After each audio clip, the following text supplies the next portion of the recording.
Hey, ladies and gents, it's another awesome day here in the arcade. What's going on? We are attempting Minecraft today. This should be interesting.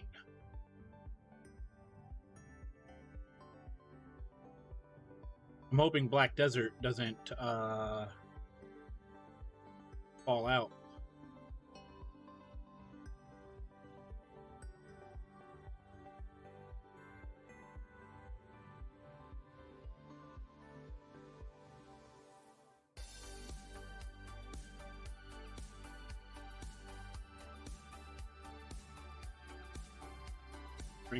Click play.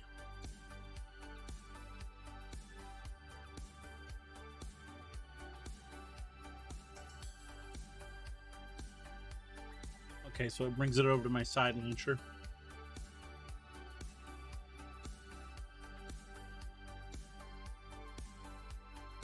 We click play.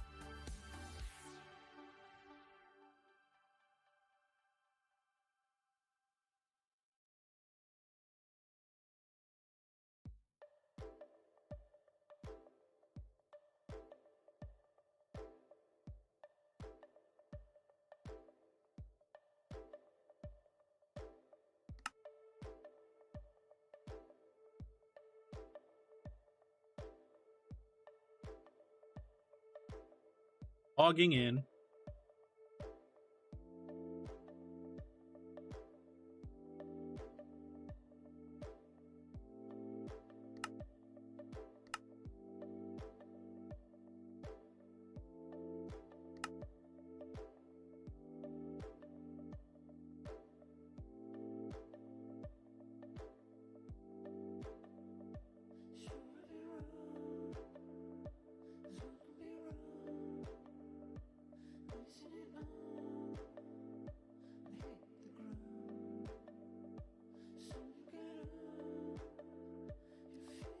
Aha!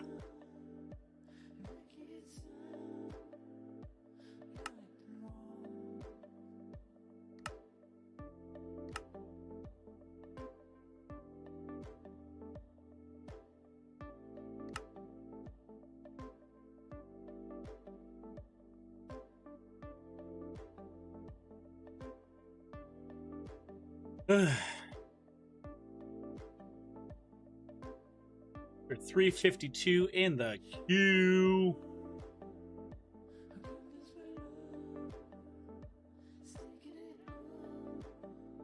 Yeah, you can see that just as much as I can. Cool.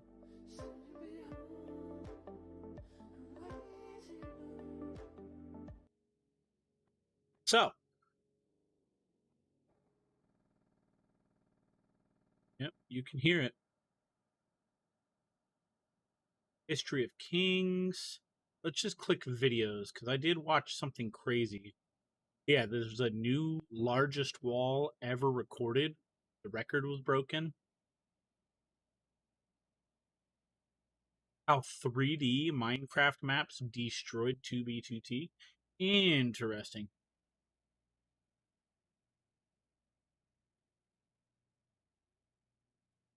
Is that you, babe?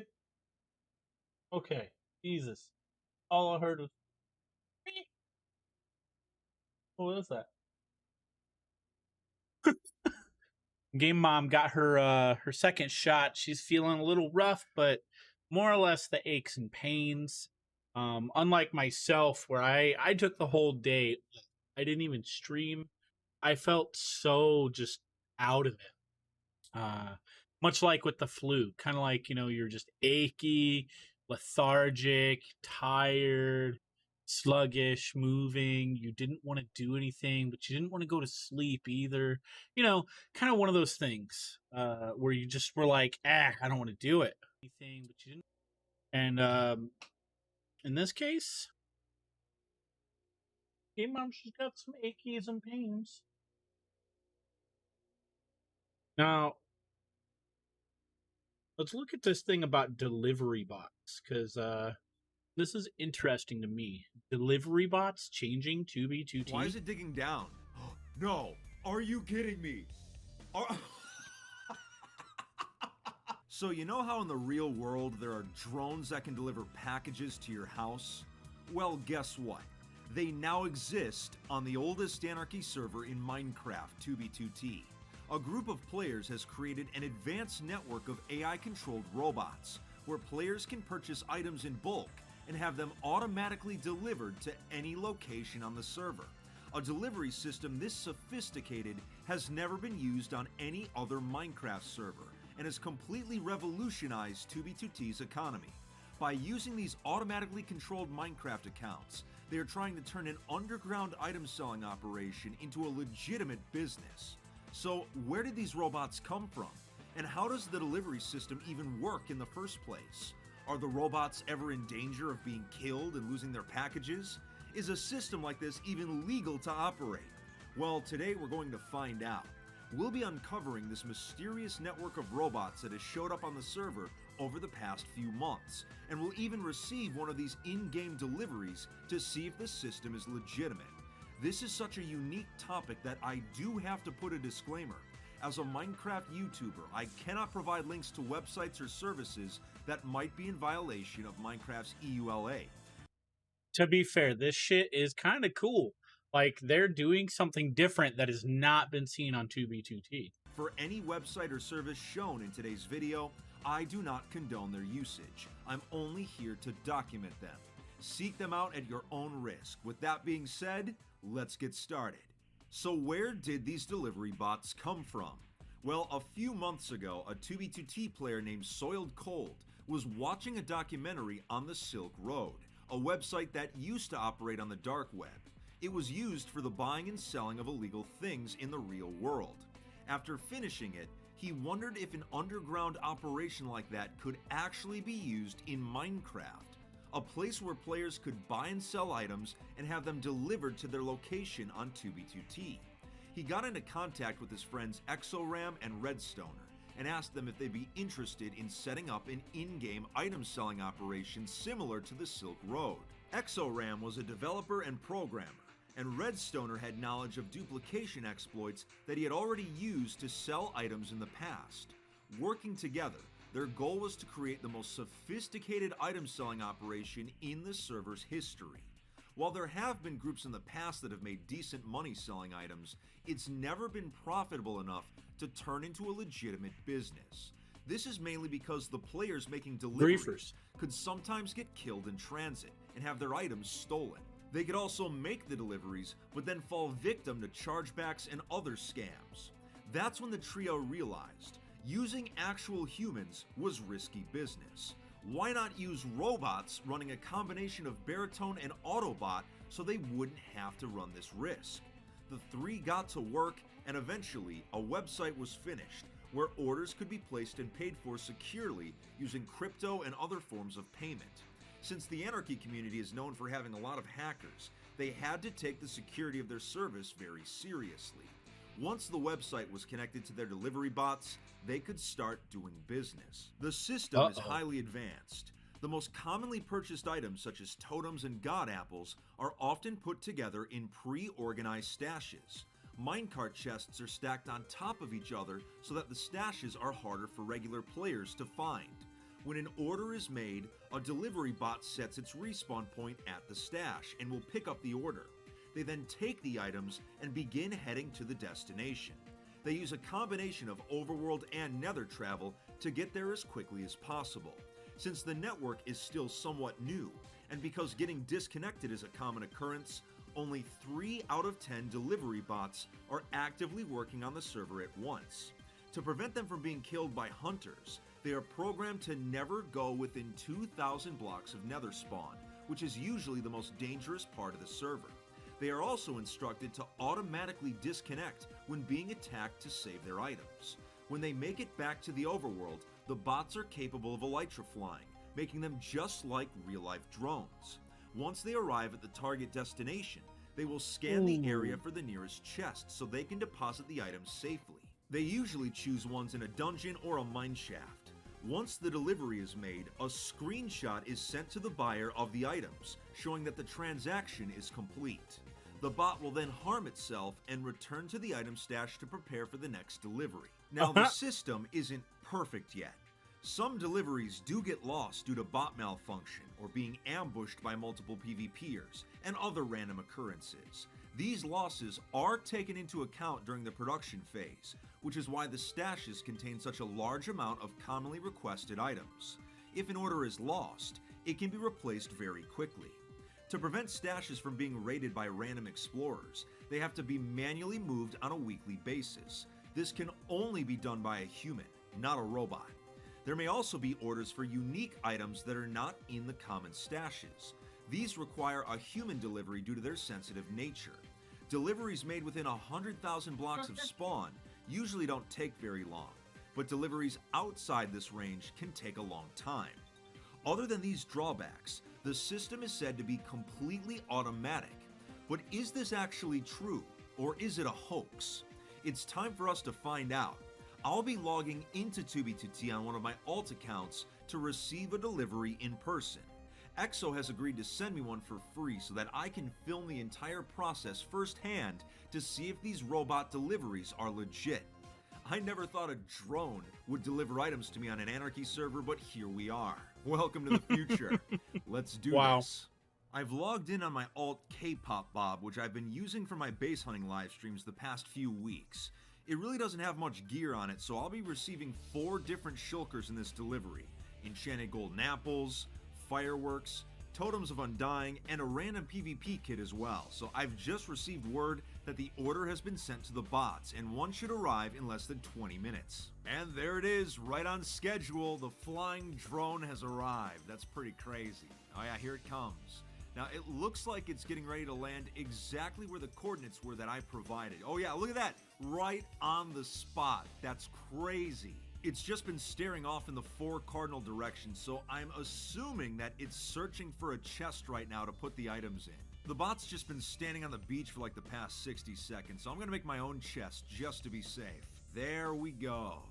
Oh, check it out, it's moving. Okay, so it didn't even need our chest. So let's follow it and see where it ends up. It must have found a mine shaft or something. It just sank to the bottom and now it's just chilling. Oh wait, oh there we go.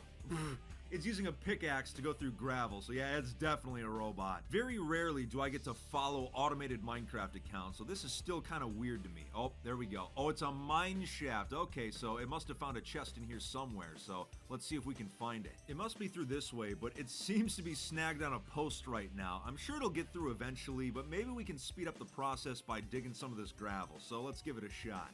As soon as I finish digging, it's going through the post anyways. Oh, figures. But it looks like there's just a wall here now. I'm guessing it's gonna have to dig through solid stone just to get to this chest. Oh, there it is up there. It's a minecart chest. That's exactly what the bot is looking for. So I'm assuming that's where the delivery is going to be made. So, uh-oh. Is the server lagging? Or did it stop digging? Oh, I hope my delivery bot does not get disconnected. That would be bad. There it goes. It's moving up towards the chest. All right, I think it started putting them in there. So let's just give it a little bit of time. All right, now let's check it out. Oh, yep, sure enough, it's starting to put the items in. There's the golden apples, the fireworks. Wow, so it's actually delivering them. That's crazy. That's what I was looking for. These totems are going to come in handy for base hunting. But let's take a look at how far away we are from the original beach. Oh, wow, it's right there. They really did find the closest chest, and that didn't take long at all. I am very impressed. The bot must have received a different order because it's already moving again. So you know what? Let's follow it. Why is it digging down? No. Are you kidding me?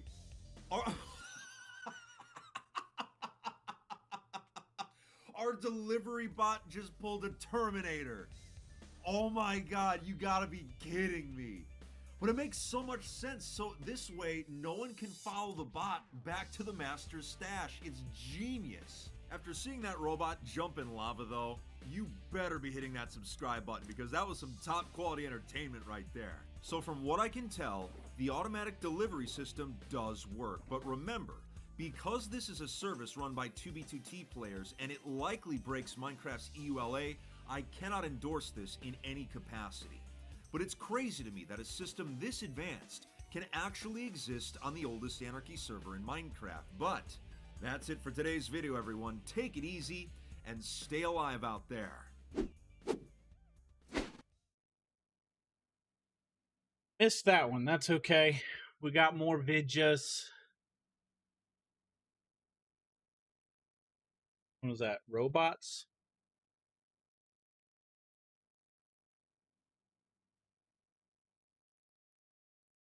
Hmm. 2B2T Australia, huh? I'm guessing this is a completely normal day in Australia, right? Today, I must survive for 24 hours in order to investigate a strange phenomenon that has appeared not on the oldest Anarchy server in Minecraft, but its bizarre cousin instead, 2B2T Australia. I'm a little nervous. Australia is known for its deadly animals. In fact, it's the only nation in human history to fight a war against birds and lose. But for real, let me explain. A What? few weeks ago, a player on the server sent me an image of this massive chunk error that it generated. It measures 17 by 17 chunks. It's unlike anything I've seen on the real 2B2T and even other Minecraft servers as well. I want to investigate it and see if it's legitimate and also uncover how it was created in the first place. I've also been told that this server's end dimension has a game-breaking bug of some kind, whatever that means. So on top of just trying to survive, we've got our hands full trying to research these strange occurrences. So join me today as we explore the bizarre Anarchy clone known as 2B2T Australia. I need to point out that we are so close to 2 million subscribers. So if you hit that button today, you're an absolute legend.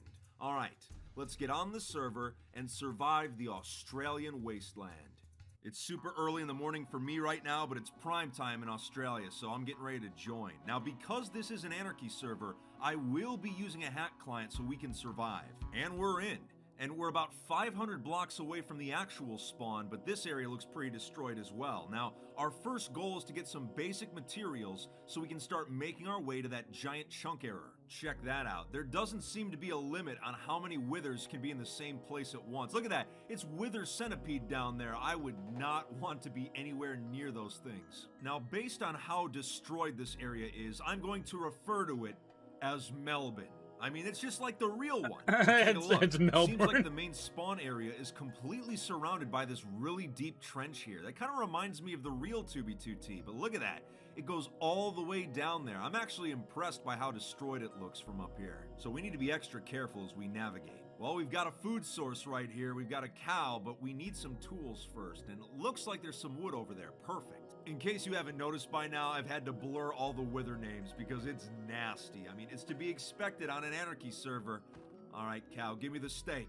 Now, once we have some food here, we can actually start making our way towards the chunk error. I've actually sent one of my 2B2T contacts ahead just to make sure that the area is safe because I'm pretty positive the server's community knows that I'm headed there. Our destination is 41,000 blocks south on the axis, which means unfortunately we have to pass through the dangerous spawn area just to get there. Uh-oh, we've got company. And they're holding crystals. That's never a good sign. Well, we might as well accept our fate. There's nothing we can do. Oh, hello. He did the crouch, so maybe he's peaceful. Let's see. Oh, wow.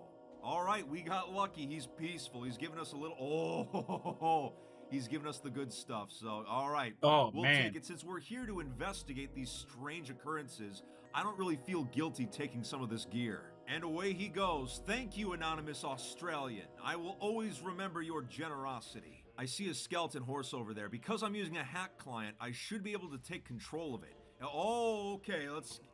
Wait, hold on. Oh, you gotta be kidding me. We're getting some Australian barbecue right here. Oh, this is fantastic. Take that. Clown down.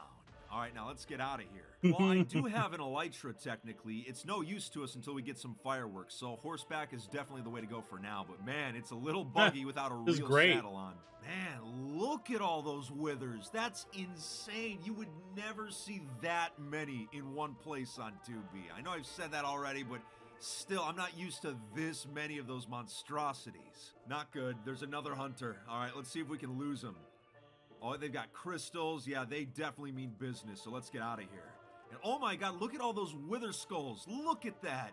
This is truly the Australian outback right now. There's a ravine. Can we make this jump? Oh, god.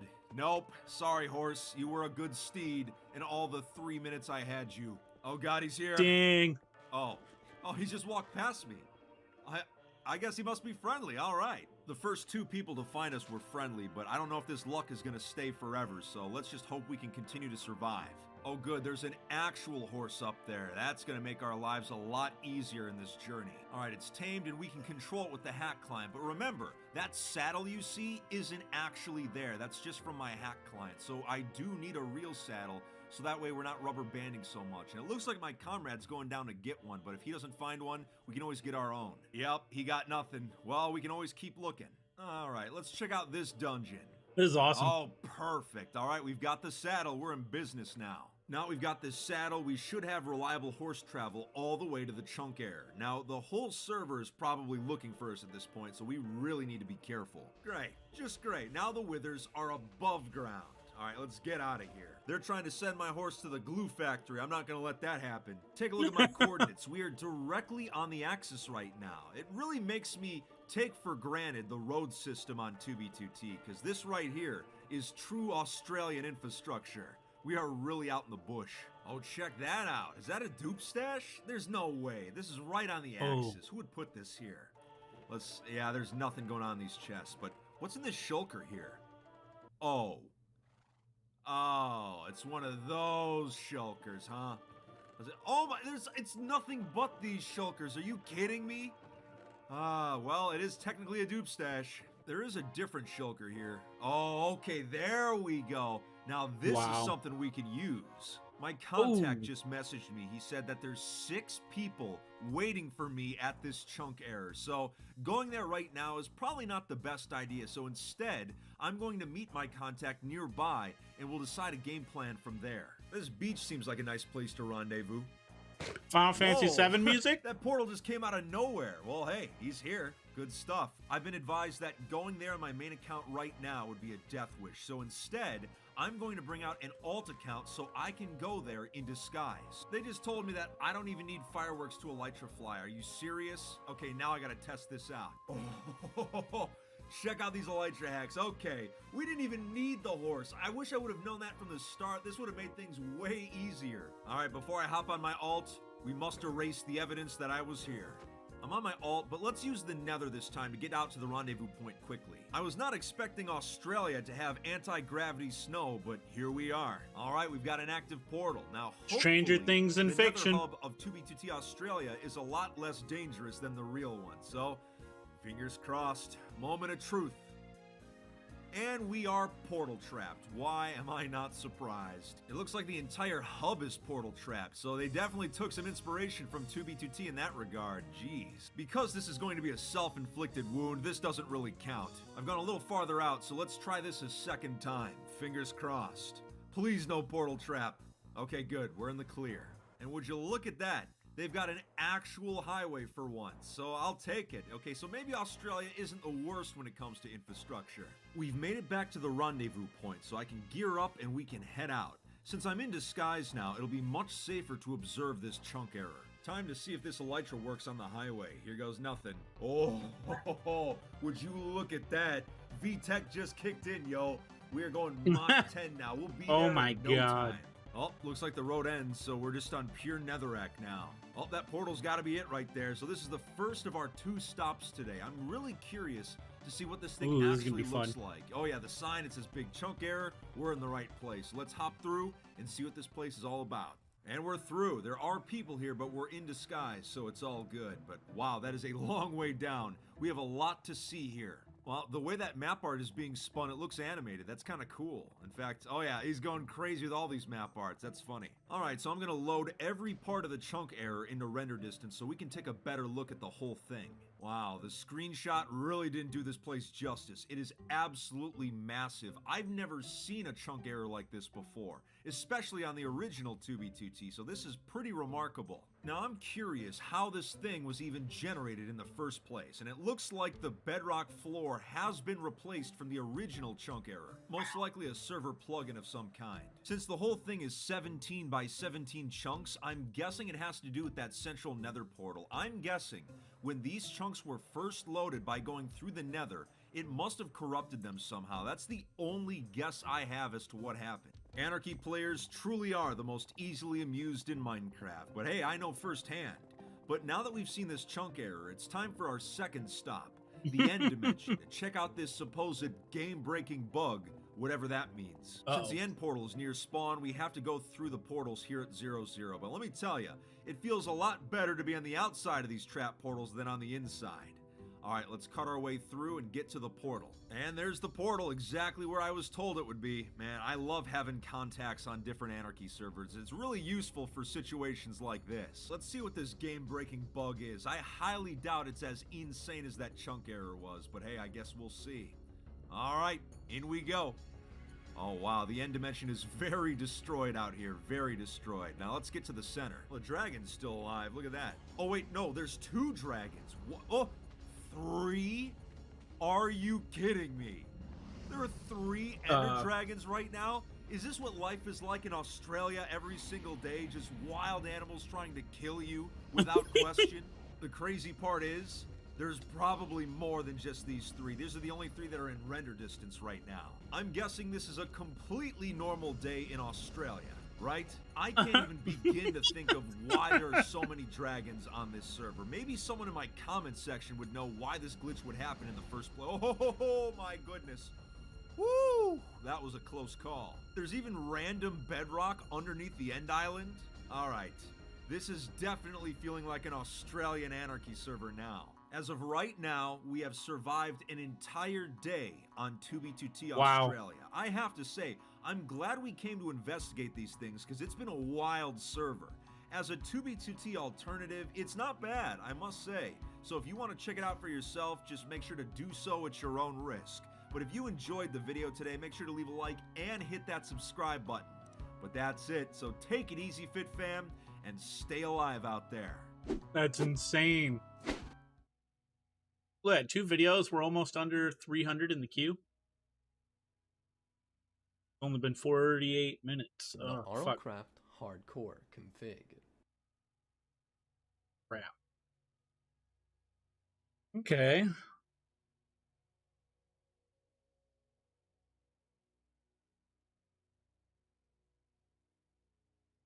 We've watched a lot of 2B2T over the time, guys.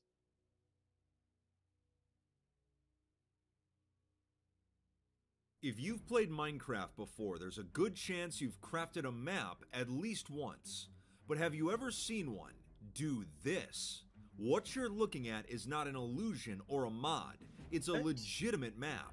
Players on the oldest Anarchy server in Minecraft have found a way to make 3-dimensional maps and in the process have weaponized them. What was supposed to be a fun novelty at first has ended up as one of the most catastrophic crash exploits in 2B2T's history. These maps have crashed the server multiple times over the past week, with the downtime often lasting hours. They've caused massive amounts of lag to everyone online, completely brought the Q server offline, and can even soft ban players from the server if they're in the same chunk as one. It is completely different from previous crash exploits, which is why it's been so destructive and hard to deal with. So why has a simple Minecraft item been capable of causing so much chaos? Today we'll be discussing how 3D Minecraft maps were weaponized on 2B2T, and the technical explanations behind the exploit. We'll even see these maps cause havoc in person on the actual server, and witness the fallout of them being pushed to the absolute limit. I've played on 2B2T for over 8 years, and I've never seen anything quite like this, so buckle up. This is a pretty crazy exploit, but I do have an announcement before we start. You know how in the past Honey has sponsored several of my videos? They recently told me that all the FitMC fans that have used it saved a combined total of almost $30,000 on their online purchases. That's insane. If you don't know, Honey is the free online shopping tool that searches the internet for promo codes and applies .com/fitmc. Well, it all started a few weeks ago. A player named City Boss was playing around with maps in single player. He made an area full of item frames and different copied maps. During this process, one accidentally glitched and the markers on it became 3D, which caused his game to start lagging. He didn't understand what was happening, so he brought it to the attention of his friend Rebane, who's a known map artist in the community. Rebane was surprised, but he knew exactly what was happening. He gave an in-depth explanation as to how it worked. In the Java version of Minecraft, a green marker on a map represents an item frame, and this marker is placed onto the map as a two-dimensional icon. Normally, if two or more markers were in the same location, it would cause visual tearing, also known as Z-fighting. To get around this, Minecraft maps are programmed to put the icons slightly on top of each other to prevent this tearing from happening. So anytime you see a marker on a map, it's not actually touching it. Most of the time, this effect is not noticeable, but once thousands of markers start showing up, it becomes very clear that they are being stacked in a three-dimensional space. Once you get up to around 1,000 markers, the maps begin to require additional resources to render. This puts a strain on computers, causing FPS lag and other issues. If they were starting to lag at just 1,000 markers, what would happen at 10,000 or 100,000 or even higher? They hopped on a testing server to try it out, and their results were absolutely insane. They found a way to duplicate the map markers by going in and out of the nether. This allowed them to stack more markers without requiring additional item frames, so they could, in theory, stack the icons forever. But it turns out there was a hard limit. When enough markers were in render distance, it dropped your frames per second low enough to effectively crash your game. To get around this, they developed a mod that would hide the icons from their screens, preventing the crash. With the frame rate issue solved, they attempted to make the icon stack as large as possible, but this brought about a new issue. The map was becoming so big that it was sending too many data packets to the testing server, causing it to become unstable. If multiple copies of the maps were placed in the same location, it completely crashed the server. The fact that this exploit was capable of crashing someone's game, as well as the server they were on, made it especially dangerous, and both City and Rebane realized how powerful it would be on 2B2T. The maps did have some weaknesses though. If the server restarted, it would remove every duplicated marker from the map, so they would have to be added again. And because 2B2T had far more powerful hardware than their testing server, it would require a greater number of maps to crash. But it was clear that City and Rebane had effectively found a way to weaponize maps, but just how much destruction could they cause? It turns out, a lot. Oh boy. The two began sharing knowledge of the exploit, and they started testing their first map. They called it the Pop Bob Crash Map as a joke, since they knew how much chaos it was going to cause. On the first day of the exploit being used, they managed to kick many unsuspecting players back into the queue with it, and were able to discreetly start lagging the server. After hearing about what was happening, I was invited to come see the map in person.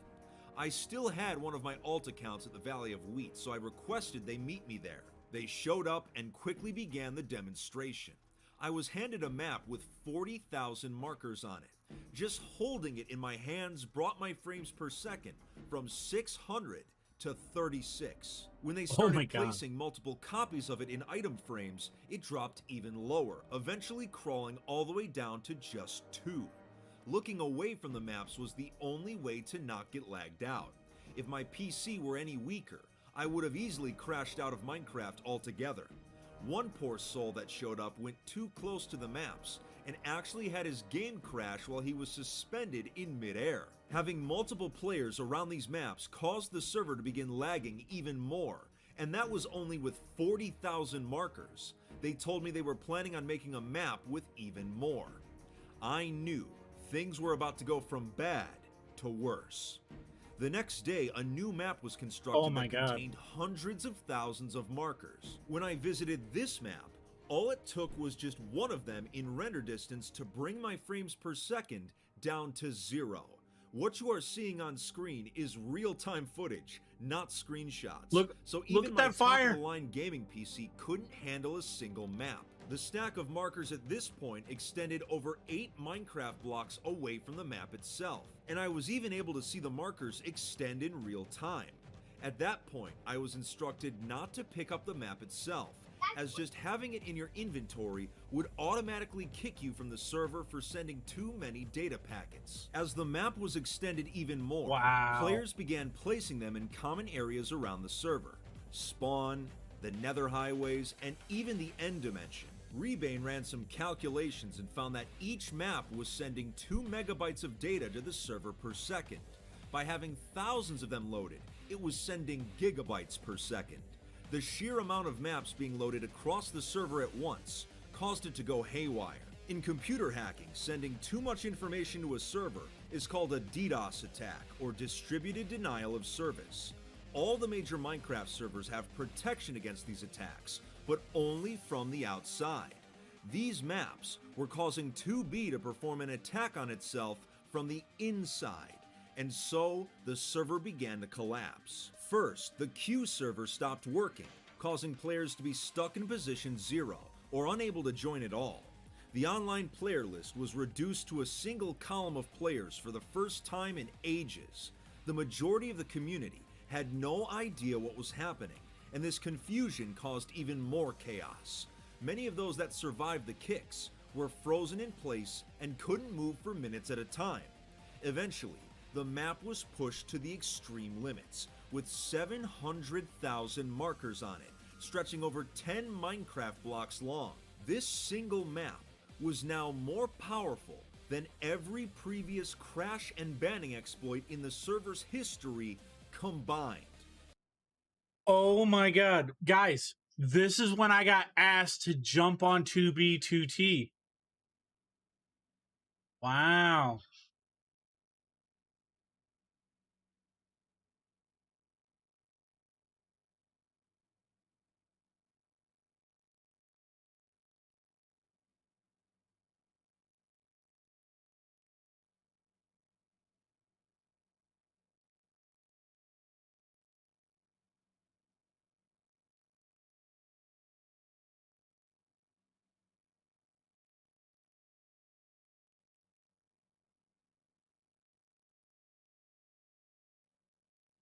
You couldn't hold it, look at it, or even be Wow. online when someone else was looking at it.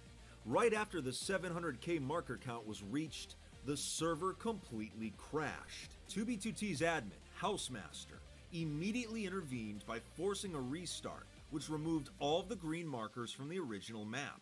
He world edited the crash map's location, while also implementing a temporary limit on how many item frames could be loaded in a single chunk. While 2B2T was safe again for now, the knowledge of how to perform the exploit began spreading, and was attempted on several other Anarchy servers as well. It's a common joke in the community that 2B2T players can find a way to weaponize anything that exists in Minecraft, but seeing how effective these maps were as weapons is actually shocking. The fact that my PC almost burst into flames recording this video, you better be hitting that subscribe button. Also follow me on my socials, but that's it. So take it easy, Fit Fam, nuts. and stay away from maps, alright? Yep, I'll stay away from maps. That's very interesting. Let's look at this legendary base being griefed. Is this the I never thought I'd the ever be rebuild? making this video. What is considered the holy grail of bases has finally been found on the oldest Anarchy server in Minecraft. For years, it was a place of urban legend that some even doubted was real. A base that, according to all public records, was completely destroyed 6 years ago in one of the most famous griefs in the server's history. But unknown to almost I remember all, this video, the the base video was for that. not actually destroyed. When a 2B2T legend gained backdoor access to the server, he created an exact replica of the entire base. Using World Edit, he moved it millions of blocks away from spawn so that no one would find it. This event would begin one griefer's quest for revenge that would last almost 6 years and has led us to this very moment. The mathematical method used to find the base is nothing short of incredible, and was only possible thanks to 3 players coming together and working off of a single blurry image that most would have considered useless. Today, I'll be telling you the story of how 2B2T's most highly sought after base, Imps 2, was finally found. A history of betrayals, hacking, sabotage, and revenge. This all started 9 years ago. In 2012, a base was founded called Imperator's Base, or Imps Base for short. While it was originally called Viking Base, it was renamed after one of the active members, Imperator Terra. Over the years, it would become one of the largest bases by area on the server, as well as the most secretive. While it had many fantastic builds, the focal point of the base was a replica of Christ the Redeemer, the famous statue from Brazil. The build would become so iconic that it was featured on the original 2B2T website. Needless to say, players began to wonder where this build was actually located. So even in the early years, this base had some mystique behind it. That looks awesome. One of the members was a powerful player named Tristan, who was well known in the community as a hacker and programmer. In early 2015, while chatting in a 2B2T Skype group, he accidentally posted a picture of the base, but quickly removed it after noticing. He hoped that no one else had saved it, but it turns out someone did. One of Tristan's friends, Jared2013, had saved the image just before deletion. He was known as a griefer on the server, but wasn't planning on destroying imps. He simply kept the image for his own amusement.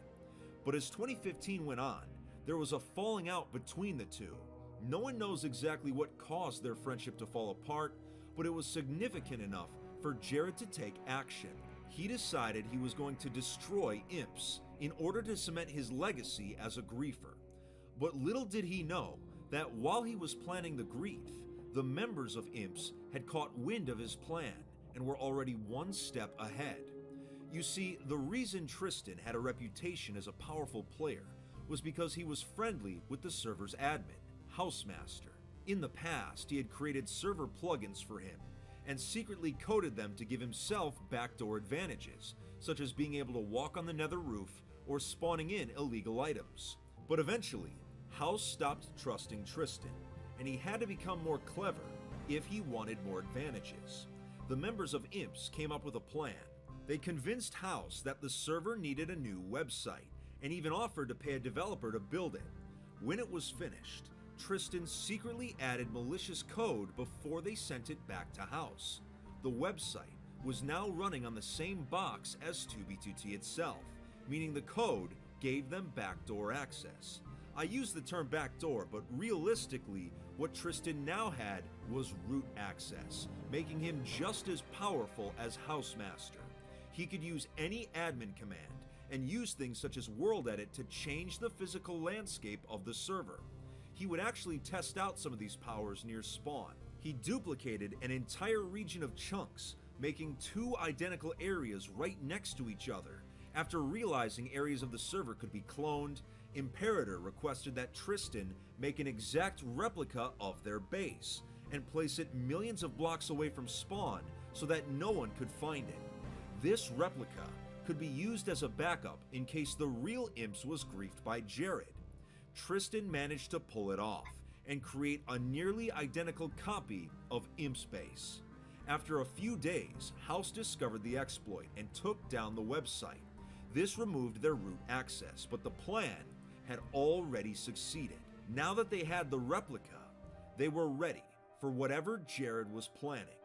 On Christmas Eve 2015, Jared showed up at Imps Base and began griefing it.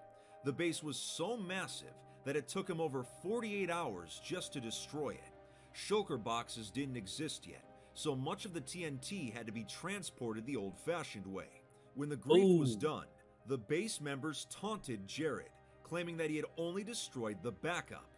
He walked away from the ruins, vowing that if Imps 2 actually existed, that he would one day find it and destroy it, no matter how long it took.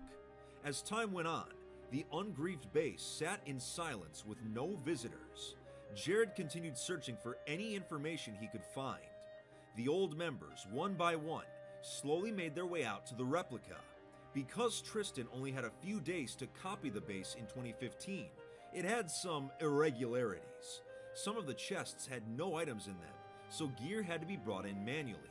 The base also contained massive chunk borders on the edges, since they clashed with the natural terrain.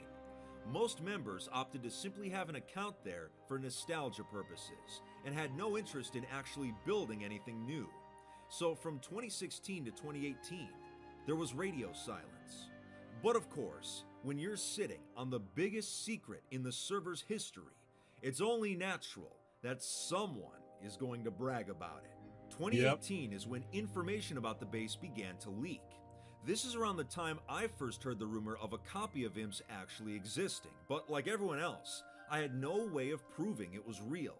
The first batch of info to leak were screenshots of the base that had been shared privately by one of the members, Offtopia. Visually, there was not enough to determine the location the screenshots were taken in, so most people thought they were fake. The second batch of information, ironically, came from Tristan, the same person to leak the original IMS base to Jared. He had been doing a stream of the base on Discord, and for a split second, showed a folder on his computer that contained what appeared to be region files, which are used to store chunk information in Minecraft. But since Tristan had moved the window as the screenshot was taken, it was so blurry that it was considered useless.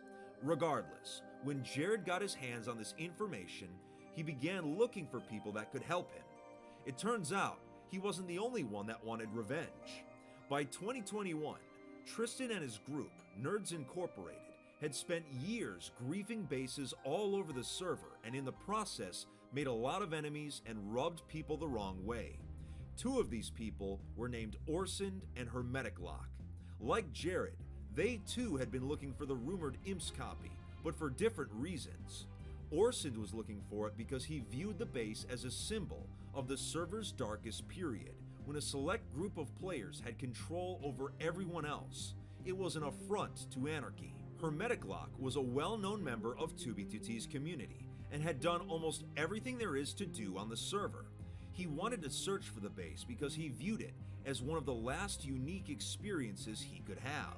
So the three players joined forces and combined their resources. Being a talented programmer, Orsund decided to look at the blurry region files. Remember, this image had been considered useless by almost everyone else that had seen it, which is why it was so surprising then when he told the others that he had found a way to actually read it.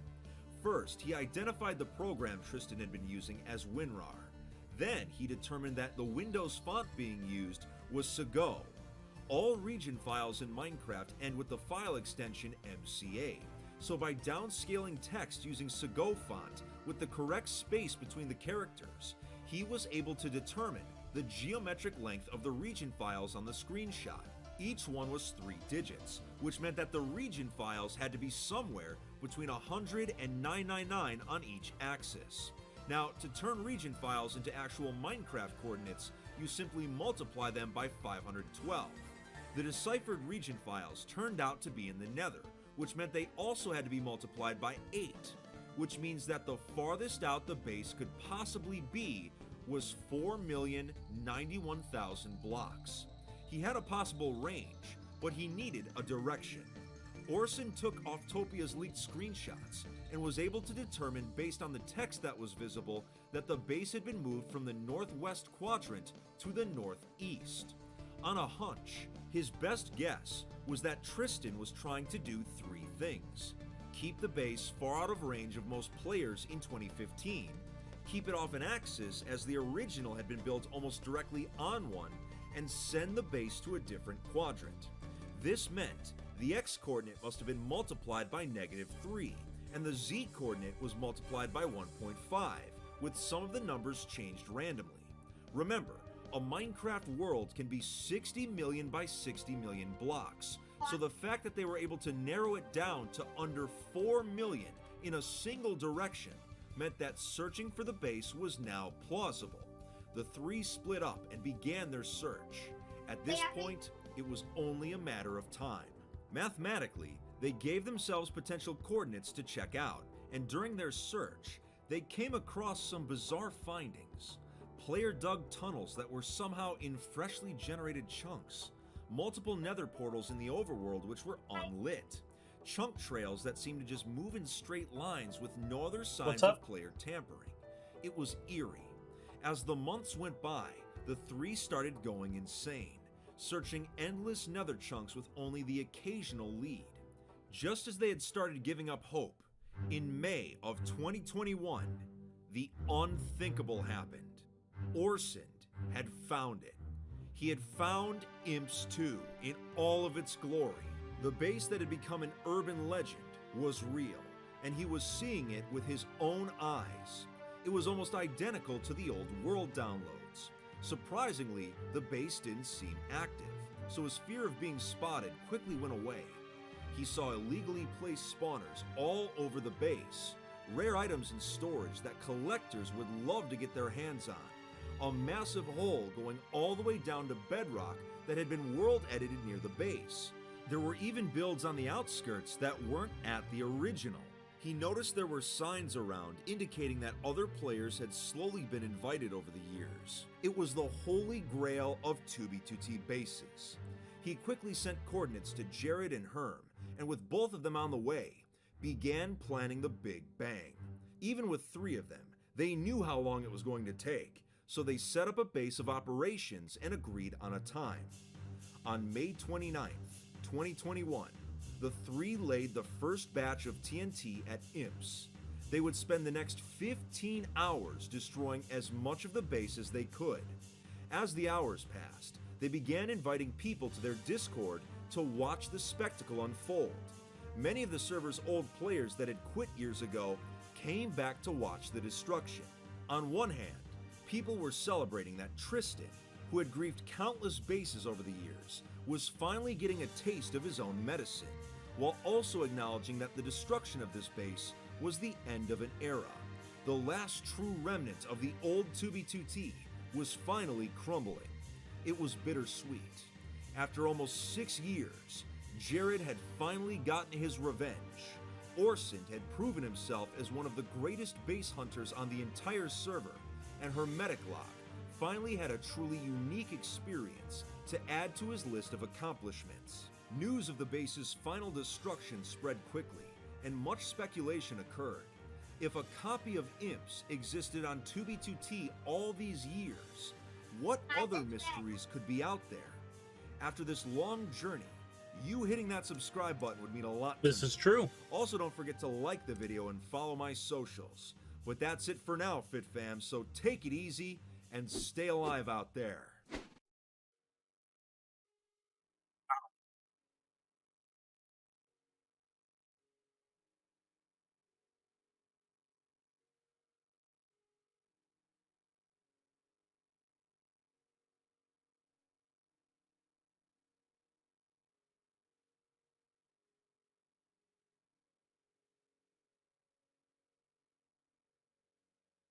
Huh.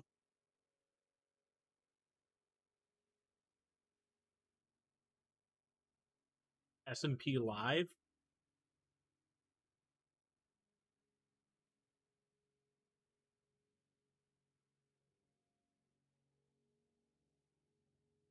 World record attempts?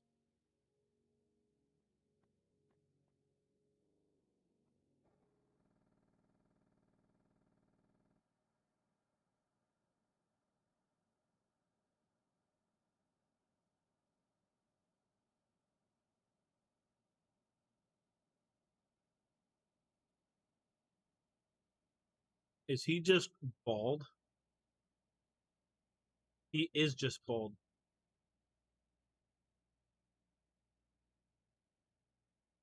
Like, he grows his hair out, but he likes bald. Okay. Look at that insane beard. It's crazy. Where are we at? 260? Ugh.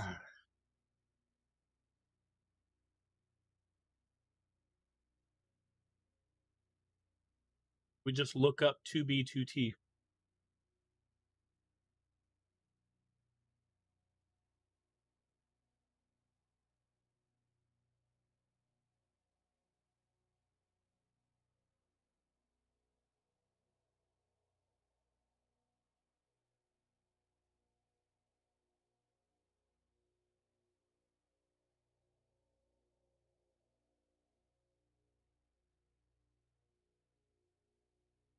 100 days on 2B2T.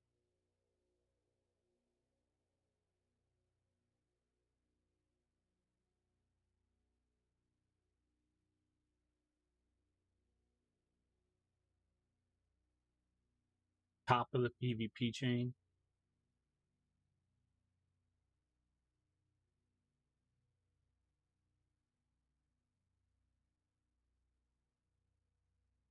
To be 2T's laziest player. Let me guess, this guy's in his bed. Have you ever thought about golf? I mean, it's not really my sport, but when you think about how people play golf and how points are awarded, the aim of golf is to play as little golf as possible. And as boring as I personally find golf, I really respect the people who got so good at not playing golf that they got paid a lot of money to not play golf. Recently, in a heated debate about how much golf sucks, I started to wonder if this playing golf as little as possible thing could be applied to Minecraft, or more specifically to 2B2T. How would I go about playing 2B2T by playing as little 2B2T as possible? But to apply his philosophy, I needed some kind of goal, because the idea was to achieve the end goal with as little moves as possible. In golf, you wanted to put the ball in the hole. But on 2B2T, what was my end goal? My usual goal is to create confusion and chaos, but for this video I needed something a little more concrete. After a little thinking, I set myself the simple goal of building a few bases at spawn and then travelling out from spawn and building some sort of longer lasting base. It sounds easy enough, but you can never really make any assumptions on 2B2T, and I didn't want this video to turn into a huge project. You see, for the last 2 months, I've been neck deep in exams, so this golf philosophy was perfect for easy views. I mean, an interesting video. You're probably bored of me just talking over paint drawing, so I'll just get straight into it. I got on the server and I went to a spot to gather some materials, since I didn't really have much left after the last video. I came across a house, placed a sign in it, and then went back into the nether because there weren't really any materials in that spot, it was just jungle wood.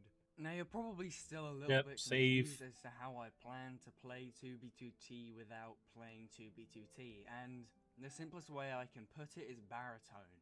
Baritone is a Minecraft mod that can be used to automate simple things like walking, farming, and even building if you have a schematic for the building. My plan was to try and do almost everything I possibly could with Baritone so I had more time to do other work. I then came across a floating tree farm, which is the perfect opportunity to show how Baritone works. I put in one command and the program will mine all these trees for me. Pretty useful, right? It didn't take me long to get the materials I needed for a few spawn bases, and within a few minutes I was on my way back to spawn. Some guy chased me down for a book sign, which I was of course happy to give him. Now that I was at spawn, we'd see if the building part of Baritone worked as well as the walking and farming parts. I haven't really ever used it, but I'd made a schematic of my spawn base for this video in a single player world, which is the blue tinted building you can see on screen. Now we'd see if Baritone could actually build it.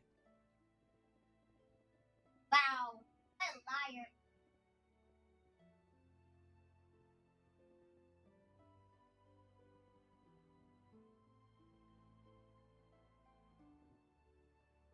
Well, look at all that. Obviously that wasn't the most impressive build. It seemed to get confused by the stairs. As far as I can tell, Baritone can tell the difference between the different ways stairs are facing, but it doesn't know how to place the stairs to the correct, so it just kind of gets stuck in a loop. But who knows, maybe it was a one-off mistake, so I gave it another go.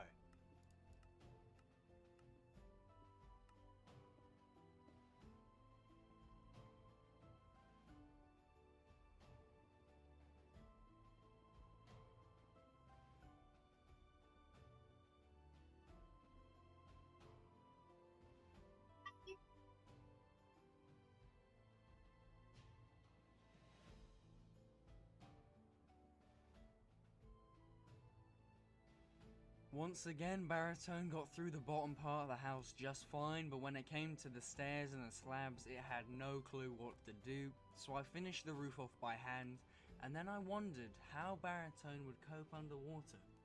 Once I got to the bottom of the water cube, Baritone basically refused to build it actually underwater, so I went into a bit of cover and tried again, but to build here, the roof would have to be destroyed and water would start pouring on top of the build, which I doubt Baritone would enjoy.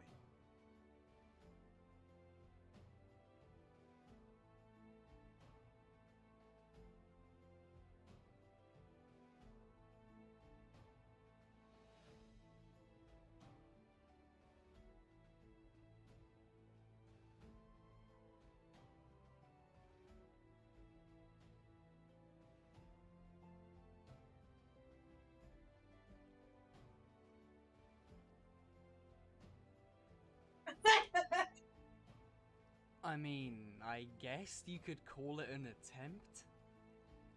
On that note, the second leg of my mission began. I went into the Nether and started traveling out. I wanted to go at least 50,000 blocks from spawn, because at that range a base is usually safe for at least a few weeks. I got out of the Nether, came across a funny sign and got Baritone to get me some wood for the base I'd be building, and then I started the search for my location, trying to find somewhere with some land, because I was in the Great Ocean region of Tubi-Tuti spawn. Eventually I should have loaded in at like 5. I should have tried. I'll call it home. I immediately tear a hole in the middle of the island for resources, and that's why they call me Chevron Oil. I thought that maybe Baritone couldn't deal with the pressure and strange environment that is Tubi-Tuti spawn, so I gave it another shot of building the spawn bases here on the island instead, to see if it would go better. It did not go better. Ignoring the hideous builds in the background, I moved on to my next idea.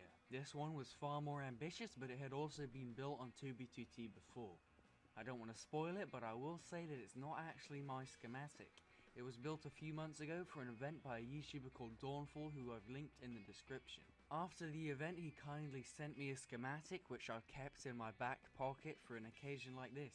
This build is a lot more like what Baritone is originally intended for, so hopefully it will find it easier. It's all single solid blocks, no stairs or slabs that can be placed weirdly and be confusing for Baritone, and hopefully that means this will go a lot smoother. Just because the build was simpler didn't mean it wouldn't take a while though. The build in total was over 10,000 blocks.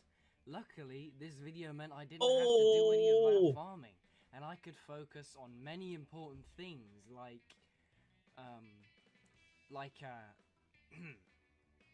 one odd thing about Baritone is that it doesn't seem to plan the whole build in advance. Depending on where you stand, the program seems to decide on different ways to build.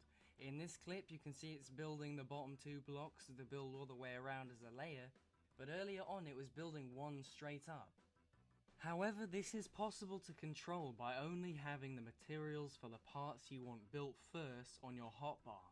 Baritone can't access materials in your inventory, so if you only have the materials for the part you want done first on your hotbar, then it has no choice but to build that part. Now, what kind of Tubi-Tuti video would it be if I didn't get kicked? It was still fairly early in the day and I had a lot of work left to not do, so it was back to the queue for me. A few hours later, I was back in the game and a few hours. That's what we're waiting on. Pretty much gutting this island for all the cobblestone I've gone 100 in an hour and a half. Know what I'm building, and let me know in the comments which part of the video gave it away for you. I've got maybe 3 to 4 hours waiting left. We got a lot of videos to watch.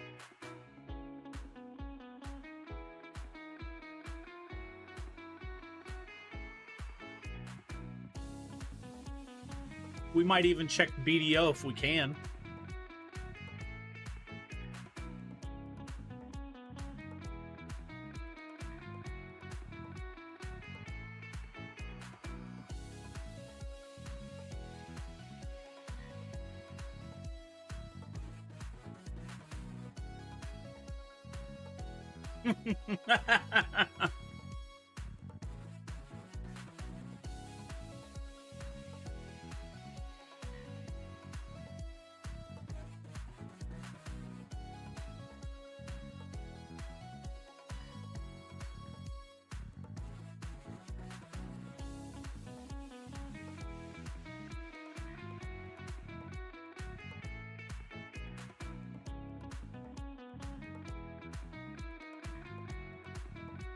Did you see it freak out?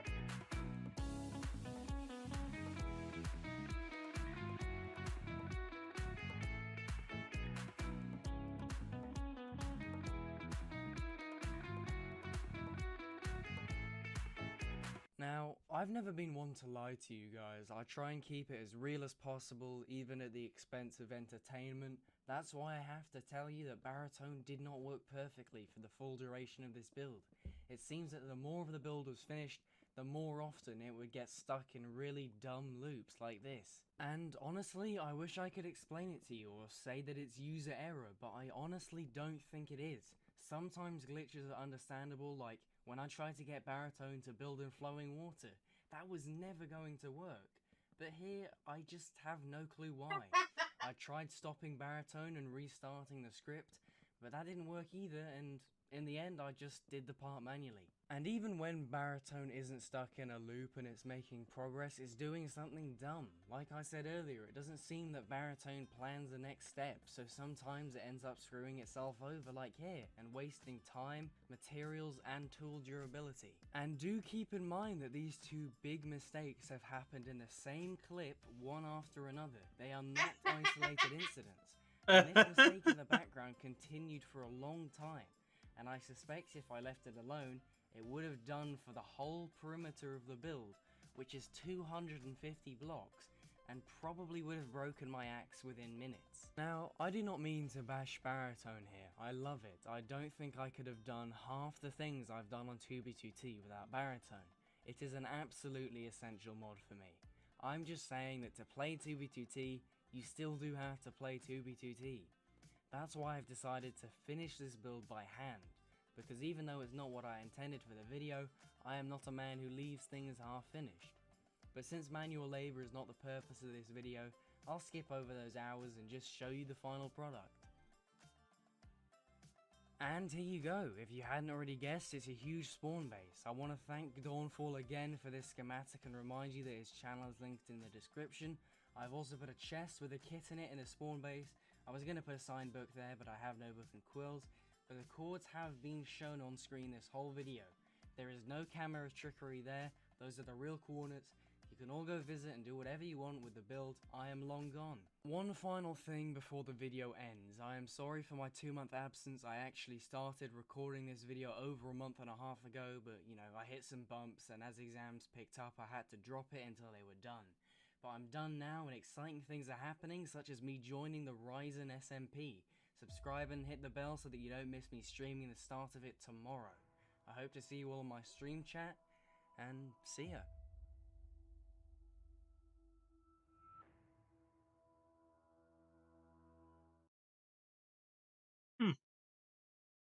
Not bad.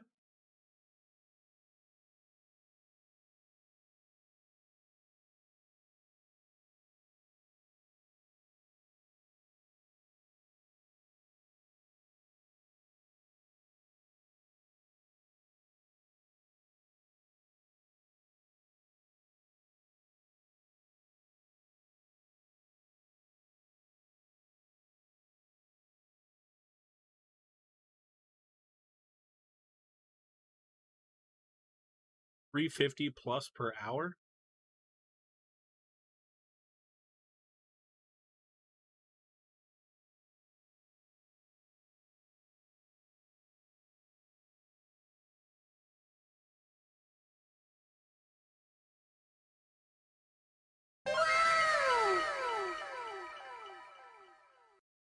The hell? Hacking MC100. Thank you for the support, the follow. I actually saw the alert before it showed up in my feed. That's funny. We are looking at 2B2T stuff while we're still stuck in queue at 233. That's fine. Wow, actually we've dropped like what, 11 in the span of a couple of minutes.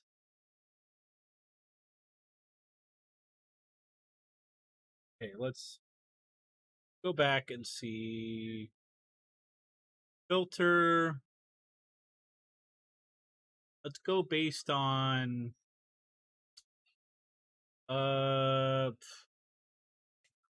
You count raiding servers with 10,000 people?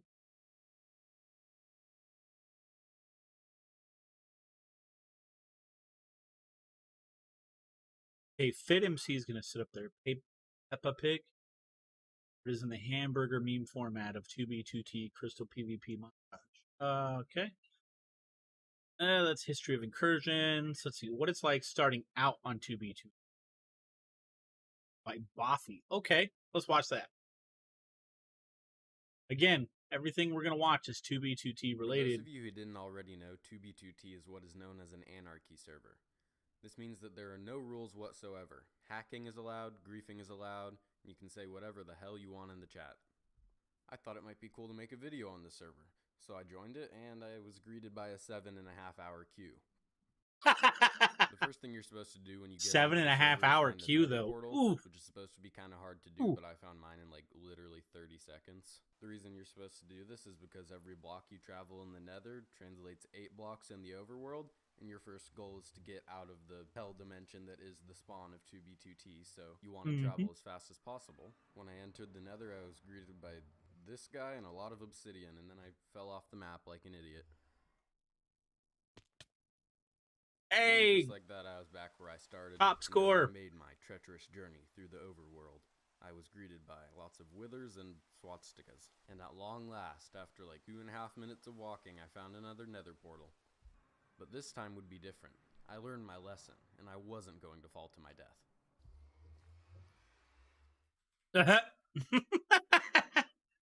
This time, though, I don't even know where I am on 2B2T, guys. So that I wouldn't have to make any jumps in the Nether.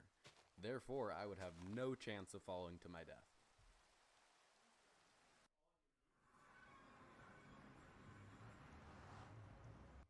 Yeah, the Nether portal that it spawned me into was completely blocked off by obsidian, and all I had was a dirt block, so I couldn't mine it, so I was stuck there forever. I also couldn't access the chat to /kill myself, so I was basically at the mercy of the other players around me. I had 2 options here. 1, wait for maybe somebody to take pity on me and let me out, or 2, log out and log back in and hope that I'm not in the same place. But keep in mind that there's a 7.5-hour queue to get back in. So I was pretty much screwed, since the chances of a player letting me out just out of the kindness of their heart on this server was little to none.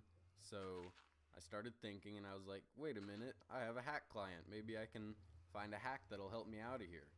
So I started pressing keys, and eventually I pressed U, which toggles a hack called Free Cam, which lets me see everything around me. I can't actually interact with anything because my body is still back in the portal, but I can see the people who trap me, which doesn't really help me because they're not letting me out. Then I thought that I could try and phase out of my little nether portal cage so that one of the players would be forced to kill me and send me back to spawn, but that didn't work either. But eventually this guy, I don't know if he took pity on me or something, but he let me out. Since they didn't immediately try to kill me, I decided it was best that I make a run for it, but that didn't last too long since one of them blew me up. And just like that, I was back in the overworld for round 4. I found another nether portal quickly after that, but I was very skeptical about going back into it because I thought I would get trapped again. I decided to go back in and was relieved to see that it was just normal and not a trap. After that, I walked for a while, and then I happened upon a pig spawner, which was great for me because I needed food if I was going to go much further. I decided to try and mine the dirt blocks next to it for just extra blocks if I had to bridge or something. But earlier, I accidentally activated a hack called Speed Nuker, which I guess the anti-cheat on this server blocks, and so it kicked me, and I was back in queue for another 7.5 hours. Ooh. 7.5 hours later, except really like 18 hours because I went to bed, I was back and I mined the dirt block with the hack turned off and everything went fine. If I hadn't have been such an idiot, maybe I would have been able to stay logged in. After that, I just walked for a long time, probably like 3,000, 4,000 blocks. And because we're in the nether, that translates 8 times in the overworld, so I was now like 20,000 blocks away from spawn. Now in the grand scheme of things, 20,000 blocks is not that far, but it's far enough that I wouldn't be in the wasteland of spawn anymore, and I would have a chance of finding food, so I took the nearest nether portal and was very happy to see that I was no longer in a wasteland, although I did get freaked out because I saw 2 obsidian right in front of me when I spawned, and I thought I had been trapped again. And on my search for food, I found the biggest swastika I'd seen so far, which just made me wonder who put all the time into building that. After a few minutes of walking, I found wood, which was great because I could make tools now. They were terrible wooden tools, but I didn't care, man, because this meant that I could go mining or something and do something other than just try to escape spawn. When I was x-raying looking for dungeons, I found this guy's abandoned mining shack, which is great. I stole all of his stuff and just pillaged everything. Now I had stone tools, which is like literally nothing, but felt like a lot because for the past hour or so I had been happy to see grass blocks.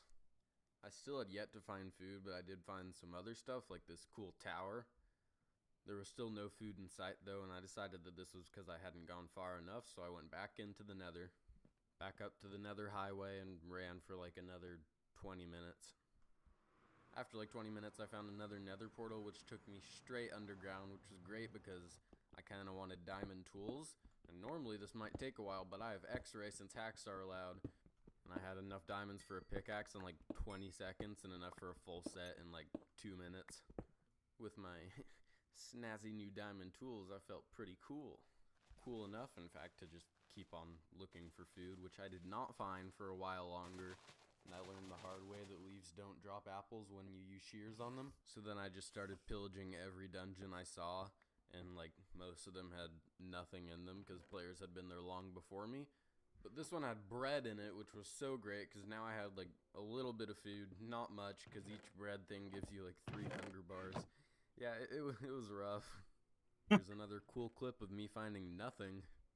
I decided to go back into the nether, but this time I was really prepared. I had 2 pieces of bread, unenchanted diamond gear. Actually, and a wonder water bucket, if which was definitely gonna come in 2B2T handy has because water updated. buckets don't work in the nether. After walking for like way too long, I found a pig spawner, which I was more happy than I should have been about, considering that it was, you know, pixel pigs in a Lego video game. But you know what? I was happy because I had food, and that meant that I could sprint now, and I was just going so much faster than walking. It made me once again happier than it should have. After walking for like 20 more seconds, I found a fully enchanted, almost maxed out pickaxe and sword, which just made me wonder, like, who left these here? Why? I don't deserve this. But you know what? I took them. And then I got really scared and put them in an ender chest so that they wouldn't disappear when I died. I then took a much smaller Right. and less defined path than the highway I was on so that no one would be able to find my base, and left the nether.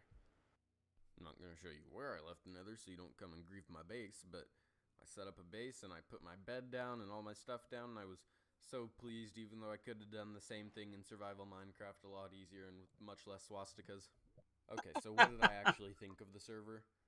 Well, I thought that the spawn area was cool, and that it was cool what 10 years of no rules whatsoever has done to the world. But other than that, I do not see the appeal of playing consistently on this server. Because once you're far enough away from spawn that nobody's gonna bother you, it's just like playing survival Minecraft, except there's a really annoying chat and it's laggier. But if you just want to get on to check out the things the players have made and walk around spawn, I would highly recommend that. I had a lot of fun just walking around spawn and the nether highways and stuff, but keep in mind it does take like 8 to 12 hours to get in. Okay, that's the end of the video. Check out this other video by me in the upper right where I just complain about the lag on Hypixel, and in the upper left where let's see, what's my other video? I build a house in Skywars. That's a good one. And then click there to subscribe to me. Alright, bye. This is a quality outro. Don't judge me. Judging.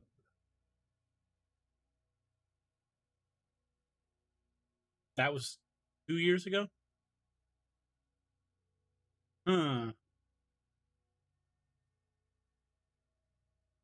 Let's look at rating, maybe? Rating. Duck Base and Griefs. That was 4 days ago. By Hoot Ranch.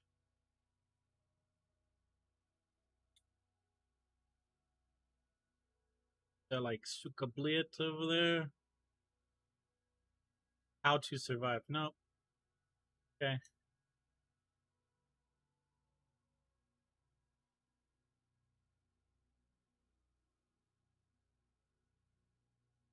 Without cheats.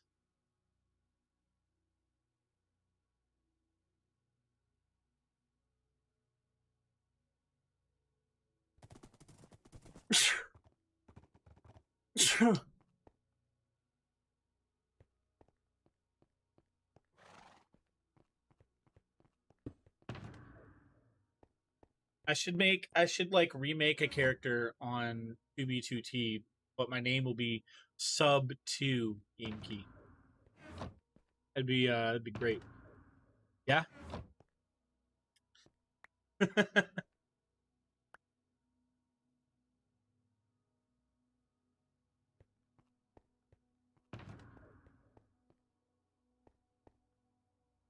Person's just giving stuff away. And he's like, bye. He just dips out. Like, see ya. Seeing more Ranch and other players like from across the globe.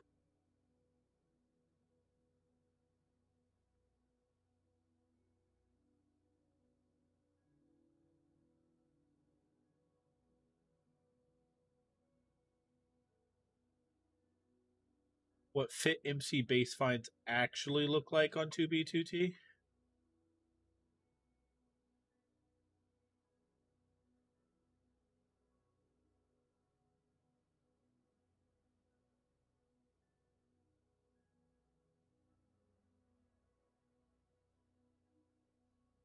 Rusher Pop Bob 3 a.m. Hunting dupe stash, hunting dupe stash, hunting.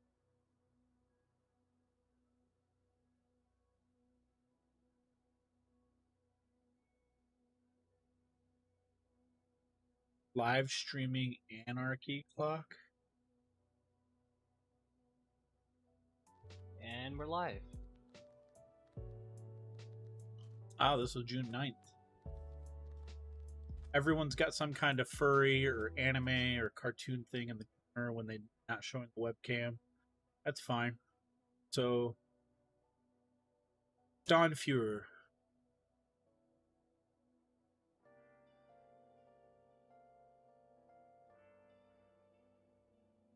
Here we go. This is the last few K trip. Are you streaming on YouTube? No, I'm just recording for my own sake. Okay. Let's go. This is back in March, by the way. Let's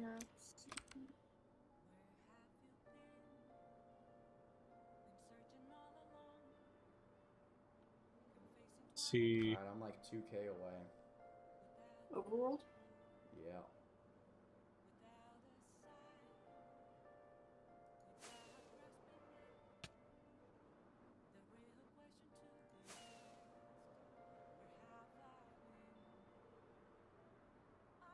Okay, the chunks are just not loading.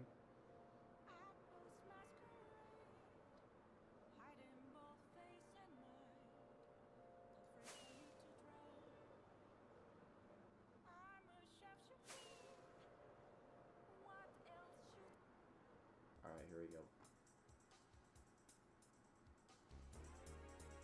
Uh-oh.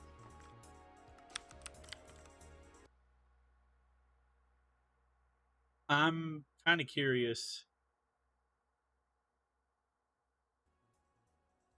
This is it.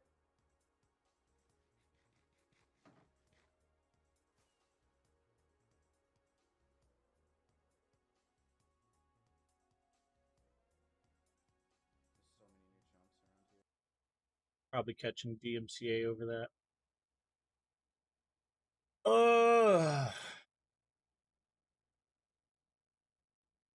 First map art. I did see this crazy map art the other day.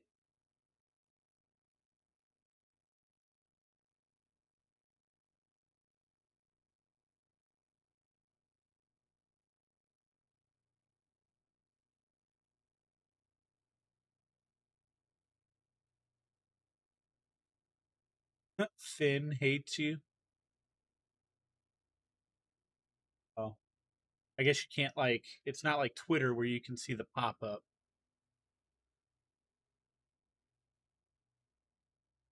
Hmm.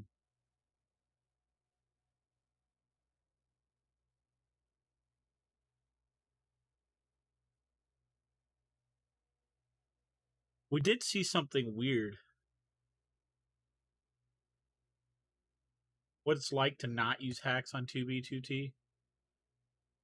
My ideal gameplay. Today I decided to try out 2B2T. Pretty much just a server where you can do whatever you want, and whatever you want can be taken extremely literally. You can hack, do whatever you can grief. There's no rules, pretty much. I bought the priority pass just so it would reduce my suffering while I'm waiting in line. Instead of taking the entire day to wait in line, it only took me like an hour and a half. I don't know who in their right mind actually enjoys this server, but let's get on with the video. Okay, but where am I actually though? Is that... Okay, that's down... Am I above the map? Let me just jump down and see where I'm going. Can I land in some water, please? Please let me land in the water. Let me land in the water. Yes, I'm alive! Okay, this is a mess. This place is actually a complete mess. Who would ever want to use this server genuinely? Okay, where am I going? I'm gonna go to the nether portal. Hey, you know what this place reminds me of? It just reminds me of, you know, the remnants of my toilet after I have Taco Bell. Okay, is this a friend? Are you a friend? Ow. Hi, Stale Joker. I'm following him. Did my friend leave? Alright, I got 3 goals for this server. Number 1 is to get out of spawn. Number 2 is to build a house. And number 3 is to acquire power. Now, I don't know how I'm going to do all of this in such a short period of time, which I'll be playing on the server. But I think I'll manage something. So, like, first I just gotta get out of spawn. There's, like, nothing here I can use either. Like, where am I even going? I know there's, like, a railway or something. Or, like, there's, like, a 2B2T highway, nether highway. But I don't know how to get there. I mean, at least I have some options to, like... Yeah, this is true. If I ever need be or whatever. Ender chests with nothing in it. Wow. Because you don't have anything. These are all useless to me. Alright, let's go this way. I'm just gonna... Oh, there's already a way there. Okay, I'm in a different spawn now. Let's see if I can find blocks. Oh, so that's where I was before. I was up there in that big obsidian place. Alright, let's go. Is there dirt or like sand or anything? Whoa, his render distance is short. I cherish this block of dirt as if it were my own son. Oh, never mind. There's more. I hate you. Don't need you anymore. Anyways, I'm not prepared for this at all. I've watched like maybe a minute or 2 of one Fit MC video. And pretty much what I got from it is this place is hell, and there's no reason anybody would ever want to use this. Something I just noticed is that I haven't seen any mobs. Like, there's just no mobs that are spawning over here, despite it being super dark everywhere. Like, usually this would be something that I'm perfectly fine with, but this is, like, mildly unsettling today. I want to find people. Actually, no, I don't know if I want to find people or not, because I don't know if they'll kill me or something. Maybe I should just, like, give my coordinates in chat. This is true. Yeah, you know what? I'll do that. Alright, let's give my coordinates. Oh, there's stairs going up this way. I want to go this way. I don't want to get obby trapped. That's something I'm scared of. Like, I go through the nether and just get trapped in an obsidian thingy and just cannot leave. And... What did I tell you? What did I tell you would happen? I just said it too. I just gotta Oh, sit that's here and great. mine away at this. This What is did why tell I you? left. I left spawn, and I'm escaped. either in the nether Wait, it just sent or me I'm in the out. overworld. Let's go. For no reason at all, it just sent me out. Never mind, I don't have to. I think it has like a system to prevent people from just getting obby trapped there. But that's good. So I don't have to sit there breaking obsidian for ages. That's very good. Alright, which direction do I want to go now? Because the nether scares me. Is there any way down from here? I don't have a way to get down from here. I'm just kind of stuck. Alright, I'm doing it. Rest in peace, me. It's been a long night knowing you. Nice Man, knowing you. that drop How do I exit spawn? made my stomach Okay, feel like I was nether free portal, falling for a nether portal. second. I watched a 2B2T video before. I'm a pro. I know exactly what I'm doing. I don't want to go through that pain. You again. do, huh? It's not. Oh, there's a guy over there. Do I go to him? No, I'm running away. I saw a guy. Like I saw his diamond gear over there, and I don't like him. Run by, ignore it. I made it to the highway. It's the sacred highway of 2B2T. It only took me 11 minutes to find it. Or maybe this is like a sub highway. I don't know. but I just gotta go like as far as possible away. Maybe I like use worst next time so I can just like fly away or something like that. I saw one nether portal and I don't see any more. Mild regret on not going through that other one. Oh, never mind. Here's one. I'll take this one and hope I don't get obby trapped again. Is that a person? Okay, there's a guy over there and I don't want to mess with him because I think he's put himself in there so that he's AFK or something. Oh, I see grass and dirt. That's goods. If only there was like a tree or something, I'd be so grateful for one tree. Some of you just appeared out of nowhere. One tree. Alright, I'll sit in this shack and wait for help to arrive. Alright, my first goal is done. It's just to exit spawn. Number 1, exit spawn. That's complete. Number 2, make shelter. Alright, this is my mini shelter for now. It's not much, but it is my this is my humble abode for now. Your humble dirt abode. Is that wood? Is that wood? Is that wood? That's wood. It's wood. I've made it out, boys. I've acquired wood from this old shack of somebody else's. One guy's dirt is another man's treasure. Or something. Oh, there's a basement. I found a basement. I'm going there. They probably have cool stuff down here. This is probably just a mine shaft, yeah. Yeah, it's probably just a mine shaft. I'm probably just gonna go back up. Alright, so a lot of walking and doing literally nothing later. I found a big chest with a ton of lava in it, and I stored all my stuff in an ender chest and had the really big urge to just end myself right there so I could go find a new place to start walking from. Oh, come on. What do I even do here? Yep, let's go back to the nether highway. Wait, did he say he found an ender chest with stuff in it? Ban LL. A person! A person! Oh my gosh. Oh my gosh, I don't care. A person. Oh gosh, what's happening? Sir, we gotta stick together. Sir, we gotta stick together. Sir, we gotta stick together. We're fighting them. This is our enemy. No, wait, let's not approach. Should we approach them? That's PvP on 2B2T. Okay, I'm escaping with this guy. Psych, I'm gonna go follow him. Hey, come here. Hey, don't ignore me. Don't ignore me. Don't ignore me.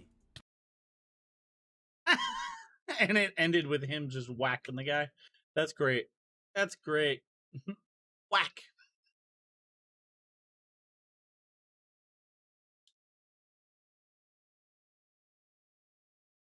When they see Netta T, I don't know who did it. Exploring 7, finding an old destroyed lag machine. Huh? The kit shop. This is what happened. Bruh. Server full. Estimated time.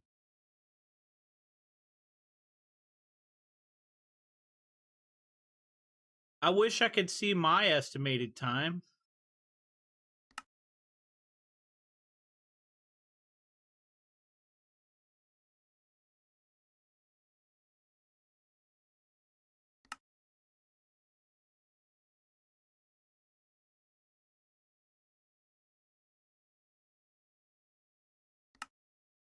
$193, we under 200. Bruh. We under 200.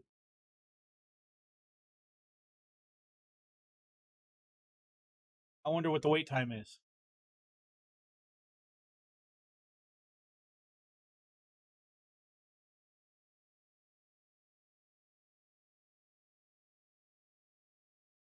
It's over 9,000! Really? Over 9,000. Okay. I don't know what to say. I don't know what to say.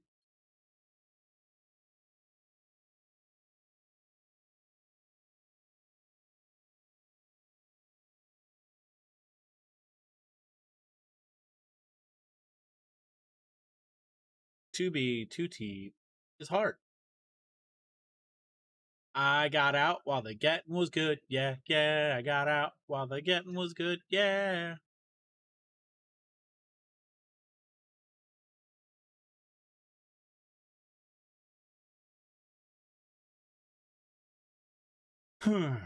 Spawn, but with 0 cobblestone. What? 2B2T spawn is unlike any other spawn in a Minecraft server. It's a region that goes out for around 2,000 blocks from 0-0.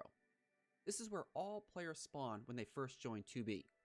It's a region that's been destroyed, built up, destroyed again, rebuilt again, over and over for the last 10 years. At this point, there is barely anything left that would give you an idea of what the original landscape looked like. It is now nothing more than hundreds of lava casts that can extend from bedrock to world height, old builds from years past, and various unmaintained obsidian projects. Escaping spawn seems to be the rite of passage for all 2B2T players. Yeah. Either you succeed and escape spawn, or you doomed don't. to die over and over again and then give up and leave the server, never to return.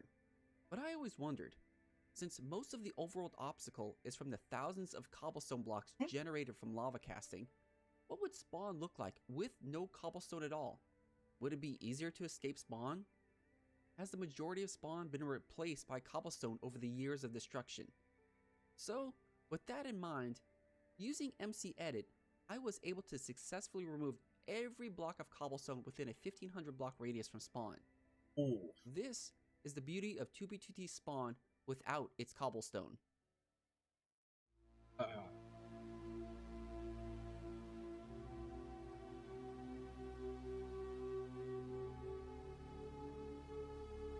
Ooh, dude.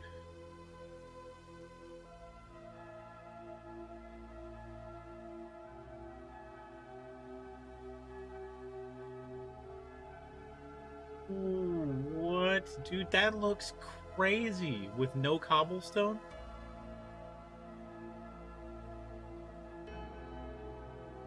That whole lava cast is gone. Dude.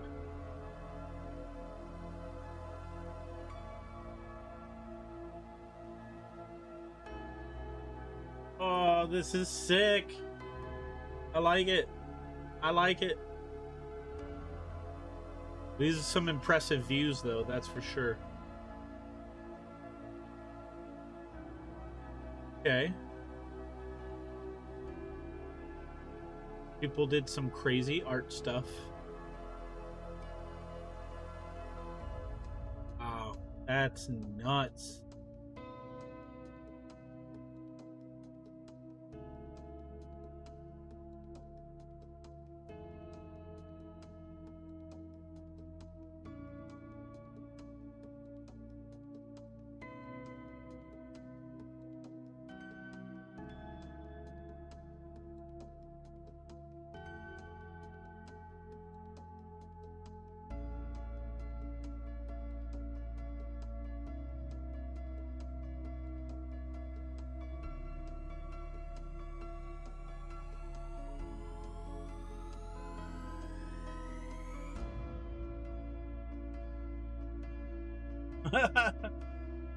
Wow. No cobblestone.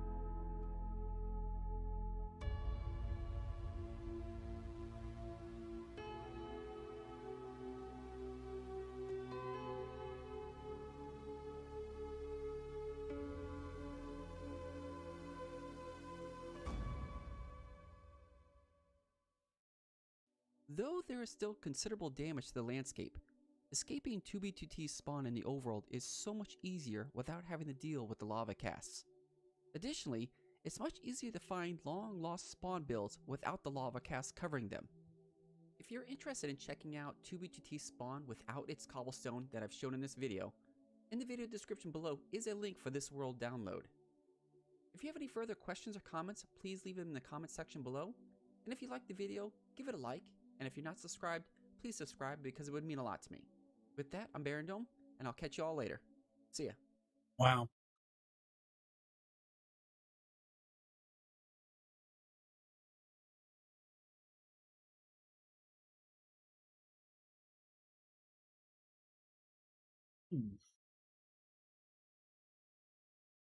The January is like anniversary time for 2B2T.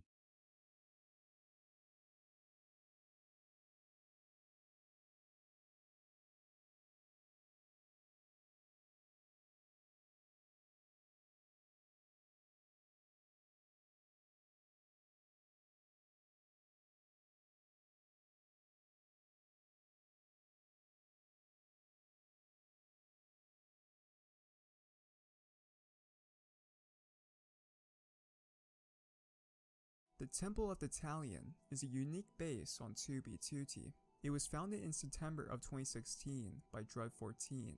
The amount of detail he put into the base is rarely seen on the server or in Minecraft.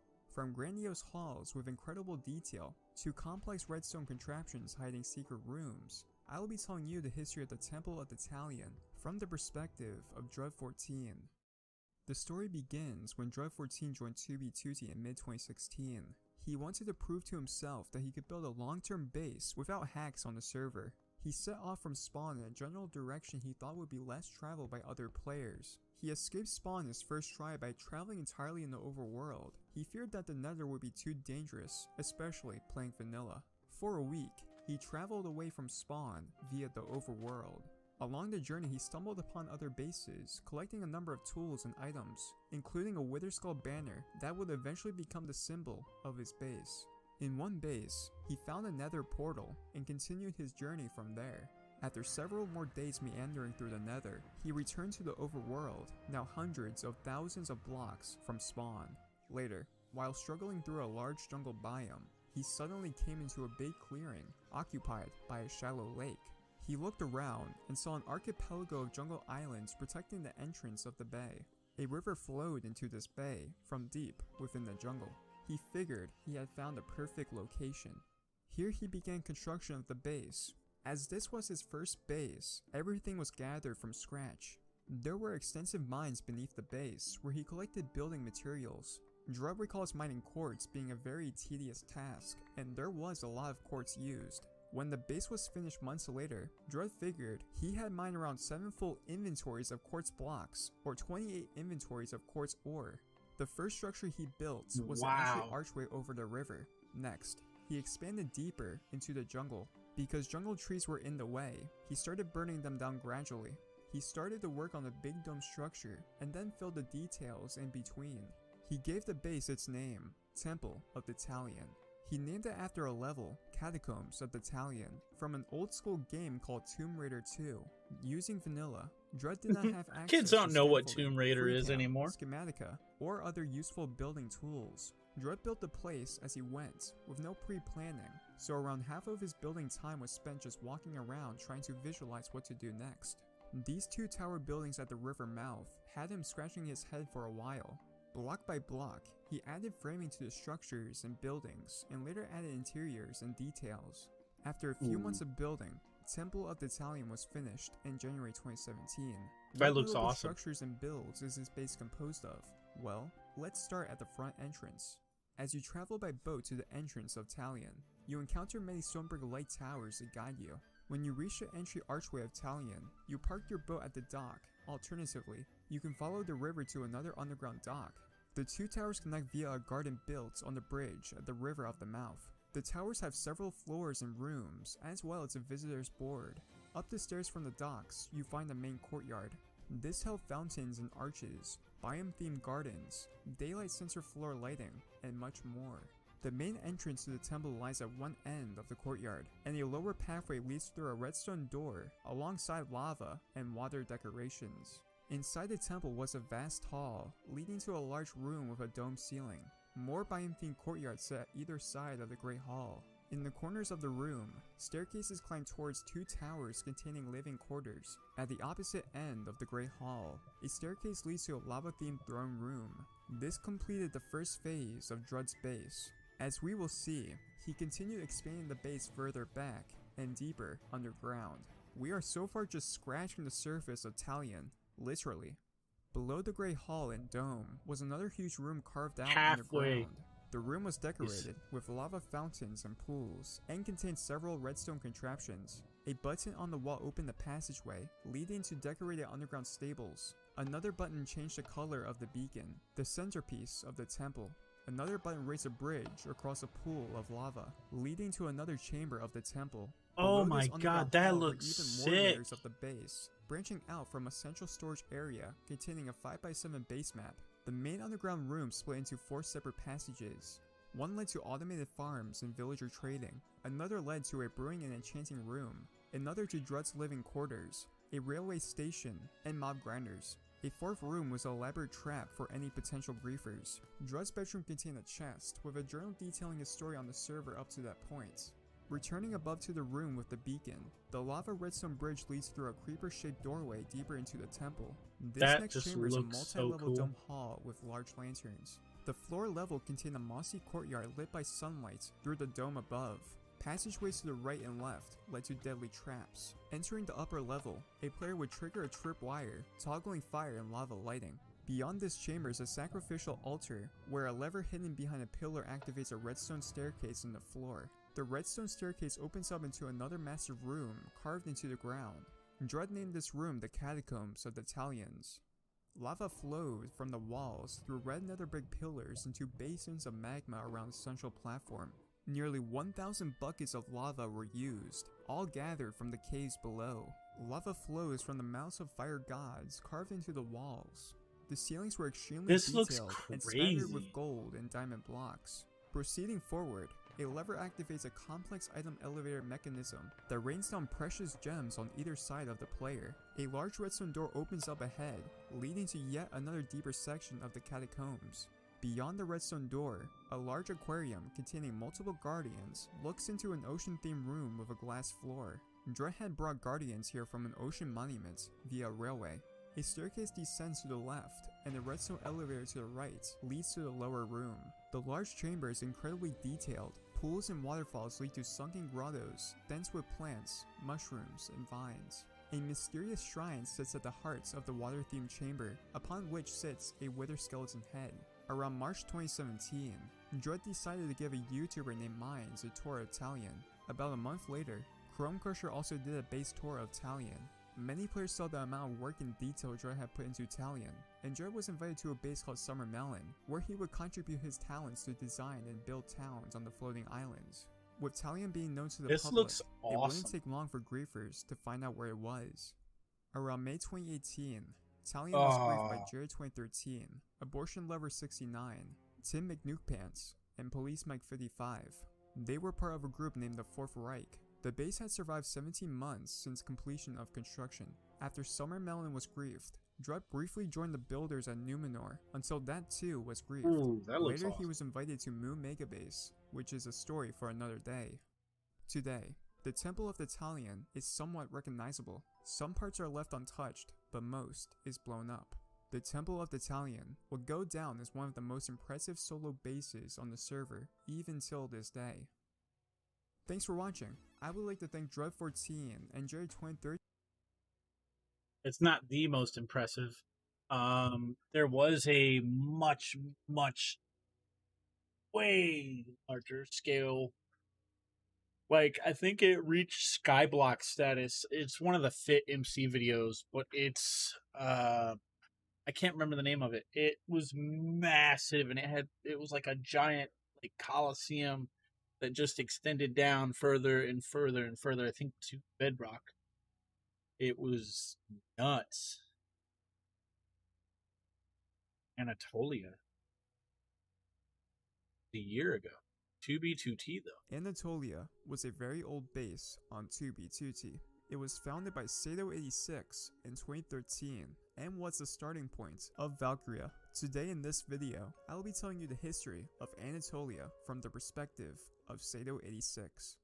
Anatolia was Sato's first base on 2B2T. The reason why he named it Anatolia was because the name is a random map choice in the game Age of Mythology. Sato liked that map, so he called the base Anatolia. Sato built there on February 22nd, 2013, which was 2 days after Sato started playing on 2B2T. All over myself. After he escaped spawn and walked 30,000 blocks in the Nether Highway, he decided to go to the other axis by Overworld, which was an awful idea since he spent 2.5 hours sailing in what seemed to be an endless ocean. After hours of sailing, he eventually found land and decided to build a place near the ocean. Sato started to explore the underground and started digging more to expand the surface structure. He transformed the underground into a layered farm so he could make use of the space with more cobblestone. After this, he expanded the structure and built walls. It was around this time that Sato would invite a player named Drew Bookman to the base after Sato saw him talking in chat. Drew seemed likable for Sato at the time, so he invited Drew to Anatolia, and he accepted Sato's invitation. Later on, Drew suggested inviting another player that he knew named Pyrobyte, and Sato agreed. Hey! Sato was the player doing most of the building. He Good old expanded the main Pyrobyte. building to make an extra room for Pyrobyte. Sato would then start to mess around with lava and water to see if it could be used for building purposes. He would also build a big platform and pour lava on the sides, just behind the main structure. He then builds another structure on top of the platform. When the lava solidified, the process wasn't perfect. He noticed there were lots of missing lines of cobblestone, which he had to fill in manually. In this screenshot, you can see how it looked on the inside. Drew contributed to the base by building a blaze grinder in the nether. Sato also built a railing system leading to a nether portal after Pyrobyte moved the portal away from the base. After that, the group got bored and they went exploring the outer region of spawn. They ended up making a spawn base, which was called Argo Outpost. Shortly after, a temporary map happened, which led the group to meet the crew from Hitler Wood, which also led to the creation of Valkyria. Anatolia was left abandoned for a couple of weeks. Afterwards, Sato, Pyrobyte, and Kino Rana returned to Anatolia, but they were not there to base again. The group had a plan to make a massive stash near the base that would serve the whole group. This stash was made in the ocean, around 5,000 to 6,000 blocks away from the base. This stash would go on to last 3 years and help the group multiple times with supplies, including the construction of the Wrath Outpost, which helped them bring items and blocks like ender chests and enchanted golden apples. After they were done supplying Wrath Outpost, Sato mostly stayed around Anatolia to finish what he had started. He decided to turn the platform into some sort of hanging garden by using jungle saplings they had duped. It was around this time that Valkyria was griefed by Drew Bookman. Sato couldn't help defend Valkyria since he was at Anatolia. Ooh, Sato that left looks cool. Anatolia to pick up the pieces. Did you at see it all Valkyria hanging and help down? the others regroup. Anatolia stood pretty much the same for months as other events unfolded. This made the group want vengeance for their fallen base. A player named Hinder JD, who was part of Valkyria, went to Drew's solo base since Drew trusted Hinder JD and gave him coordinates to the base. Hinder JD wouldn't go alone. He went with the players Night Vista and Cold Wave to assist him as well. When they got there, Drew Bookman was also at the base. This gave the group the opportunity to blow up the solo base and kill Drew Bookman at the same time. Eventually, Hinder JD would kill Drew Bookman with Kino's Master Sword. Drew would quit the game for a few months after this incident. He later came back on the server and tried to reconcile relationships with Sato and Pyrobyte, but once they found out his intentions were not honest, Drew turned sour and blackmailed to use Anatolia as his personal base or lead the coordinates himself. Another incident that revealed Drew's true motive was when he griefed the Valkyria Council. Sato watched Drew remove all of the white wool tree from the building and was going to replace it with some obsidian structure, but Sato interrupted him. It was possible that Drew was about to prepare a lava cast, since it looked like there was a start of a stair formation. He escaped from Sato by using a teleportation exploit, which basically allowed players to teleport to spawn at will. This made the relations between Sato and Drew dwindle even further. This led to Sato telling Pyrobyte of Drew's blackmail. Pyrobyte was very furious when Sato told him that Drew was blackmailing them, and there was also the problem of the stash nearby Anatolia. If Drew actually decided to return to Anatolia and base there was the risk of him finding the stash eventually. Pyrobyte then suggested that they could grief Anatolia and blame it on Drew. That way they would solve two problems. Drew would have nothing else to threaten them with, and the stash would be safe. Sato agreed to the plan, and they would also inform Kino Rana and Jack the Ripper about it. Pyrobyte was the closest to the base, so he decided to do it himself. But the problem was that, when he was supposed to announce that he in quotes found the base griefed, he shared the picture of a lava cast still being formed, with the water not yet running down the structure. A player named X0XP noticed this, and called out that something was wrong. How could he have found the base griefed if the lava cast was just formed? This started a mild controversy, and the in quotes Sato/Pyro did Anatolia memes started to spread around the server. After Pyrobyte had left the server, Sato came clean about what really happened at Anatolia. In his eyes, the base itself could very much still exist if it wasn't for Drew, so in a way, he is ultimately responsible for the base's fate. The stash was later griefed by Tristan 3 years after Anatolia was blown up.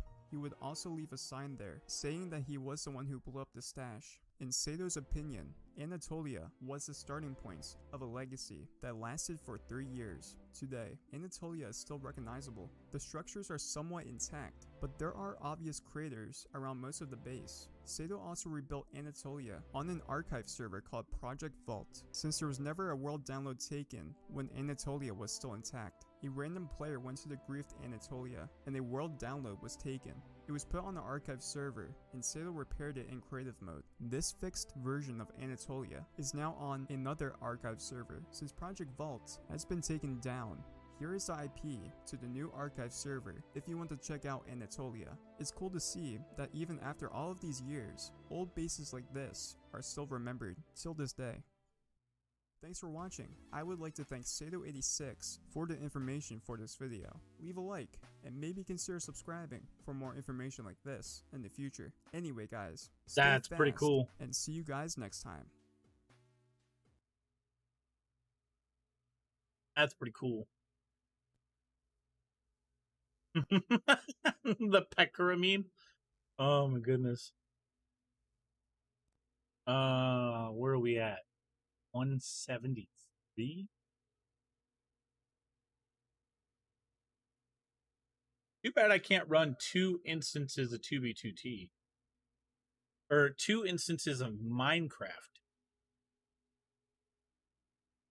Could I run my instance of Minecraft while waiting on the 2B2T instance to go through queue?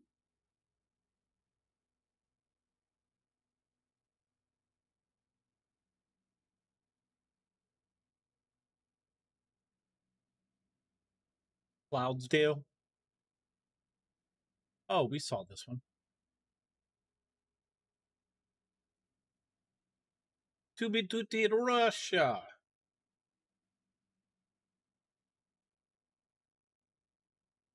This one was cool. Bases turning invisible. What if I told you there's a block in Minecraft that can exist and not exist at the same time? Let me explain. Take a look at this desert. In this spot right here, there is actually a castle that is completely invisible. It's only upon approaching it that it starts to reveal itself. This illusion is only possible because of a mysterious block with a simple name, Block 36. It allows for the creation of builds in survival that would otherwise be impossible. It's a glitch that's been in Minecraft for a long time, but only within the past year has it made its way to the oldest Anarchy server in Minecraft, 2B2T. On the surface, the illusion seems simple. The walls of the castle aren't actually blocks, but instead are maps created to look like blocks. They've all been attached to item frames, which makes it look like a castle. But here's where it starts to get weird. The item frames are floating in midair. In vanilla Minecraft, this should not be possible. Item frames normally have to be attached to blocks, and if those blocks are removed, the item frames fall off. So how have these ones managed to remain floating? The answer is that they're not floating. They are actually resting on block 36. From here, it gets even weirder. Normally, it's an invisible block that cannot be touched, but 2B2T players have found a way to interact with them as if they were physical blocks, allowing them to walk on what appears to be thin air. Trust me, I have just as many questions as you do, which is why the creator of this base, a 2B2T player named Ken, has invited us to come take a look at this strange phenomenon. He's going to show us how Block 36 can be created in survival. Apparently, floating item frames and walking on thin air is just the tip of the iceberg. There's actually a method to utilize Block 36 in a variety of ways. The process of creating it has slowly leaked to the public over the past few months, which is why Ken wanted to show off his creations and experiments before the glitch gets patched. So it's time for us to get on the actual server and make our way out to this mysterious base and uncover the truth about Block 36. I'm at spawn on an alt account right now, but I'm geared up and I'm ready to head out. Now this base that Ken made apparently took 6 months to build. Half a year is a really long time for such a small base. So that means Block 36 must be a massive pain to create. I did a YouTube search and there's only a few videos that go into detail about this old exploit, so it makes sense why not a lot of people know about it and why I've never heard of it before. Well, I'm excited to see it in person for ourselves, and if you're excited too, you better be hitting that subscribe button. Now that we're in the Nether, I have to meet Ken at a rendezvous point where he's going to lead us to the actual base. We couldn't meet at 0-0 because it's a little crazy there right now, so going a little farther out was the best plan of action. We've arrived and there he is. I think he's AFK though, which on 2B is quite dangerous, but I'm sure he'll be fine. Let's give him a little slap just to make sure he's alive. Wake up! Alright, he's here and he just messaged me, so he told me that right through this portal, there are Block 36s right away, so I am really curious to see this. So let's hop in and check it out. Right outside the portal here, the entire ground has been covered in Block 36s that we can't see, and the first weird thing you've noticed is we can walk through this sand, and if you look at Ken over there, he's in it too.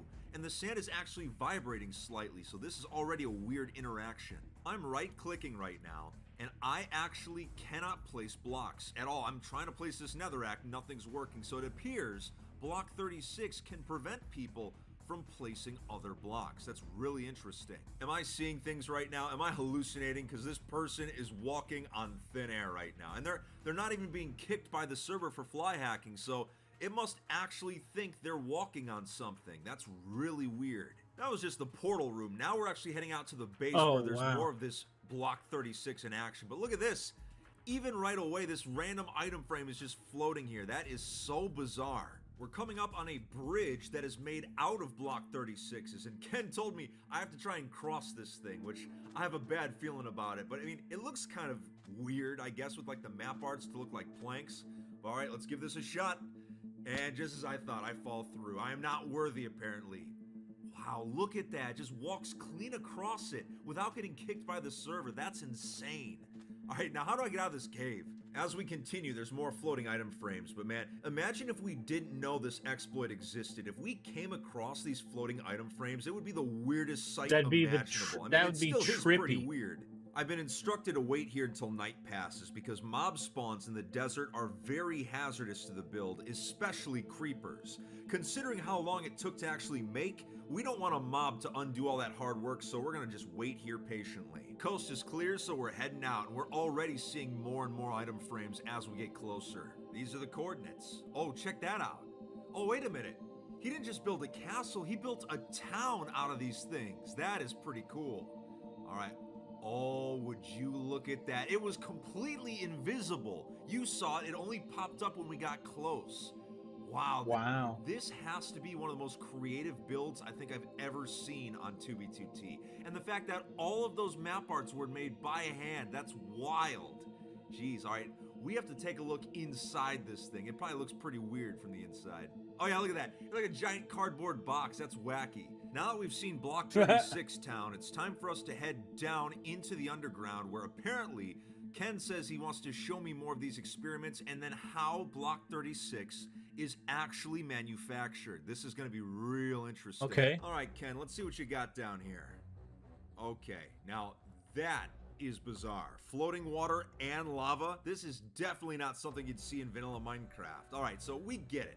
Block 36 allows for the creation of some really strange things. So I'm going to message Ken right now and see if he'll demonstrate how this exploit is actually done and Block 36 can be created. He's agreed to make one for us on camera, so let's see what happens. This is a really weird setup. Oh, there it goes. What? Look at this piston head. It's not attached to anything right now, but it's still there and it's just floating in midair.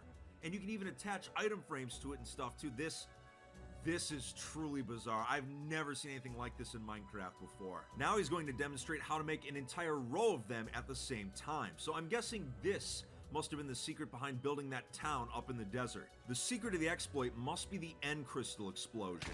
Oh, there it goes again. He's removing the actual piston, but the heads of the pistons are still there. And they're floating and you can interact with them like they're physical blocks. That is crazy. Oh, it makes so much sense now. When I right-click the floating piston head, it actually disappears. So that is how Block 36 is actually made. The server's confused and it doesn't know if this block actually exists or not, so in a way, it's both. Since Ken is able to physically interact with the blocks, he's also able to remove them, so watch as the item frames start popping off because there's nothing there anymore. This is some true magic, man. I've never seen anything like this on 2B before. So now that we know how Block 36 actually works, we need to start thinking about what the ramifications of this might be. I mean, as you've already seen, you cannot place blocks in a Block 36, which could be really useful for anti-griefing measures, but if this exploit does not get patched, I'm curious to see what 2B2T players might actually be able to do with it. It's actually kind of scary if you think about it, but anyway, so that's the mystery behind Block 36. It's just a piston head that both exists and doesn't exist at the same time. Well, hey, if you found today's video informative, make sure to hit that like and subscribe button. Also, make sure to follow me on my socials, but that's it. So take it easy, watching Fit YouTube. fam, I'll try and get into stay alive out 2B2T. there. Throw up another video. Holy shit. That was actually really cool. Ever since its infancy. Oh, wait.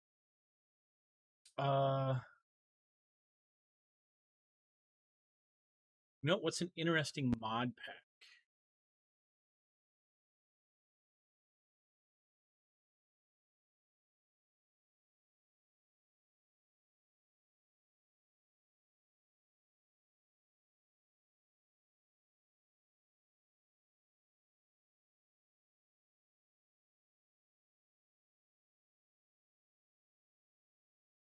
Is it waterish? Oh, a lot of these people are doing I survived 100 days. As a Minecraft bandit? Wow. Look at that. Ryan, not Brian.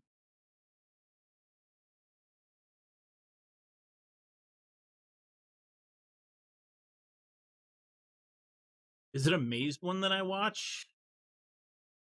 Let's throw him up. See what we got. You guys asked for it, so now here we are, the Amazon rainforest. I'll be right back, chat. Here, I'm going to be exploring the mysteries of the lost tribe inside of the Amazon, while surviving against the harsh climate and the most exotic creatures I've ever seen. Here, there are deadly ants. These things are a pest, and the queen is massive. Just look at this thing. If that's not enough to scare you, killer plants. Those are here too, and these things eat everything. They will ruin your day. Yeah, that happened to me a few times. Tree dragons. Annoying. That's the only word I have for these things. Just straight up annoying. And lastly, a three-headed snake. Come close to one of these and you will be in the hospital for a very long time. But now, it's time. Time to suffer and face the extremes of the Amazon rainforest. Okay, so this is the Amazon rainforest.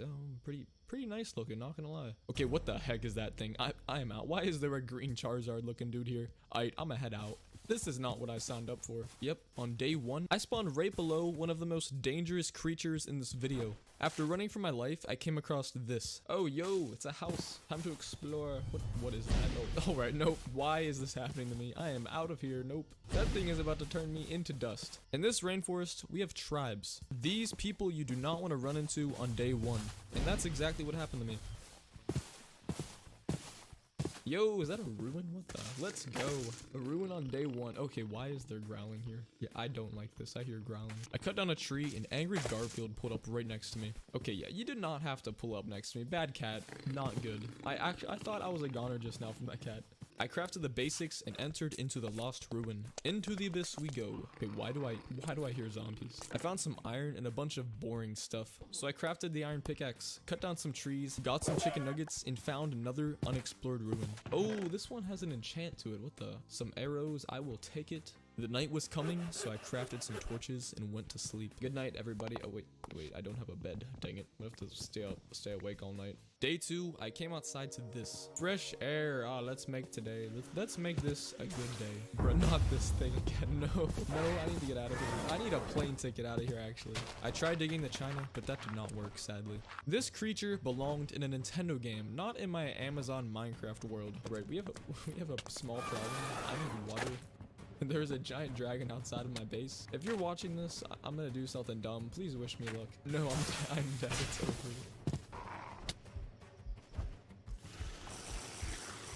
Somehow I lived. I stayed in my base until the angry dragon disappeared and was greeted outside by some creepy dude and his little blue friend. By the way, in this, creepers become camouflaged, so just another thing to make this 100 days that much harder. I spent this day exploring and falling off cliffs. That hurt. Then I found a cave. Hey, let's go, some shelter. I found some coal and made some torches, so now I don't have to be scared of the dark anymore. I came across some iron and crafted iron weapons. Guys, if I did not have watermelon, I would be dead right now. Oh shoot, what is that thing? That is a creeper? What? I thought that was like an item. I spent this day mining and getting resources for the long haul. My claustrophobia was kicking in, so I left the cave. And then my other phobia kicked in. Oh heck no, is that a cockroach? I am out of here. You will not see me near one of those. Nope. Oh gosh, now I hear a gorilla. What? That's not good. And then I came across the tribal warriors. Oh shoot, it's the Thanos chief dude. Nope, not this guy. No. Guys, I think I suck with the bow. Never mind. Nope, just get me out of here. This dude is crazy.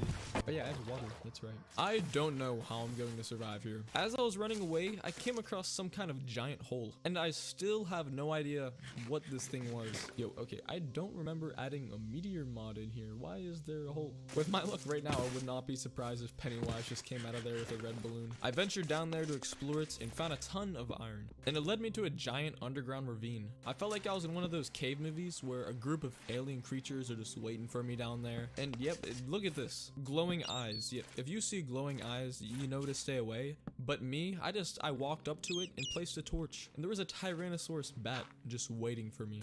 Terrifying. I spent days 4 and 5 exploring the cave further and saw a dude there just chilling. Literally just chilling. Okay, cut the cameras. Why is there a random dude down here? What is this? I continued mining and came across a diamond and some other ores. Okay, I need to get out of this place. This is too creepy for me. I then realized I've been around lava this whole time and my temperature was going up, so I started melting. I smelted my materials, and when I went to exit, all I heard was this.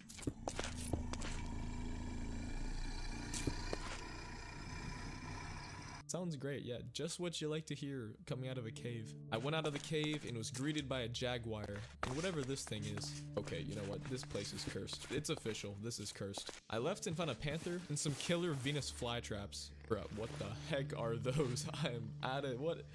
The man-eating plants are in this thing too? And they were not friendly. Okay, this is not good. Night came and I was attacked. Yep, by the dang dragon. It just would not leave me alone at all.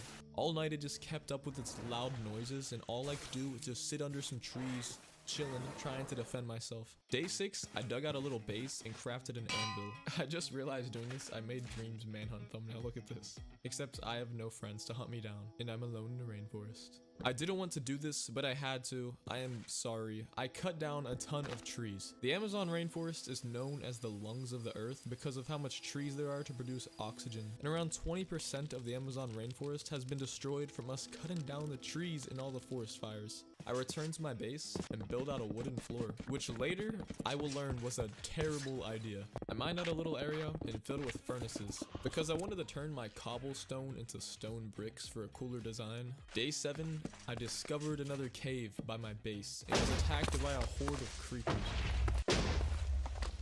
Jeez, luckily I have this watermelon here. I would be dead without it.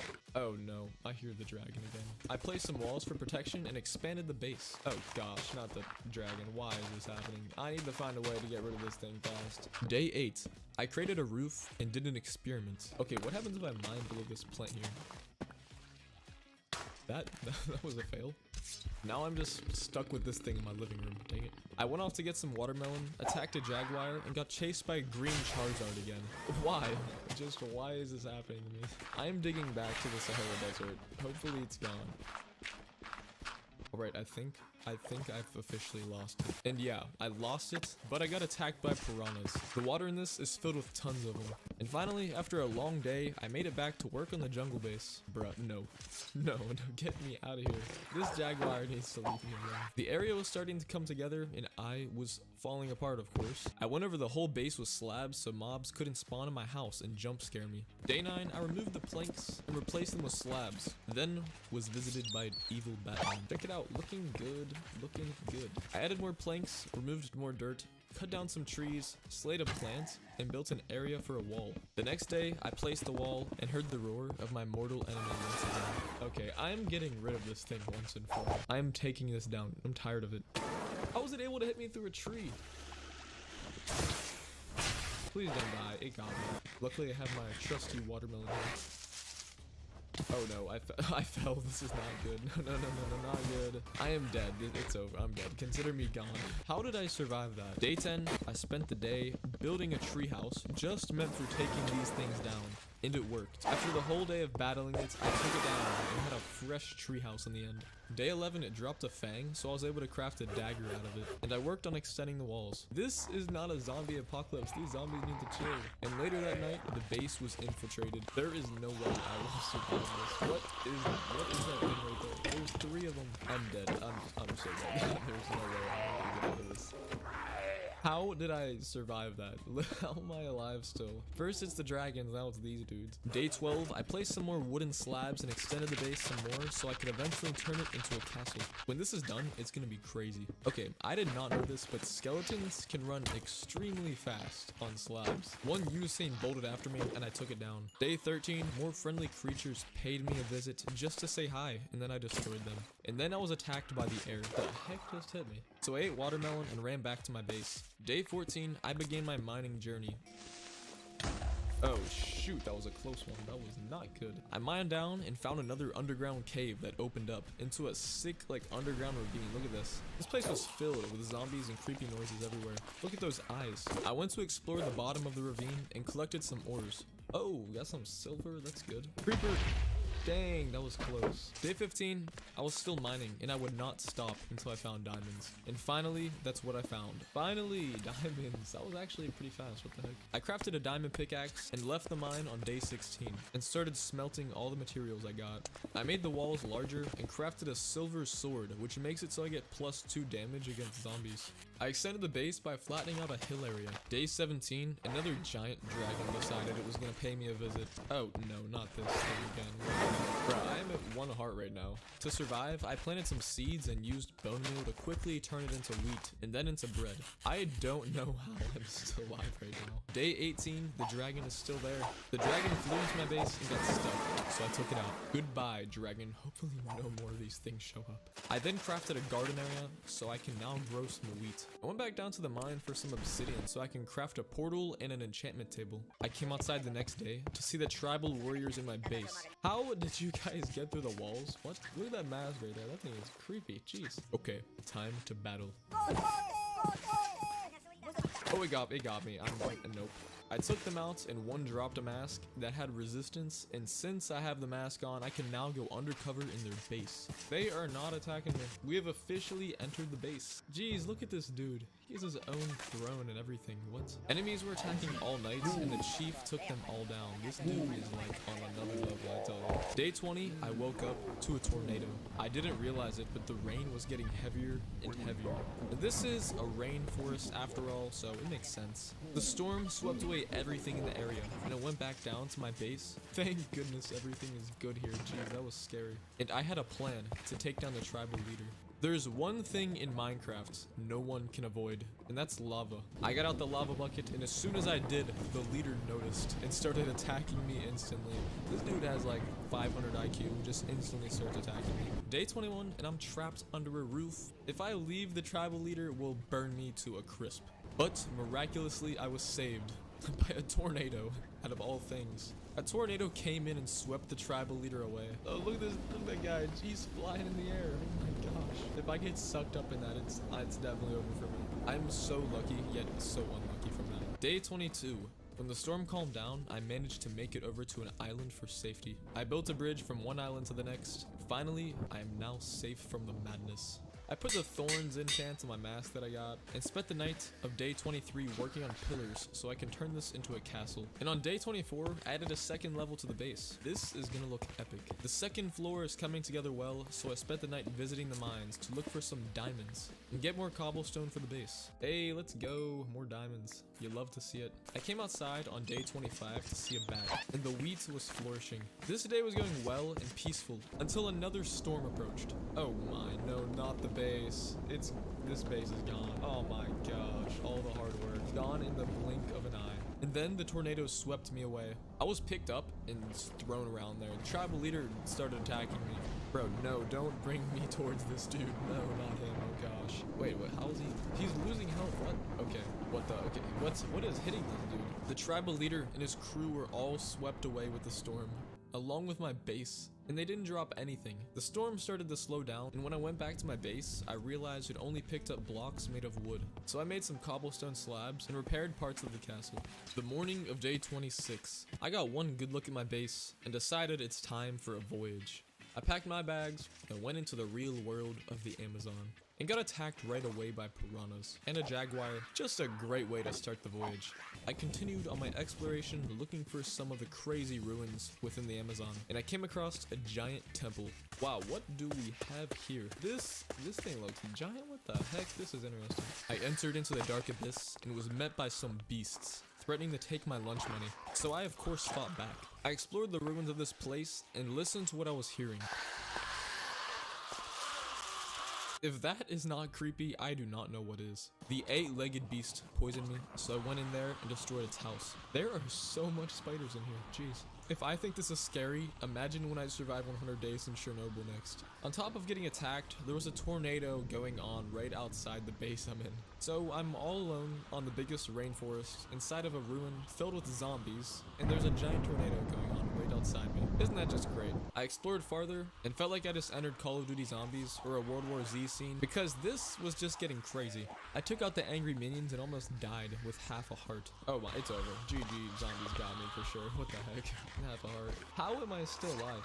Honestly, I don't even know anymore. I think I bit off more than I can chew with this one, not gonna lie. I forgot there was a spawner, and I just sat there taking out zombies for like 10 minutes. So I finally took out the spawner, and there was no chest. But there was one good thing that I got out of that, a bed. I've survived these 27 days so far without using a bed once. After pulling an all-nighter for 27 days straight, I finally got that good sleep and woke up the next day, and I heard the blissful sound of a tornado right next to me from days 28 to 31. And when I went outside, I got flown across the map. Oh, no, please don't die. I'm in here. What do I do? I'm floating right now. What the heck? Not the lava, no. Oh my life. I dug a hole and waited there for several days because this storm did not stop. I was not going outside until this rain slowed down because no. After getting flown up in the sky, you don't want to go outside again. I woke up on day 32 and was finally able to breathe air and not rainwater. I came across bones to a dinosaur. Jaguar, I am not in the mood right now. Please stay away. I found a shelter at some ruins and slept. Day 33, I explored the ruins and found some gold and diamonds. I went outside and this rain wasn't going away. It just kept up. I continued on my way and heard this. Not this dude again. Come on.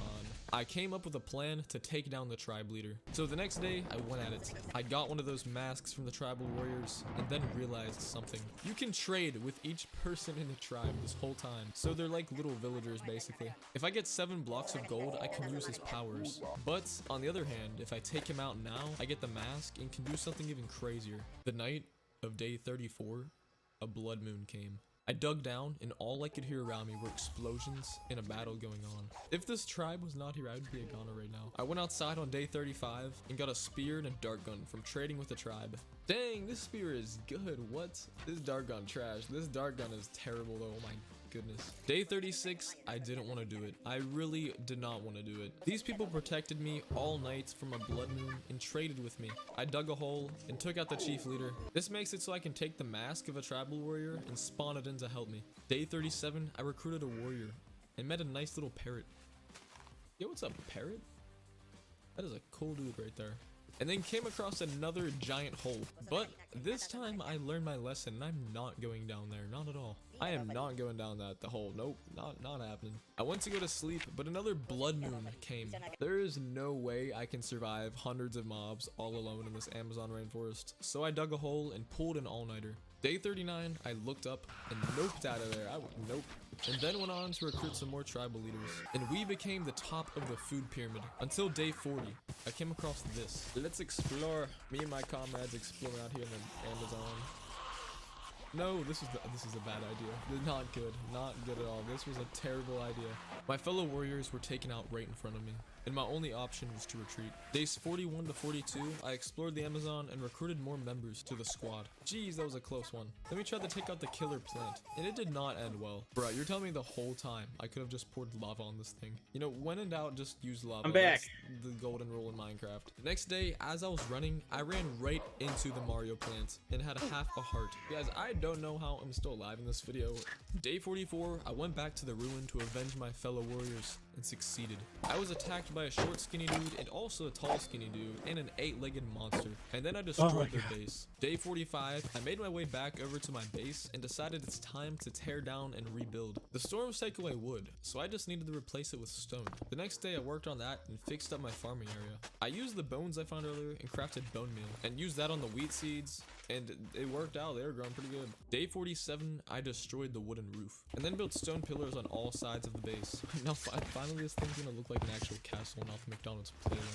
Day 48, I fed my sugar addiction. This sugar cane helped to make me rich with all the paper. I added a second story to the castle pillars, but then got attacked by some angry minions. I have one heart, better not die to these dudes, what the heck. I then recruited them to the squad, got that bread, and told some kids their costumes were lame, but they got mad at me. Yo, chill, it's a prank, bro. Day 49, I just realized I don't have an entrance. It's just a couple of blocks. So I started work on a little gate here, and fell through the floor. Bro, I actually fell through the floor, what the heck. It was the chocolate cake, it did it to me. Day 50. So far I've slayed some dragons, explored the abandoned ruins, survived the exotic animal attacks, lived through the harsh weather of the Amazon rainforest, and started building my own castle. What's next is gonna be crazy. At the night of day 50, I fought off the Walking Dead and spent the next day mining. Yo, diamonds, let's go. I needed to make the mine easy access, so I crafted some stairs so I can get up and down easier. Then smelted what I got from mining. Day 52, I got the killer plant seeds and planted them. Okay, hopefully when I plant these things, they don't turn on me and try and kill me. I then went for a walk and made a friend. Yo, look at this dolphin. I'm naming this thing Dorothy the Dolphin. Look at those tricks right there. Dude, what the heck is that? What the heck was that thing? What are the, nope, I am out. Oh gosh, half a heart. Half a heart again. This is not what fun. were Please those? Were those the species ants? of killer ants attacked me. These things live underground and are very, very dangerous. When you're taking a stroll, you do not want to come across these or you are a goner. I caught my breath and took one out. Day 53, I was curious. Where is the ant's nest? I needed to go to the source and take them out, or else these things will be pestering me the whole video. But to do that, I need an army. I noticed a group of tribal members spawn right outside my base every day, so I took them out and started my own quest to launch a full-on attack against the killer ants. Day 54, I started work on a bridge, so I can get up and down my base easier. And then I gathered more tribal members. Oh shoot, these dudes are tough. No chill. You have no chill. I got arachnophobia, and there's a spider right there. No. The next day I went outside and was greeted by a flying Simba. This thing looks creepy, and I was not about that. I made some bread, recruited some tribal members, and decided my base needed some drip to it. So I made a little walkway and added some walls to the front. Day 56, I added some windows and put some cool designs on them and checked up on the tribe.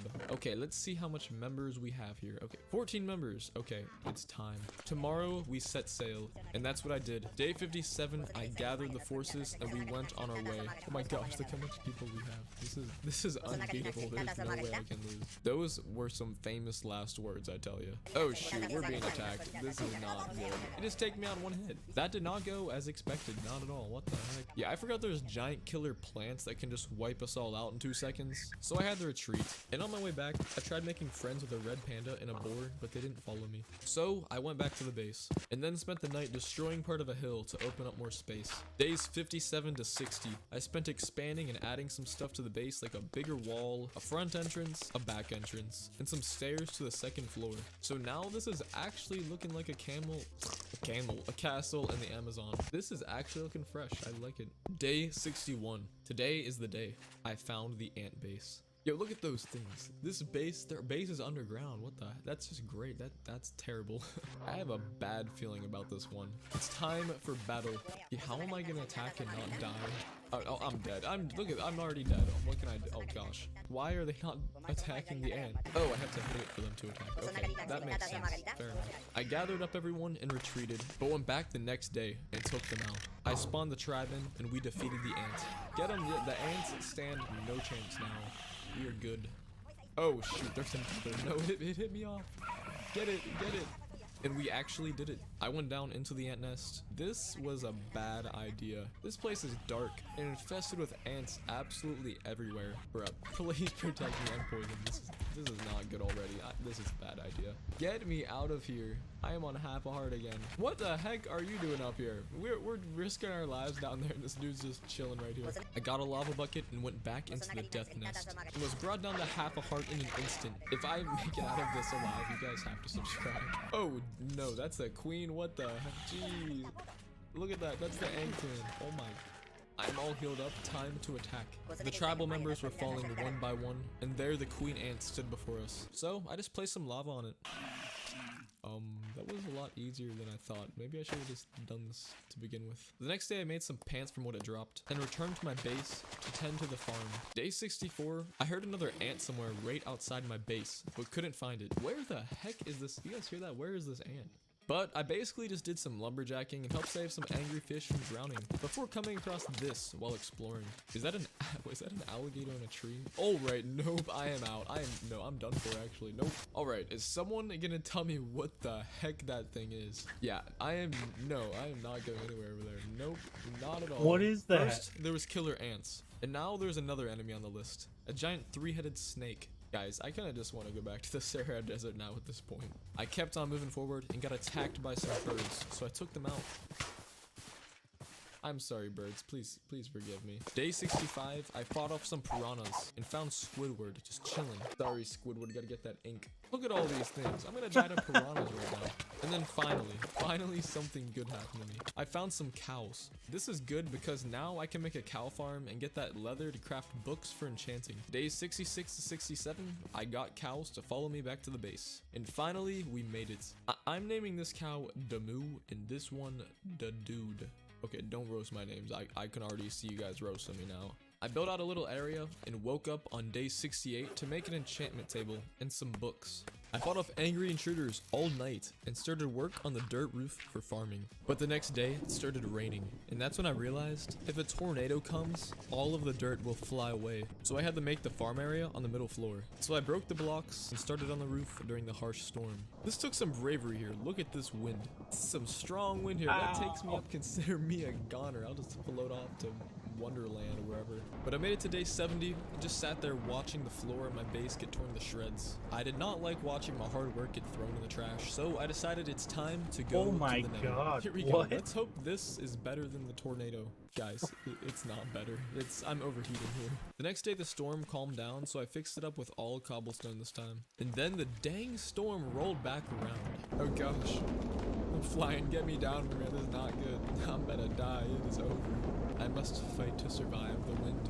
Push against the wind. And surprisingly, I made it out alive. Days 72 to 73, I finished up the roof so storms don't tear my base down, and finished up the dirt floor for farming so I can make the cow farm massive. Day 74, I got the bone meal and got as much wheat as possible. And then another storm hit, of course. Of course another storm is gonna hit me. Yo, look at the plants right there. They are ascending. At least this will test if like blocks will fly away or not. And after the storm went down, not one block flew away from the base. The only painful thing that happened is when World War Z attacked me. This is the Amazon rainforest and the Walking Dead's attacking me. I fed the cows and slept. Day 75, the storm was still going on, so I fixed up the pillars and made the cow farm more compact. I wanted to enchant soon, so I crafted bookshelves to place around the table and then crafted a diamond sword. Day 76, I saw a random dude. I forget, what do the bookshelves do? He's just sitting there chilling. I let him chill. What the heck?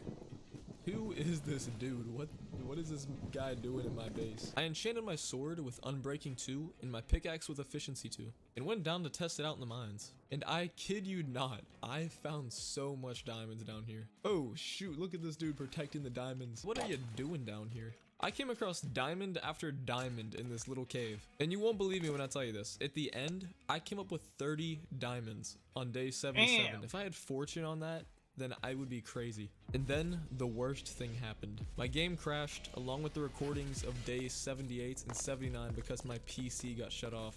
But worst of all, my world got corrupted. I loaded back into this. A chunk of my world was missing, but that's not the worst part. The chests that I had, with everything in them, vanished.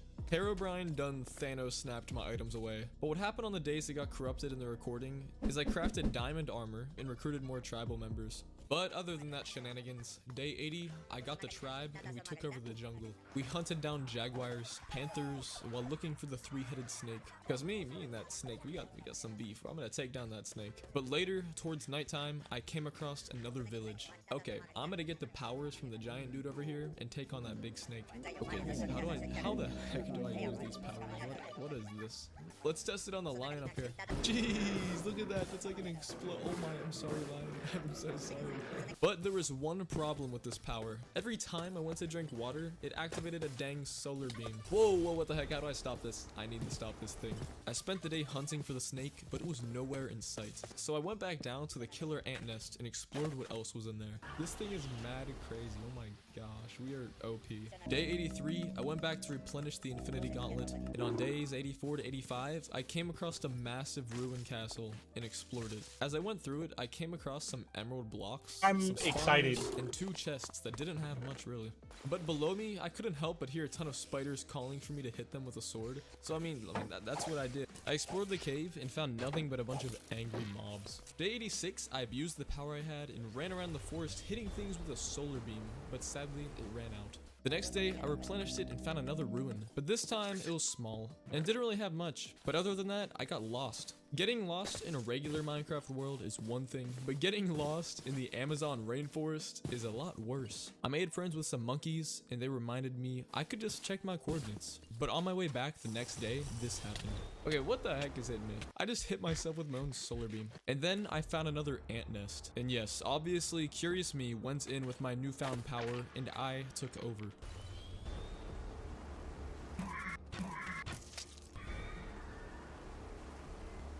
The queen ant dropped an egg, so I kept it to raise it. In day 89, I spent the whole day traveling and eventually made it back to the base. And when I made it back, I made a friend. Everybody meet Julio the Golem. I placed the ant egg and went to sleep. On day 90, I woke up to Shrek trying to take over my swamp, but obviously I couldn't let that happen. And then the egg hatched into this thing. And right when I turned my back, guess what happened? Yeah, the ant betrayed me. This dang ant, straight up, look at this. It hit me right off a cliff, right off a giant cliff, but luckily I had enchanted diamond boots with feather falling and got super lucky. This thing turned out to be a pest, so I took out the ant and gathered some wheat to feed my cow friends. I crafted some glowstone to brighten things up around here because it was looking pretty gloomy after that ant done hit me. And I realized right after I woke up that my head is right next to a cliff just hanging off of it, so I should probably fix that. I filled in the gap and created more bookshelves so I can have higher level enchants. And I needed more paper to craft another bookshelf, so I went around the next 2 days looking for sugarcane. And on the first day, I did not find any. But I did get attacked by 1,000 piranhas. Oh my gosh, look at these things. And the next day I went out, but this time I actually found sugarcane. So I enchanted my sword with fire aspect and knockback on day 94 and named it the Snake Slayer. Because before day 100, I will take down that giant snake. I will take it down. The next day, I got the tribe ready and we went on the hunt to take down the snake. And there it was. Okay, we're taking down the snake. Sneaky snake. Let's go. We're doing it. Okay, I don't think this bow is doing anything. It's like multiplying. Oh gosh. This thing is growing heads. The more I attacked this thing, the more heads it was growing. So I was only making this thing stronger. I went to attack it, but it was taking us out one by one. My comrades falling before me. Day 96, I was the only one left. I used lava on it, but ran away, and I lost it in the storm. I then spotted it inside of a cave and started the battle. What have I got myself into? Day 97, what I was doing was obviously not working, so I went farther into the cave and used what works best. The trusty lava bucket, of course. Oh my, it's working. We're actually getting somewhere. I'm gonna dig out a hole here. Yes, we're taking out the snake. Finally, the snake is gone. Jeez, we did it. The snake was finally defeated, and I returned back to my base on day 98. What does it drop, though? I said hello to Julio the Golem and fed the cows. In day 99, I crafted a book and a quill to make the story of my 100 days Amazon rainforest survival official and put it on a frame. I then spent the rest of the night fishing and gave the last tribal leader standing a crown of the most amazing one of all the ones. A great name. That's a great name for a crown. And finally, we made it to day 100 in this epic adventure here. Guys, we finally made it to day 100. Oh my gosh, this video is crazy. From the crazy storms, to the tribes, to the killer ant colonies, blood moons, 3-headed snakes, and creating a castle in the middle of the Amazon rainforest. In the end, we survived it all. I hope you enjoyed this video. Please drop a like and subscribe if you enjoyed, and comment down below where in the world you want me to survive 100 days next. God bless.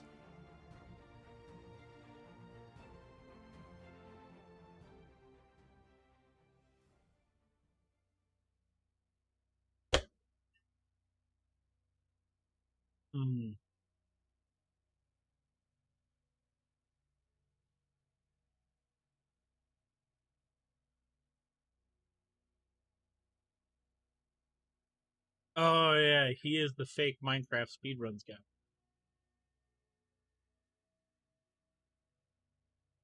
This 100 days is gonna be so peaceful, so nice. Psych! You guys blew up my comment section with the Sahara Desert. And now look, I'm gonna have to be surviving in the Sahara Desert now for 100 days. Look at this place. This is the torture I'm gonna have to endure for the next 100 days. Last time I survived 100 days on Mount Everest and made it to the peak. This video, I'm gonna have to survive 100 days in the real-sized Sahara Desert. Attempt to cross it and face some of the craziest things I've ever seen. Like, look at this thing. Imagine this thing waking up right next to you. If this is the first time you've clicked on one of my videos, what's up? I'm Amazed1, and I plan on doing some of the craziest things you've ever seen. In this series, I'm going to travel around the entire Earth and survive 100 days in the most exotic places in the world, using this mod called Terra 1-to-1 that generates the Earth into Minecraft at real size. So if you like the sound of it, make sure to subscribe and turn on notifications so you do not miss an upload. But yes, now is the time. Time to watch me suffer for the next 100 days and face this dang Sahara Desert. Okay, day 1, look what we have here, a massive desert. That's great. No, not good. Yeah, I'm mushrooms? Very screwed. And you know how much miles it takes to cross this thing from where I am? 150 miles. Since this is real size, it takes 250,000 blocks to get to where I want to be, so no, that's not good. And just when I was beginning to lose hope, I found a wild Squirtle. Yo, it's a tortoise. No way, I'm not alone. That's a relief right there. That is a relief. It used boy, get yourself away from me attack, and I got away safely. I put my past behind me and went to gather sticks, but I realized something. Bruh, no, I need water. Okay, this is, please, I hope wells spawn. Please say that there's wells that spawn here. And there it was, I found a well. Oh my, thank goodness there's wells in this cheese. I discovered Ratatouille and my least favorite thing, a giant snake. Then a dang dust storm just pulled up on me. It's only day 1 and there's like one of these, what, this is, why? Why is this happening to me? Yeah, when there's a dust storm, it makes it so all the creepy looking desert mobs spawn in, so I'm trapped, basically. Good times. I used my time wisely, crafted some basic stuff, and mined the rest of the night. Day 2, I went outside thirsty, with an angry man chasing me. Got some water, and I came back to the base to see this Squirtle chilling on a bush. Sheesh, yo, look at this turtle right here. Turtle's coming right in the base. You're coming in the base, turtle. I made a hole in the house, and gave the Squirtle a new home. I'm gonna name you Mortis the Tortoise, King of Turtles. I mined for the rest of the night and most of the next day as well, but I could not find iron. I literally spent the next 3 days mining, 3 whole days, and I finally found iron on day 4. Finally iron, oh my goodness, that took forever, literally 4 days gone already.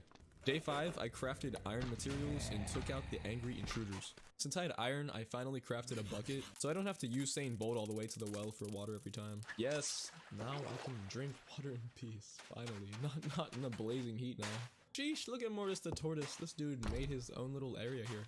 I went outside and did something insane. Yo, there's lizards here too, what the heck? I'm definitely bringing the lizard back with me. Oh no, there was a zombie. This is okay. Yo, I'm gonna test out the egg that I got. Yo, what the heck is this thing right here? Get him! I think is that a worm? That's a worm, bro. No, the worm. Oh my, no, the worm is gone, guys. I picked up an egg a couple days back, and turns out it was a giant killer worm egg. I named it Vermin the Wormin and made a memorial for it. I will always remember you, Vermin, although I only knew you for like a few seconds.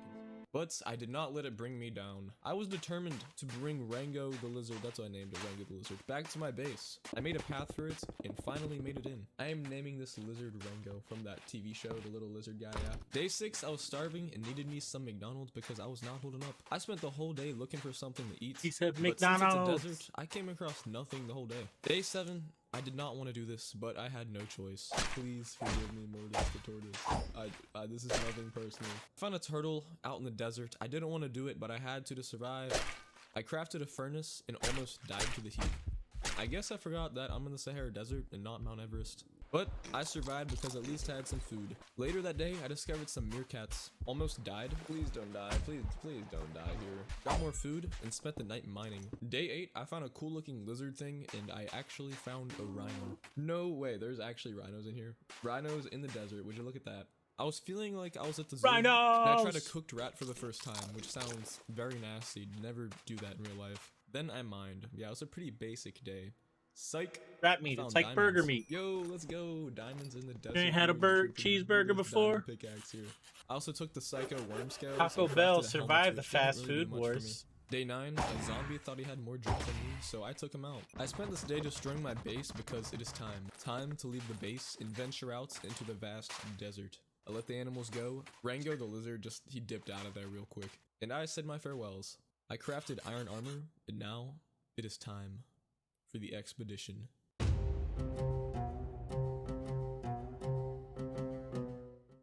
I began on my journey, gathered some food, and went to sleep. The next day, I discovered a wild snake, and did what any curious person would do, of course. Amazed One is about to enter the bite zone with a wild snake. This is very dangerous, and a lot could go wrong here. Don't try this. That didn't do much. I feel like Brave Wilderness. Yeah, shout out to that guy. He's awesome. Other than that, I spent this day living on the edge of overheating and gathering food. But then I saw this. What is that? I am not going over there. Get me out of here. I built a base. And then met some camels. Day 11, I tried riding the camels, but sadly, I didn't have a saddle. Time to fight an anaconda. Okay, anaconda, let's go. Looks like a giant turd. I made my way back to the base, built a roof, and cooked up some food. I wanted to get some more XP, so I spent the night fighting off some friendly looking creatures here. Day 12, you won't believe this. I crafted a fishing pole, and I kid you not, the first cast, I got a fishing pole with Unbreaking 3, Mending, and Lore 2. I wanted to get an anvil to repair it, so I spent the rest of the day mining. Day 13, I crafted the anvil, and went to repair the fishing rod, but I did not have enough experience. So I spent the night fighting off angry minions, but I heard this, their boss showed up. This giant scorpion and a mummy appeared. So I said nope, and got out of there, went to sleep, just pretending that I'm not in the biggest desert in the world with giant creatures straight out of Goosebumps attacking me. Day 14, it doesn't get better. I do not know what happened this day, but it was cursed, let's just say that. Chucky done put a curse on this day somehow, because look what I woke up to. What is this? Okay, what the heck is, I don't even know what's going on. This needs to stop. I waited till the area cleared out, and the only thing left was a scorpion, so I should be good, right? Wrong. Look at this thing, this looks like a helicopter. Nope, I'm out, this thing almost killed me, right? It's now day 15, and I'm on half a heart in the Sahara Desert. I got some food, and slowly brought myself back up to normal. And it's finally time to repair the fishing pole. All of this just for a fishing pole.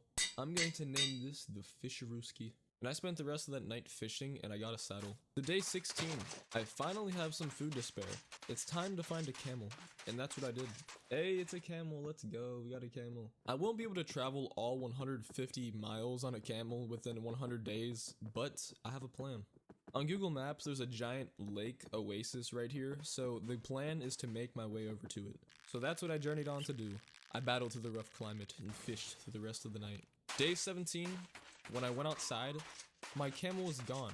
This thing just vanished with the saddle and everything.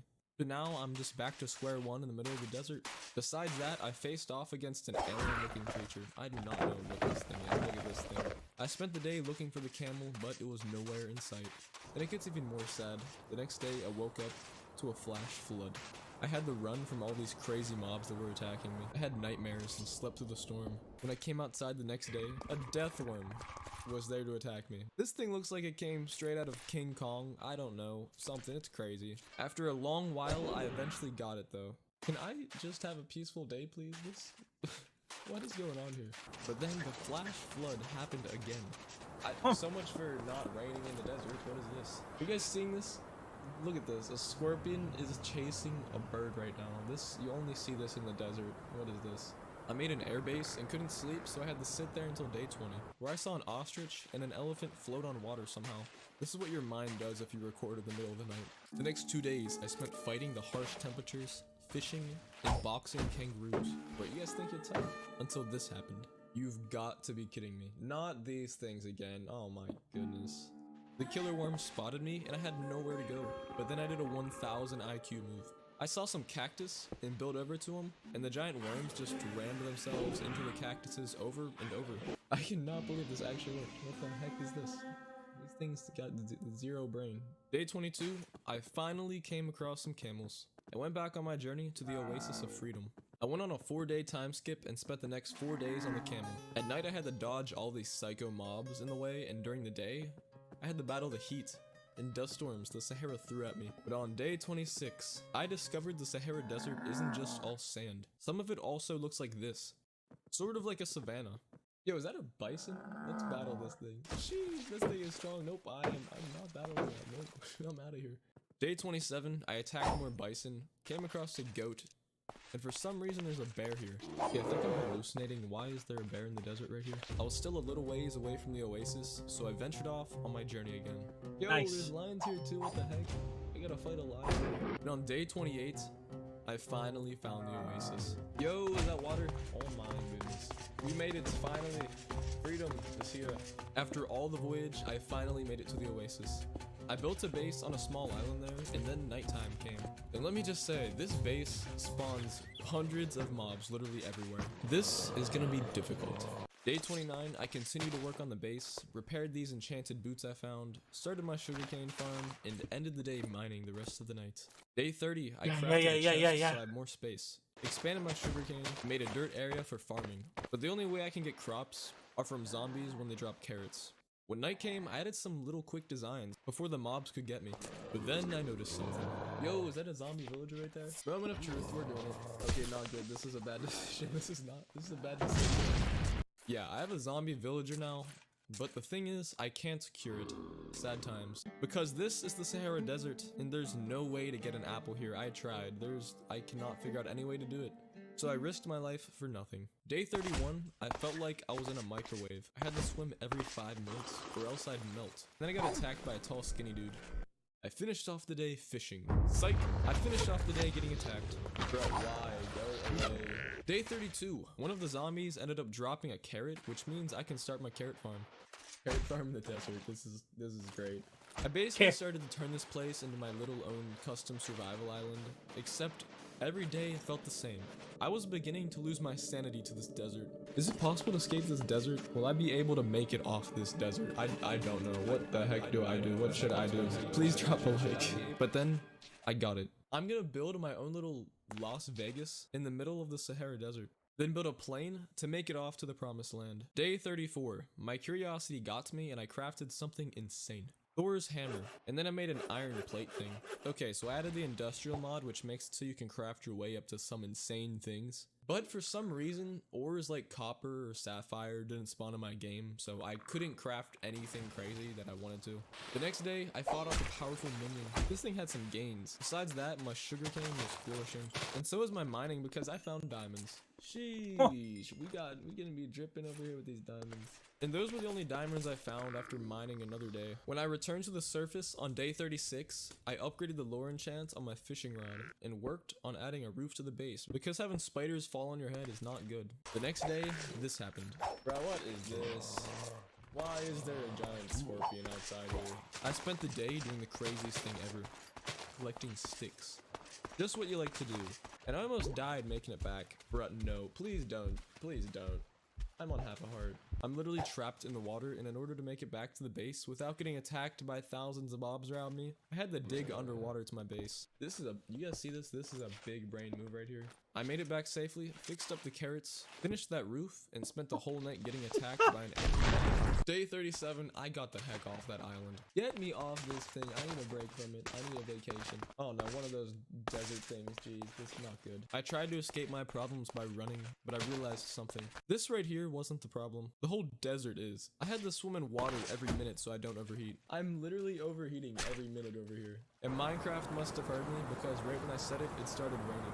So I spent the next day mining until the rain stopped. Day 39, I took a vacation day and went fishing. Everything needs to be done in moderation or else you'll go crazy like on day 32. And on the next day, I touched up on the base and was attacked by that dude from Bug's Life. Just let me live in peace. I'm just trying to have a nice peaceful day out here. When night came, I juked my way back to the base and got hypothermia. You may be wondering, why does this guy have hypothermia? Well, at the Sahara Desert, the temperature at night sometimes gets freezing, and during the daytime it gets extremely hot. So yep, another thing just to make this that much harder. But on the bright side, I finally crafted a bed. My other one got destroyed, so now I can sleep instead of pulling an all-nighter every night. Day 41, I added a door to the base, dodged a green dude, ran away from Chucky's minions, and upgraded the bridge I made, before getting attacked by the heat again. Bruh, this heat is so annoying, oh my. I need some type of defense from these dudes. Day 42 to 43, I mined out an area around the perimeter of the base and filled it up with water so the mobs had to swim to get to me. Also, I took all the bows I got from fishing, collected the infinity stones, and crafted a bow with power 4, punch 1, unbreaking 3, and mending. Day 44, I came up with a brilliant idea. A pyramid in the desert, but then I thought, nah, that's too cliche, a pyramid in the desert. But then I thought, a glass pyramid. So after being attacked by the Bugs Life army, I got to work on the glass pyramid. And after placing blocks and working out the whole day, I realized this. This is going to take a lot of glass. Day 47, I was out of glass, so I spent the day mining out some sand and extending the perimeter so I have some defense. And I realized this. Oh, I can make golden carrots. I completely forgot about that, jeez. Now when the heat pulls up and tries to attack me, I don't get phased one bit by it. The next day I cleared it out some more and put the sand in the furnace to make glass. And on day 49, I literally did the same thing. And now, day 50. We have made it halfway, and so far I've fought off some of the most insane creatures I've ever seen. Survived the sandy desert, survived the harsh temperatures, and have began on my quest to create my own Las Vegas in the Sahara Desert. Wait, is it Sahara Desert or Sahara Desert? Am I mispronouncing it this whole time? And that's what I did. I spent this day making progress on the pyramid and spent the next 2 days mining for coal to get more glass. On my way looking for coal, I found some more diamonds, so now we have the most drip in the Sahara Desert. Although I'm like the only one here anyway, so it doesn't matter. You would have thought after all the mining I did, I would have came across this earlier, but finally, on day 52, I came across a lava pit. Finally a lava pit. Oh my jeez, this has been taking forever to find one of these. Now I can make that enchantment table finally. And that's what I did. I made that enchantment table and realized after all this mining, I had no lapis. Dang, I got no lapis. Oh, that sucks. Day 53, I came up with a cool idea. A bridge. I already had one side of the pyramid done, so I decided to make a bridge connecting my trash looking base to it, and I added some walls for protection before getting destroyed from overheating once again. Day 54, I woke up absolutely surrounded once again, dodging explosions and arrows. I wonder if I'd be better just surviving on a desert base than this oasis. So I got my torches and placed them everywhere so less mobs spawn. These blocks here look kind of odd to me, so I just removed them and watched the nice sunset. Day 55, I really need to fix my house. Kinda looks like I just threw a bunch of random blocks together, which I mean, I kinda did, so it definitely needs a renovation. And bada boom, bam, bop, bada boom. The room is looking clean. The next 3 days, I went on a building time skip of me making this pyramid look cool. Day 61, here is what I've done with the pyramid so far. And I also added some dirt to it that I would later turn into a farm. Now I wanted to get wheat so I can make an animal farm, but this is the Sahara Desert, and yeah, there's no grass or villages nearby at all, just complete desert, wasteland, whatever you want to call this, and completely finished one side of the glass pyramid. But now there's just the other sides you gotta do. Day 63. It's time to go to the nether. My goal is to craft a plane to get off this cursed desert, but there's no wood here, and now the only way I can get it is from the trees in the nether. So I took my leap of faith, and this happened. Bruh, I spawned underground. I mined as far as I could, but I overheated, so I had to retreat. My hopes and dreams were crushed. The nether was worse than the desert. It was just an endless amount of blocks, and I overheated every time I was there. But I pretended I was the protagonist of my own TV show and kept moving forward. I was in denial, and I really wanted to craft this plane still somehow, so I went out and went to gather slime. I had this idea.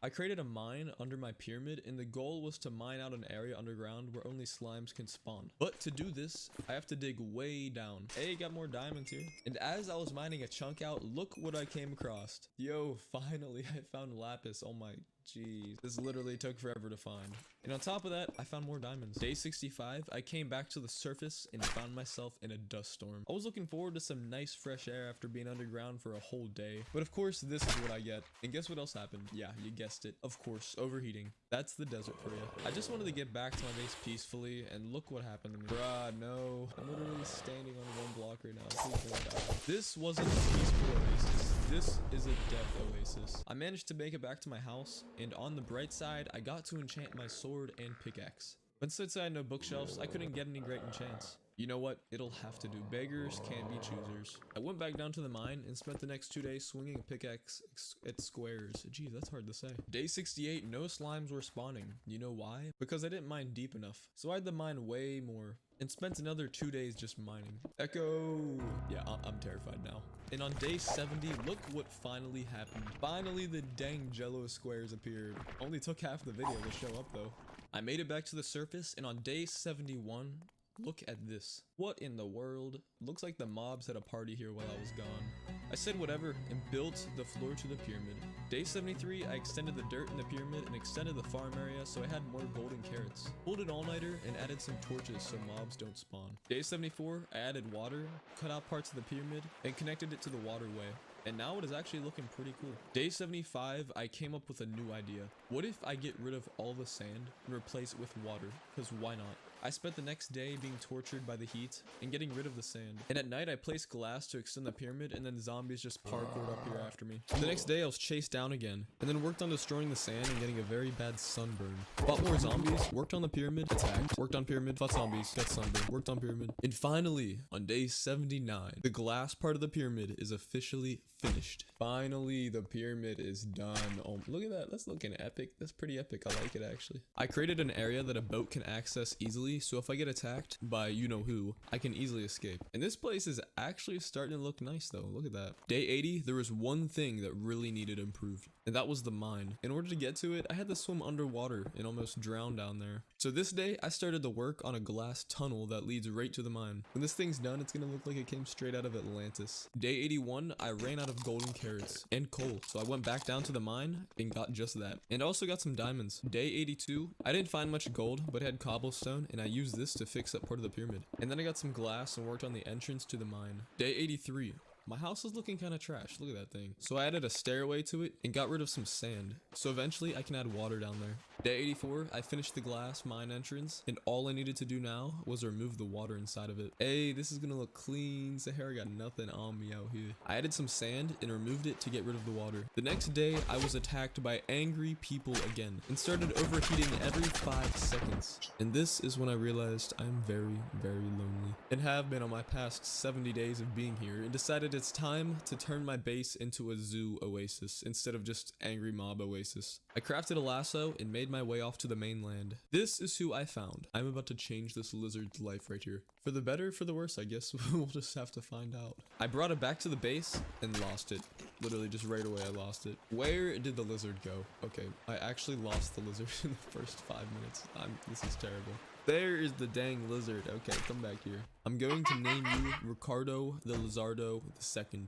A true legend. I went back to the mainland to capture a wild Squirtle, and I named it Wordle the Turtle. The heat attacked me again, of course, but carrots helped me endure it somehow, and I built them a home. Wordle the Turtle better enjoy this right here. Day 86, Wordle the Turtle entered the home, and looks like he likes it. I'm gonna be honest, I kind of just like trapped him in a little square house, basically like a zoo. Day 87, I went to the mine and found my little square jello friends that gladly let me hit them with a sword. Look at this one right here. These things are massive. What the? I spent the next 2 days getting slime, and I came outside on day 89 to start my sand workout again, and spent the whole day just hitting these squares. And to be honest with you, this was very mentally exhausting. I feel like Mr. Beast right now doing these challenges. Day 90, Dr. Mario tried stopping my morning workout of moving the sand, but sadly he didn't. So I spent the day doing the same thing. When night came, I decided to fix up the house I was making for Ricardo the Lizardo, so it doesn't die somehow just roaming around. The cold night of the Sahara came in, and I got hypothermia. These dudes just get to chill out here in my little pyramid, and I'm here suffering. Quick time skip. I spent the next 2 days digging out the sand so I can put water in it. Finally, the sand is cleared out. Okay, time to add the water. I did some block magic and made it so the water floats into the pit I made. So actually, it was looking pretty cool, except for this big blob just chilling here. Day 93, I got rid of the big blob and fixed up the base a bit because it was looking a bit trash. Not gonna lie, not gonna lie. The sun was setting along with my confidence because the main goal was to escape the Sahara, and I'm still here trapped on it. I woke up the next day and turned this place into an actual mini lake my house is floating over, and created a bridge to the entrance of my home. Look at this, I made a giant glass pyramid and have a house floating over an oasis in the desert. I'd say I'm living pretty large for the desert. But there was one thing I still needed that I did not have: a lion. Day 95, I went out in the dry wilderness and searched with my lasso and came across the king of the jungle itself. Then I died, and the video ended there. Psych! We brought the lion back to the base. Hear that? That is the roar of a champion right there. Comment down below what you want me to name this lion. But it doesn't end there. The next day, I went back to explore the scorching mainland and came across a literal dinosaur. Oh my, it's a rhino. Yep, rhino, I'm sorry, you're definitely coming back to the base. I have a rhino on a leash right now. I harvested the crops and then realized I had all these animals, but I don't have anything to feed them. So much for vegetables, I can't farm anything because they don't eat anything I have. But when I woke up the next day, the lion disappeared. The king of the jungle vanished right before day 100 when we needed him the most, and then it hit me. I don't have wood, so I'm gonna be stuck here. My plan was to make pistons with wood from the nether, make a massive plane, and use it to travel hundreds of miles, but no. I went back to the nether in denial, hoping it wasn't just blocks, and there were no trees in sight, only me dying to overheating and exhaustion. But you know what they say, gotta turn the lemons into— oh, that's cringe, lemons and lemonade, no, what the heck.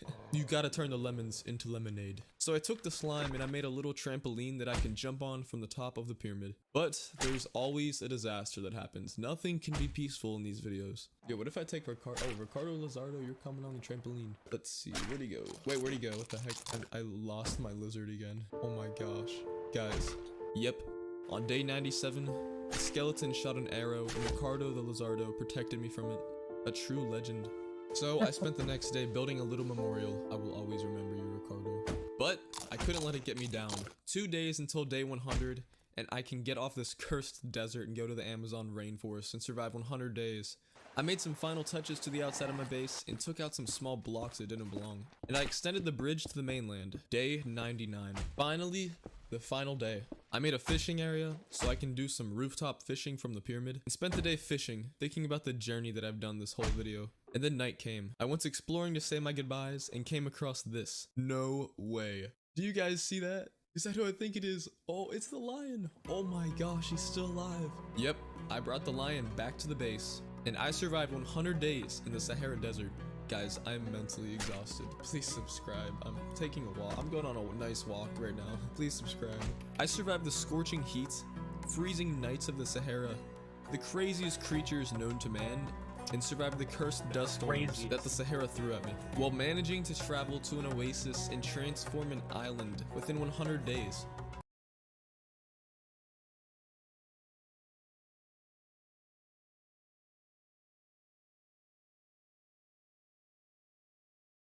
Okay.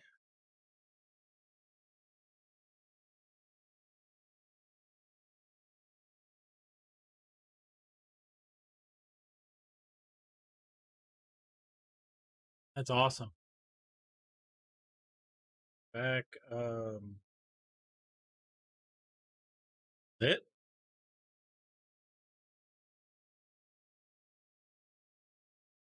Okay. Swidge.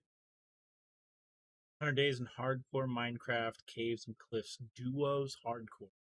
Yeah, I'm down for that. I am down for that. Minecraft simply does it year after year, just pulling in new viewers, creating new experiences, and that's why I think it's one of the best games in the world. And in today's video, my friend Justin and I will be exploring the new Minecraft Caves and Cliff update. Though it's not fully released, we will be playing all the latest snapshots, and we actually play within 2 snapshots in this video. There's a lot of things that you have in store for this video. For example, Justin and I want to see the goats that they updated to the game, and also the axolotls, because those creatures literally look so cool. So that was definitely our main goal. Speaking of goals, there's also 3 goals that we want to set for ourselves along our adventure. Number 1, just exploring the new world and the updates that Minecraft had in store for us. So seeing all the mobs, for example. And number 2, we had to keep our eyes open for that warden, because the warden is a new boss that Minecraft added that lies deep in the depths of the caves of Minecraft. So we have to be super careful not to run into that, because I hear rumors that it is insanely OP. With all that being said, you guys know videos like this take a long time to do, and you guys know that I'm in a huge battle with the YouTube algorithm, so any likes and subscriptions that you guys give me will help me come up on top. It's your boy Swidge, and today I present to you Surviving 100 Days in Hardcore Minecraft Caves and Cliffs update. Okay. And there me and Justin were in our newly spawned world. Of course, I had to hit him with that 360 love tap, and of course, you have to reciprocate it. And so, just like any new world, you gotta collect the woods, because you need wood to survive and just even get started. I started beefing with this skeleton. I nearly even died and ended everything on day 1. Sorry, Justin. Oh, I'm gonna die. I'm going to die. Oh my. Yeah, guys, how sad would that be if I actually died on day 1? The skeleton actually took me down to 3 hearts. It's been a while since I played hardcore, so, you know, a really nice reminder and call there. So we got all our stone tools, and man, your boy was hungry. You had to regen hearts. You guys know in hardcore, if you don't have full hunger bars, you will die. So I went out and I murdered a bunch of cows for the rest of the day, because talk about it's really being satisfying. hungry. I won't lie to you guys. Something about the what am I doing? I know. Oh, there's 2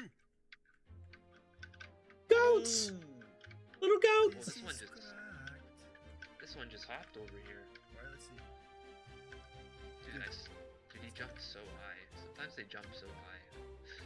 Look at the beard on this guy, man. He's got a goatee. Oh, he's okay. Do a trick. Speak. Alright, I'll force it out of you, buddy. Maybe a little bit too forced.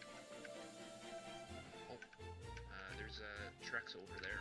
These are some high altitude. Oh, there's. Oh, yo, Yeah. high altitude. Oh.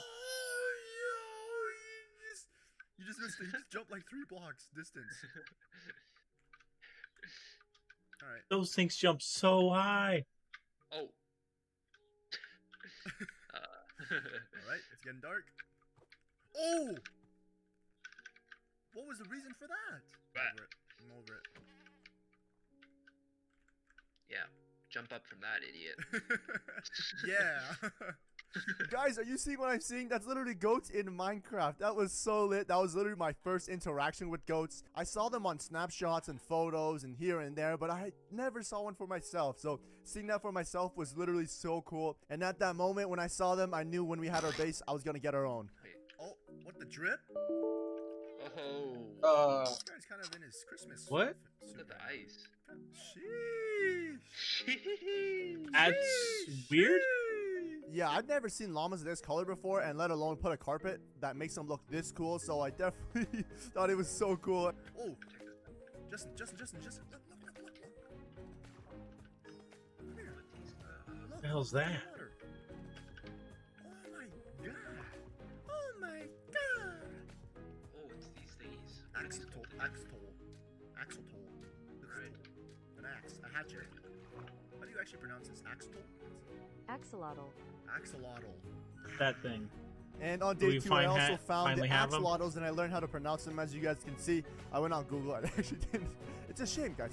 It's an interesting word, so I had to search it up and make sure I was saying it right to you guys. And I didn't think I was going to find it this early in the actual 100 days. So as soon as we had enough iron, I went out to go find the axolotl. And I saw this glowing squid, which is also a new mob. And I killed it because I wanted to see what crafting recipes I could make out of it. I kept looking around the water to find the axolotl, but he had disappeared, and it was getting dark. And this slime right here, he almost finished me, guys. I realized I'm in hardcore.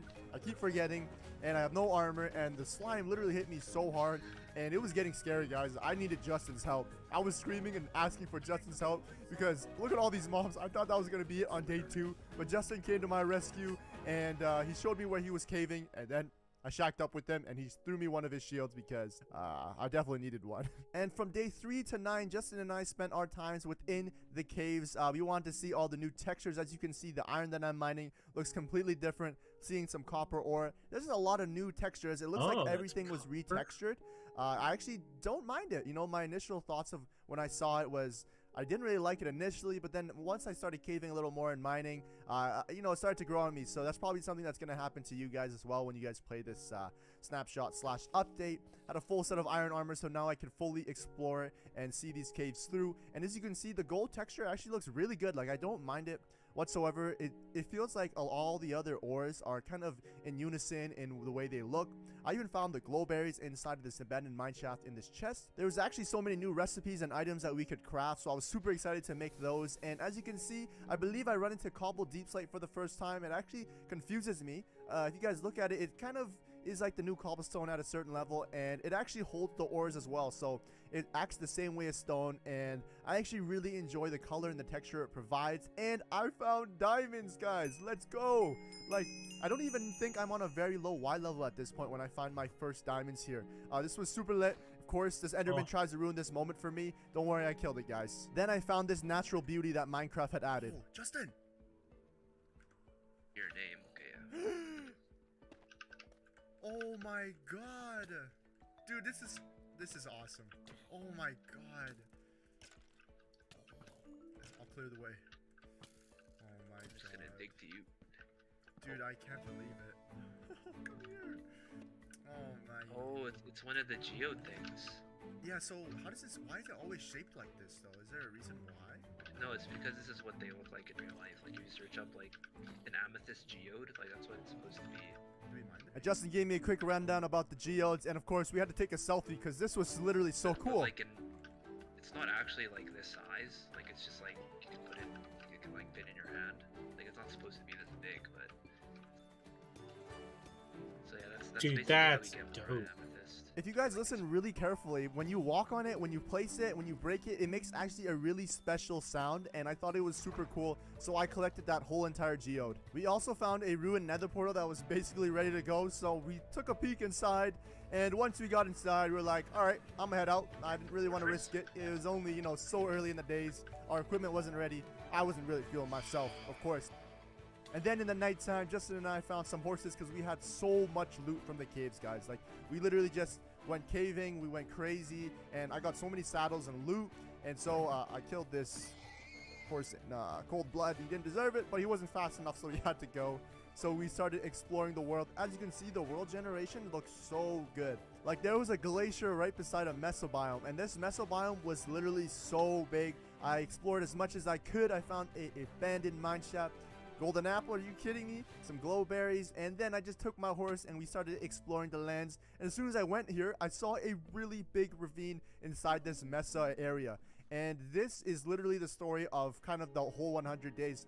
Basically, what Justin and I wanted to do was we really wanted to embrace the full Caves and Cliff update and live underground. So we were trying to spend all this time looking for the right type of base, and I almost killed my horse here, and I don't know what it was. Maybe in the snapshot it was a little bit glitchy, a little buggy here, but it created a dark patch right here, which was kind of like a mob spawner. We even found a sand temple along our journey. Like, we were traveling for days, and as you can see, my inventory is so full. So just think about Justin's as well. So we have 2 full inventories, and we have nowhere to shack up. But we had something in mind where we wanted to live. Like, we really just wanted to embrace the Cave and Cliff update and just kind of make a base revolving around that to showcase to you guys. So it's kind of informative, but it actually ends up being so beautiful at the end of the day. But because we were on the road like all the time and we didn't have anywhere to shack up quite yet, Justin and I were literally so hungry on food, desperate for food. So I raided that whole village for all the hay bales, and all these little pork chop guys, they had to go because the boys had to eat. We were just trying to look for a really good base, so we spent a lot of our days just exploring, and this was actually pretty good because we got to explore the whole entire, you know, new update and the world's generation. Justin and I got a little fist fight. You know, he usually doesn't let things go pretty easily, and look, he's swinging on my horse. Like, for what reason, Justin? Why are you hurting the horses? What did he do to you? Oh, see ya. Rest in peace. I'm fine. And then we ran into another sand temple, and Justin decided to blow it up and, you know, walk away from the explosion all cool and stuff. But I already know there's probably a god apple in one of those chests. I know one of you guys are already flaming, saying, yo, there must have been some good loot in there. What are you doing? And then finally though, this is the good news, on day 17, I found a really nice area. Justin agreed with me where we can kind of shack up. As you can see, we're deep in the caves. There's some dripstone, some new blocks, and it's just really open. And there's a natural pool of water right there.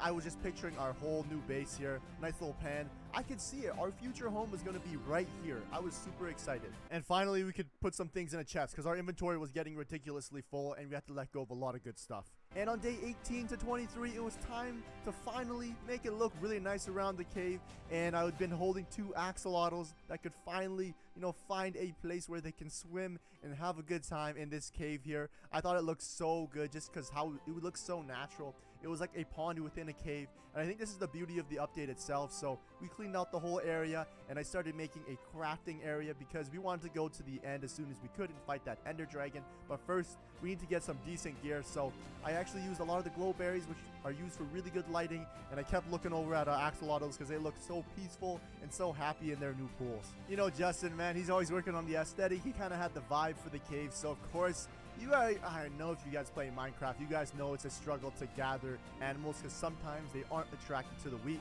So from day 24 to 27, I grabbed some cows, I grabbed some sheep, because we were going to need food down there because we didn't really want to leave the cave too much, only when we needed to. So of course I rounded up all the mobs, making sure we had enough to eat and survive down there. But as you can see, it's getting really homey and beautiful. And these little baby sheep jumped out of their like little area we made for them, and as soon as I stared at them, I gave them that look. They ran back in because they were scared of your boy Switch, man. The cave was lacking some chickens, so on day 28 to 30, we went out looking for some chickens. We brought them back. Justin had cleared out this little area for our animal farms. We kind of had a rough idea what we wanted to do, so I did a lot of clearing.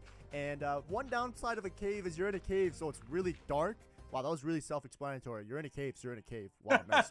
Okay, anyways, you know, before I keep bashing on myself, but the downside of it being a cave, it's so dark, right? So I thought maybe if we do some skylines within the cave, so I dug from the top right down to the bottom of the cave so that we could get some natural sunlight, and then we can also know what time of day it is, so we know if it's night or day. But then as you can see here, as this little shot, the rain is sweeping through and coming down right in our cave as Justin is designing. So I said, you know what, let me get a second one. But then I thought in the future I was going to need some glass, so that was for a future project. I couldn't get enough of seeing the axolotls and our base just coming to life. I was so excited to build in this cave. I mean, one of the downsides of living in this cave is you don't have any trees around, so I spent the next 2 days gathering wood while Justin was preparing the base, as you can see. And it was finally time to go to the nether. We raced each other in. I was beating him up.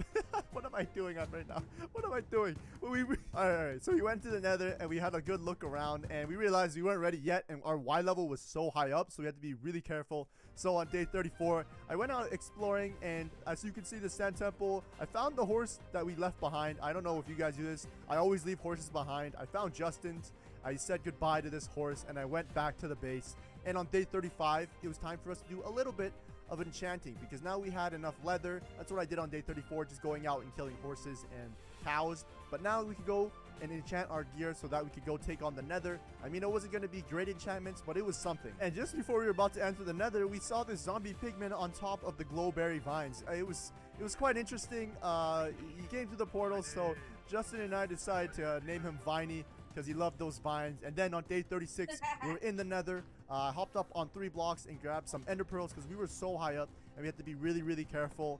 And of course, I got to mine all the quartz. It's a beautiful block and it gives a lot of XP. I mean, Justin and I had to be careful because if one of us died, it was going to be over. So we had to be really cautious and make sure we had each other's backs. Of course, I had to grab some glowstone, really good lighting block. And then all of a sudden, just hit.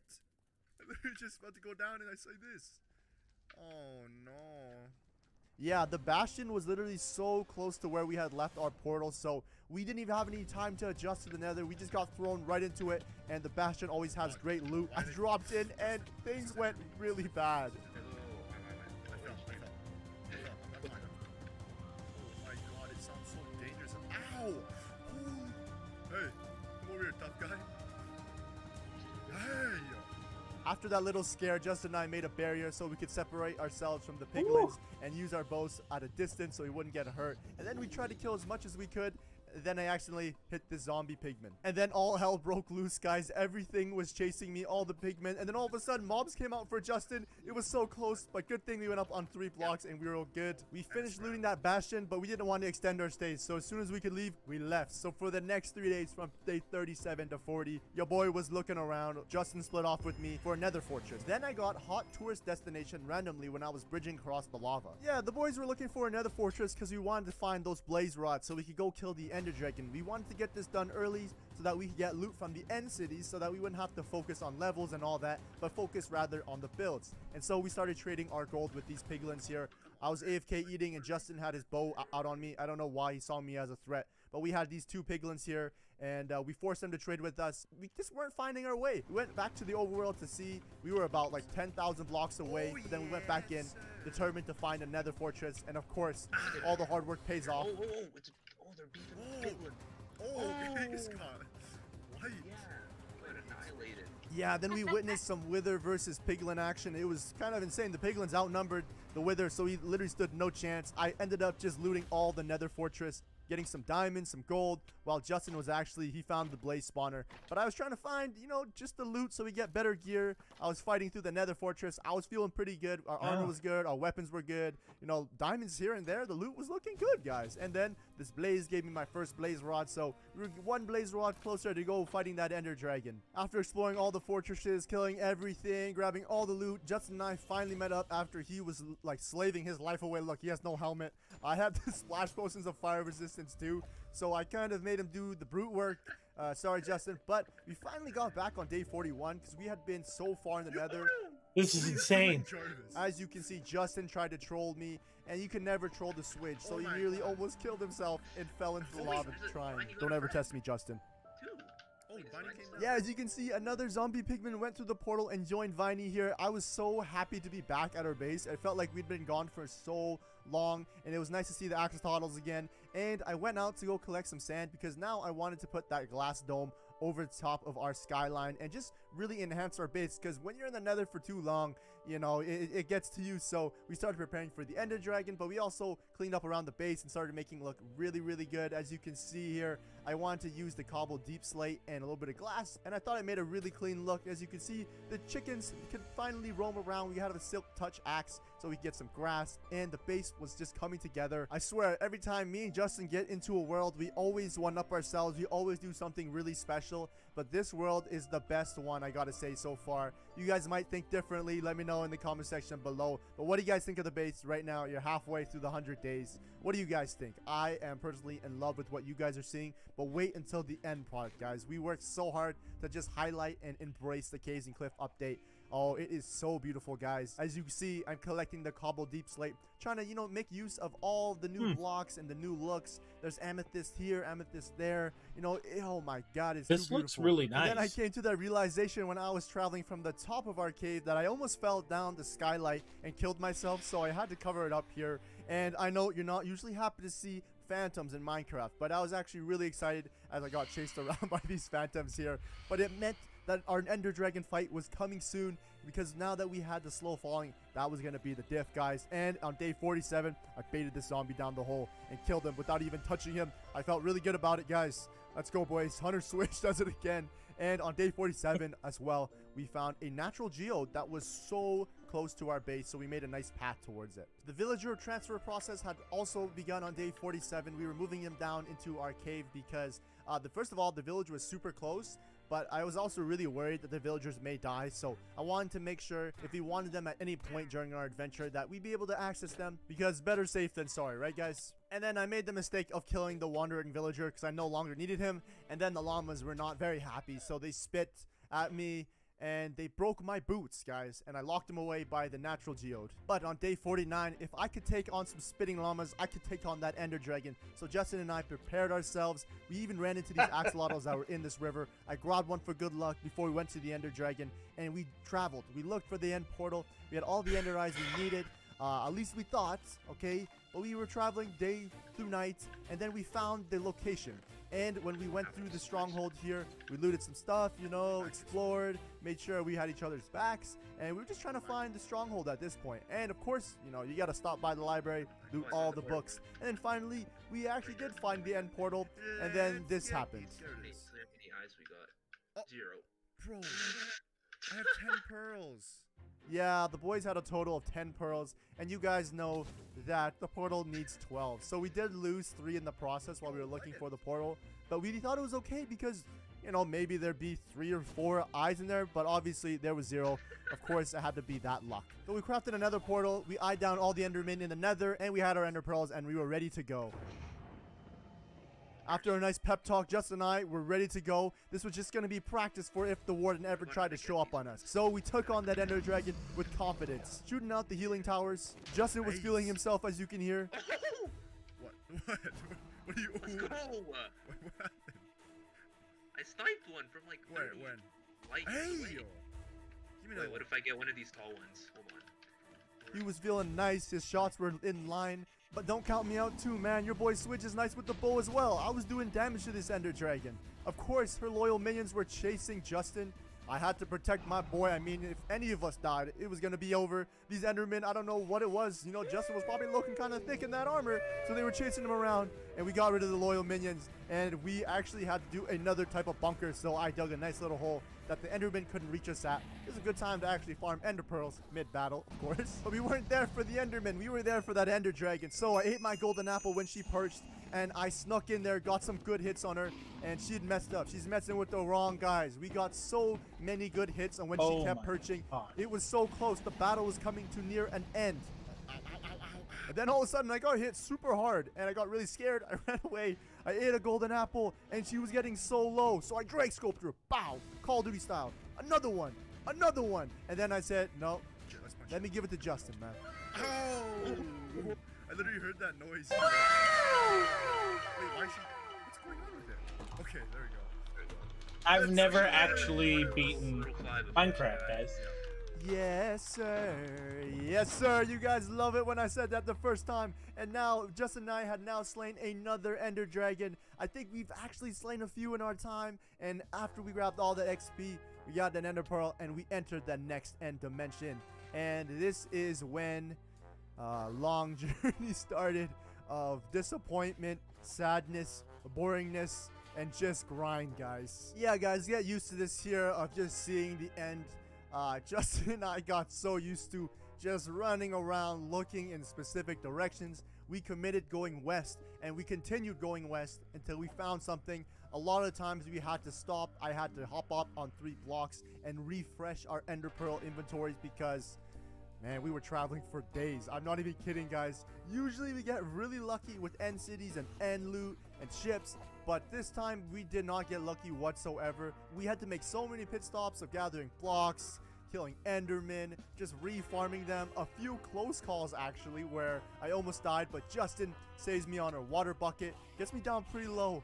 I mean, all this could have been prevented if Minecraft were to just give us our end city and end ships as soon as possible. But of course, we got used to looking at endermen, slaying endermen, farming pearls. Oh man. I was giving up hope until this happened. Oh my god. Yeah, we finally found an end city with an end ship. Yeah, sure, it was only one city towering with no loot towers, but it was finally, you know, relieving to find something that wasn't just end stone. So of course there was nothing to loot, so I ran right over to the ship, ender pearled over, looked in the loot. It wasn't too bad. Depth stride 3, protection 4 boots. The loot could have been a lot better, but that's okay, guys. I got a hold of the beautiful, the coveted Elytra, baby.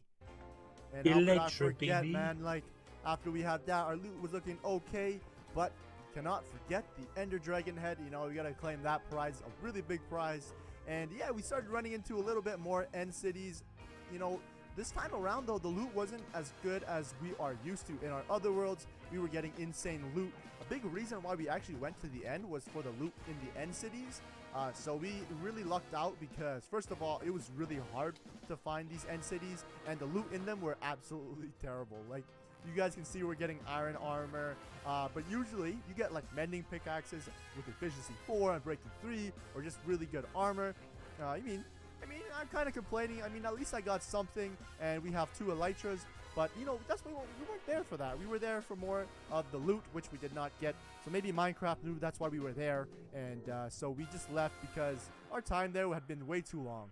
And of course, guys, we were planning to grab that Ender Dragon egg to flex it. I mean, why would you just leave it there? And we didn't actually plan on coming back to the end because we wanted to spend a lot of time in our caves. So we had to make sure we grabbed that egg because I was not coming back. And I skipped the credits just like every other Minecraft player. If you go through the credits, you're different. You're a different breed. And on day 62, we were finally back home. And it just felt so good just to see everything. And I killed this zombie that was messing with our chickens. And we used our levels and started enchanting. And boom! Justin had Fortune 3, guys. A miracle. We love Fortune 3. Yes, and now it was my turn to enchant with my levels, and my luck was not nearly as good as Justin, but it didn't really matter. As long as we had 1 Fortune 3 split between the both of us, if I found diamonds or anything like that, then I could just tell Justin to come mine them. And on day 62, something tragic happened. Justin killed every single cow, but 1 baby cow.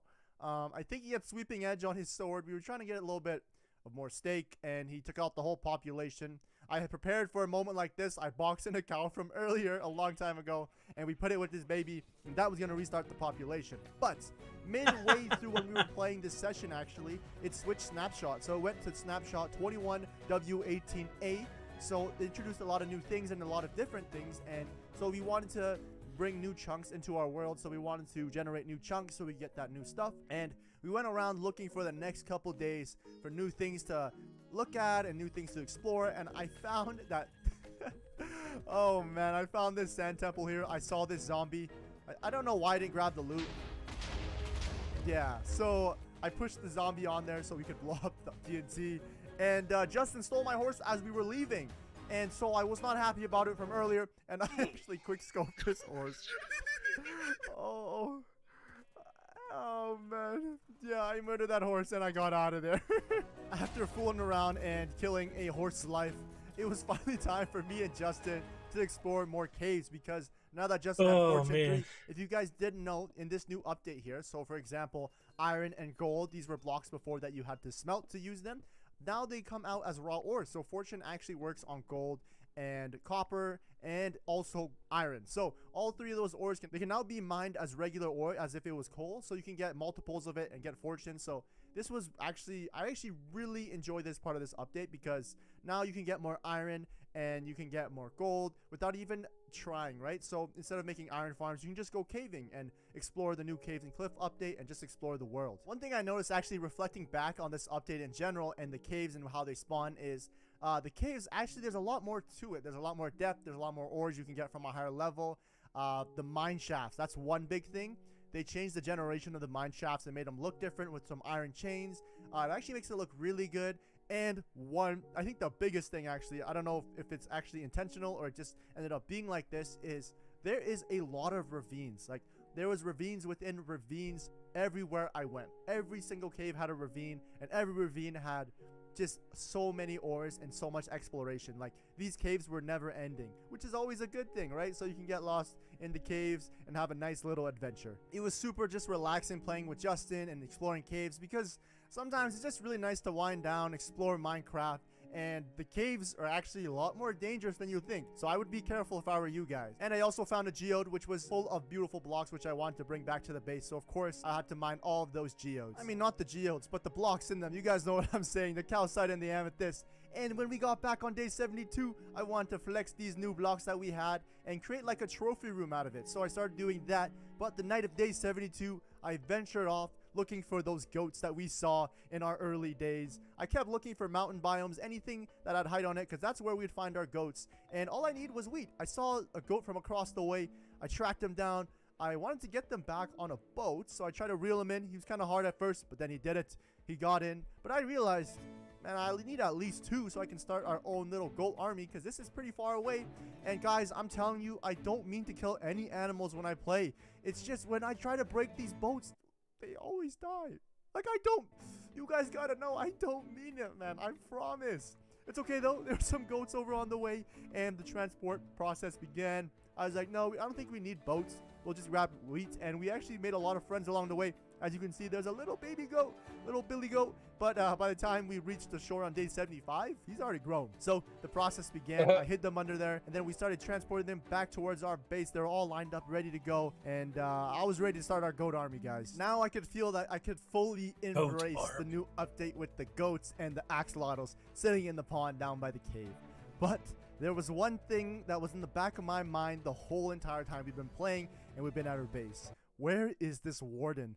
I knew one of these days this warden was going to show up on us and just destroy us before we could finish our 100 days. So I was on high alert at all times. Trust me, guys. But now we've been neglecting the animal pens and putting them in a nice spot for way too long. They've just been in holes in the wall. So they definitely deserve better. So for the next 2 days, I started working on little natural looking grass places where we could put the animals. For example, the cows are currently in a hole. The sheep are currently in a hole, and we want to have more animals, so I started working on that, and our chest room was looking kind of horrid. I will not lie to you guys. So I started expanding that, not only expanding it, but started using the cobble deep slate, because it's probably one of my new favorite blocks in this new update. And of course, while I'm doing all this, Justin is doing his cracked builds. He was adding nice accents of glass just to kind of add to the cave itself. It was really coming to life. But on day 78, I found myself in the nether.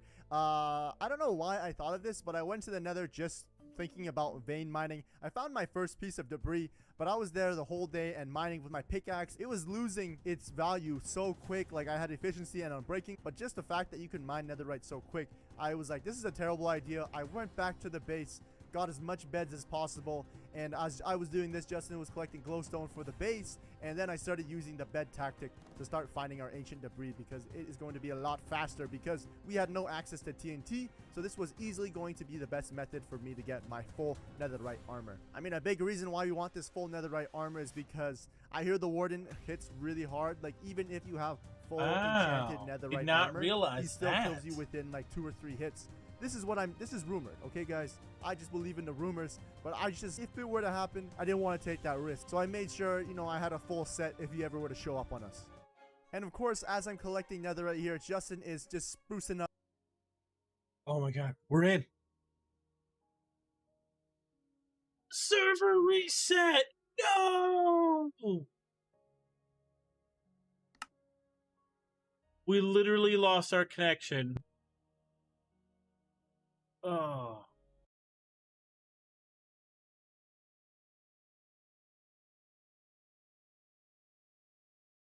Two B, 2T is full. 268. Man. Oh my god.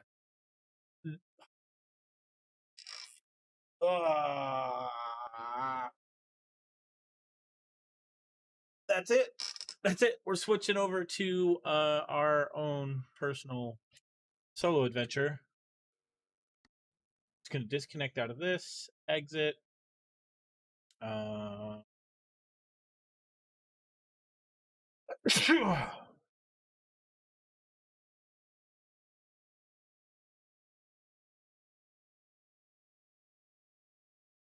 Pokemon.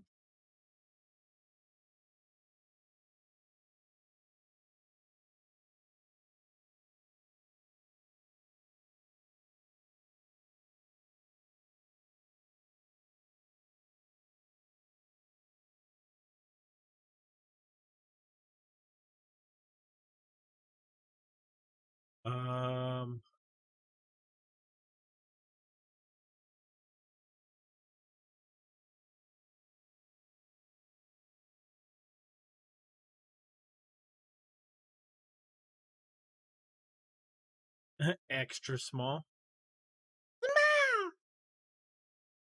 Medium is fine. Go super big.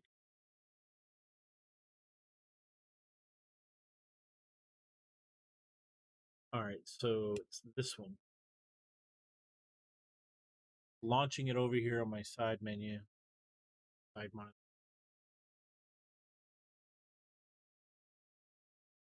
Click A. And then I'm actually very curious.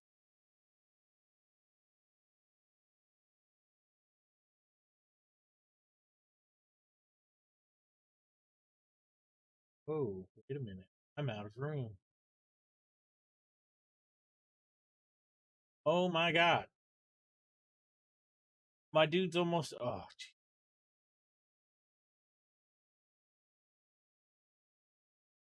This. Hold on, chat.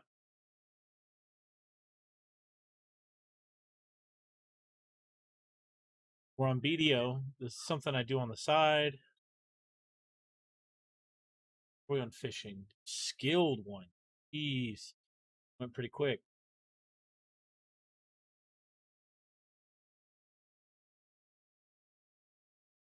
Go to the trader. Trader. Trader. Trade. Trader. Trade. Traded. Yeah, we're gonna load up our own little world on Minecraft because, jeez, man, sucks. So all the things, hit yes.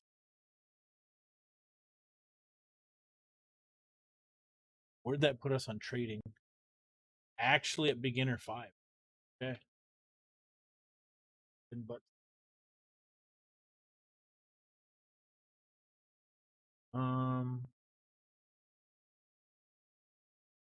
huh.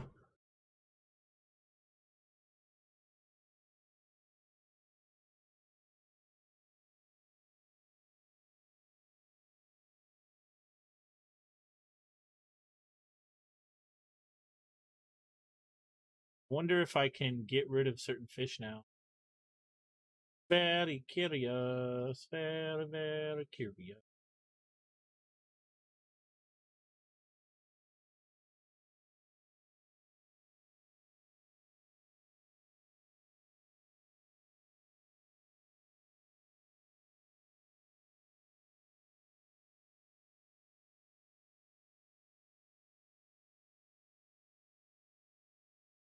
It's a plate of fish. Okay.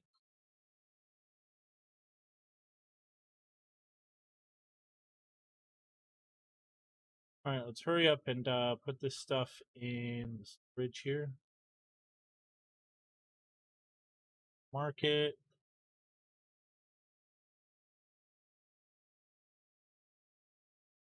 One-offs. I'm doing Manos things. I won't need these.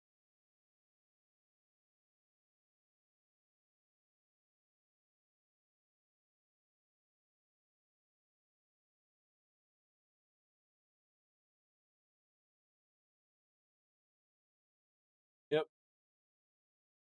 All right.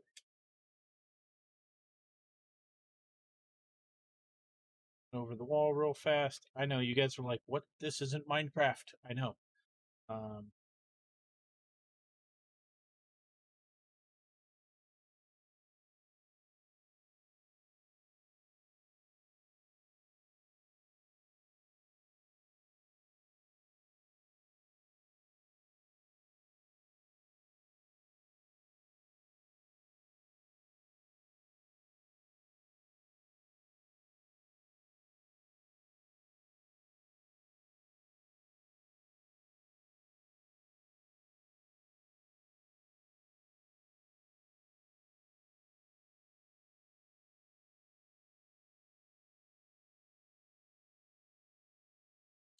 Down, down, down, down, down, down, down, down, down, down, down, down, down, down.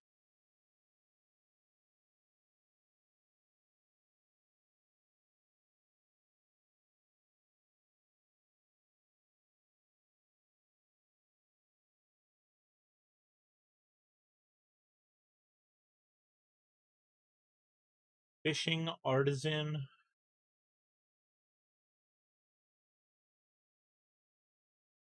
Need to be artisan fishing? Wow. Okay. Okay.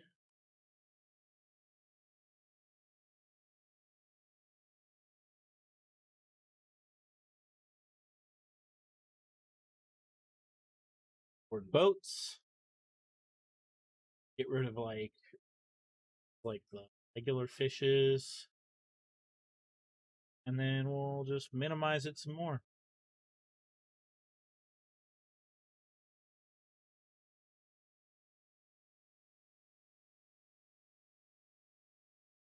Freezing data. Why is it freezing?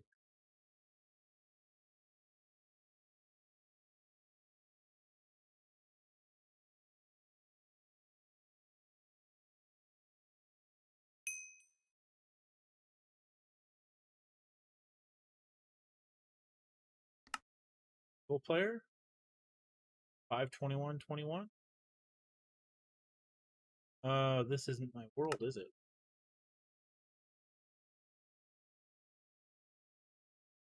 I don't think this is my world.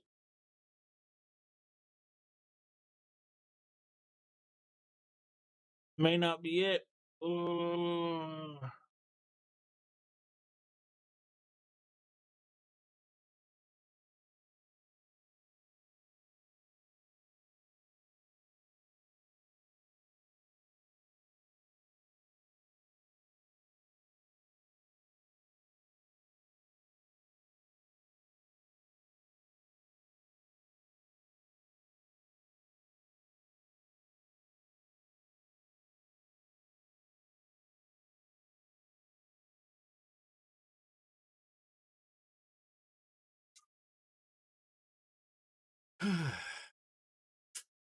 We out here trying, chat.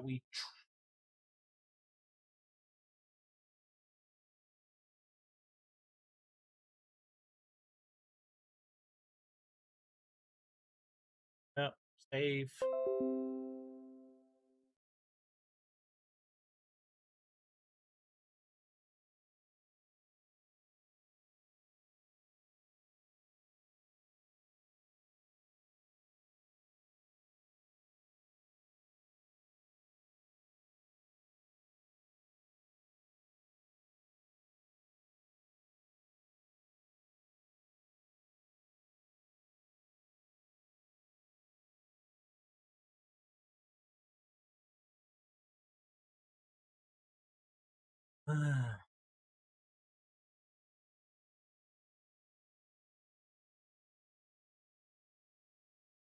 Let me guess. Because I have Black Desert Online running in the background.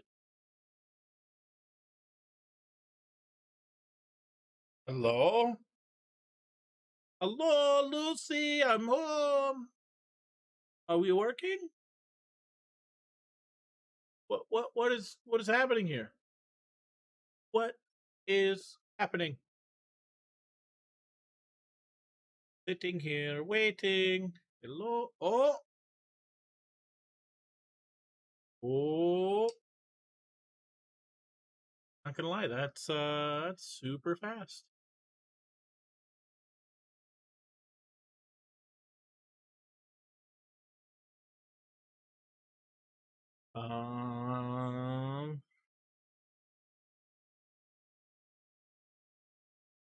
Joining world. Excuse me? Did I really just load into my world this fast? This is gonna be the fastest I've ever loaded into it. Like, what is happening?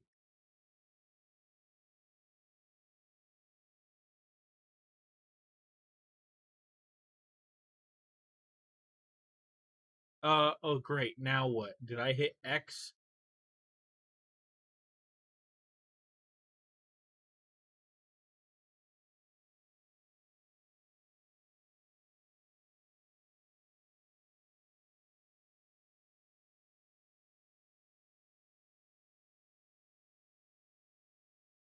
Go.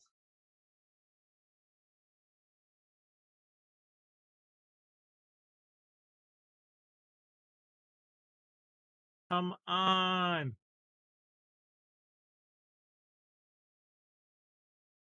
After like 4 hours of waiting to join 2B2T, I mean, we straight got tossed. That sucks.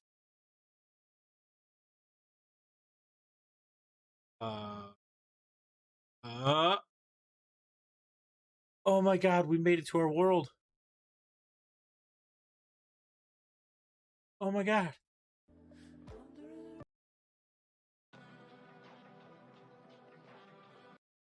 Do some chill EDM.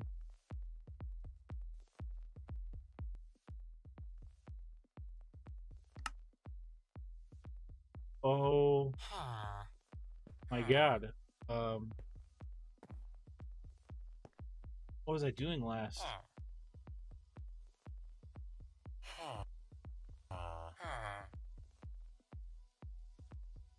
Oh yeah, we got all our cows up top.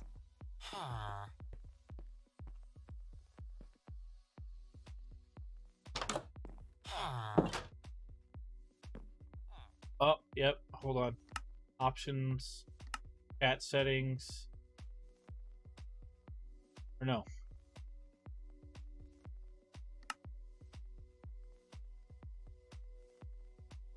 And we're gonna go done.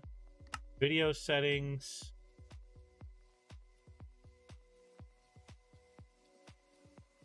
Minimum. We'll turn VSync on. Hit done. Oh, that's a lot smoother.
Jeez.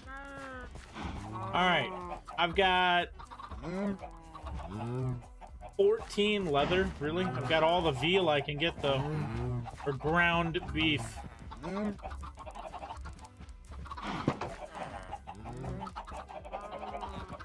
No!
That's it. That's it.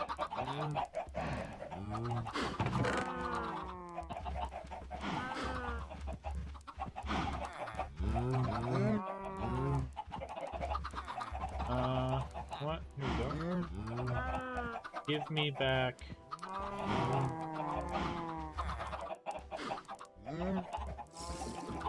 Guess nothing. Take the 18 leather I have and go make some books. Yeah.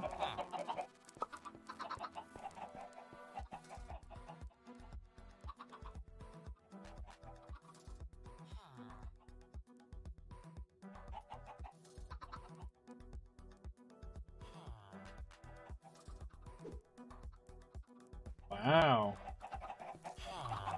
That's interesting.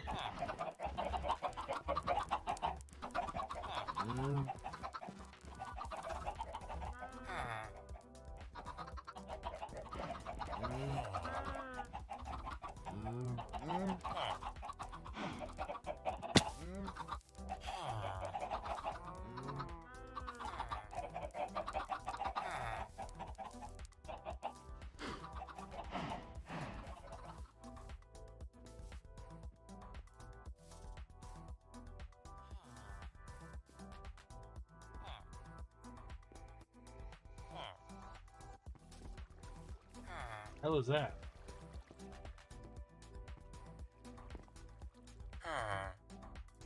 What do you got? Huh? Play balls for 1 emerald? 19? Huh? What a joke. Oh yeah, let's go.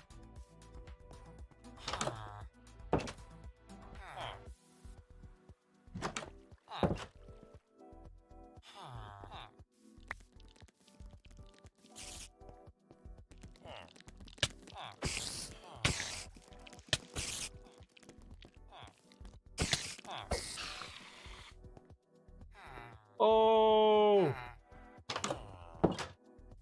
that hoe put in work. As weird as that sounds,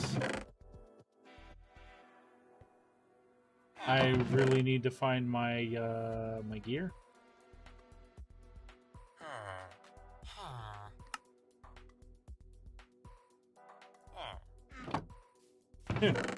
There's my gear.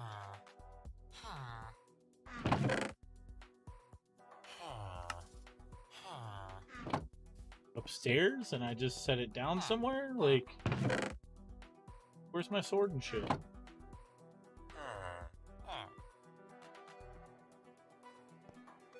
Oh no, don't tell me I died and forgot all about it. Oh no.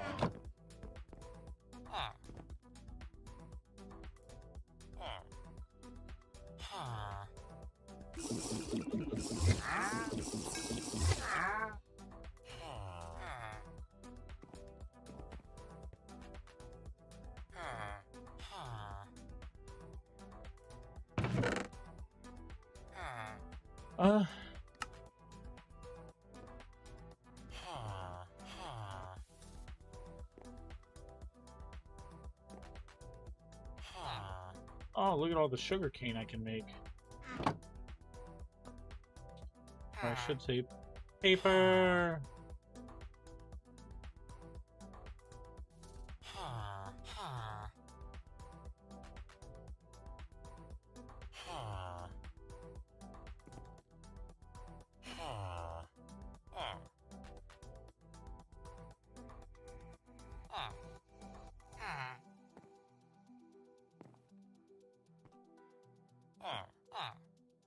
How is it? Book?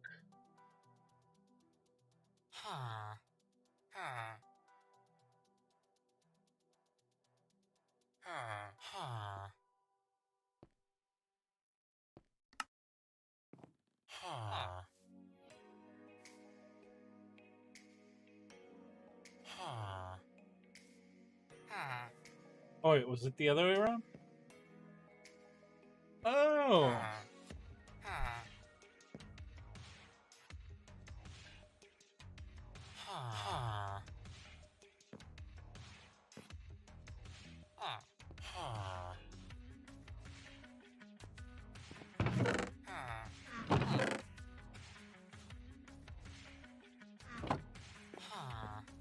Put all that paper downstairs, didn't I? I made like a fuck ton of paper.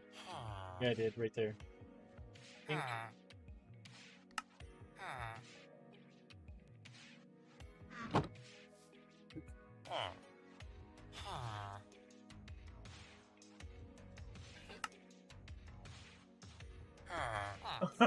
You okay over there?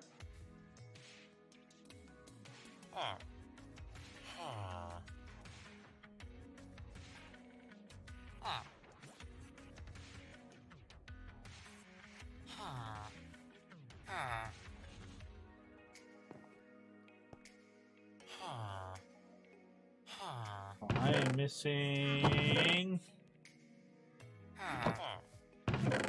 Where put that other wood?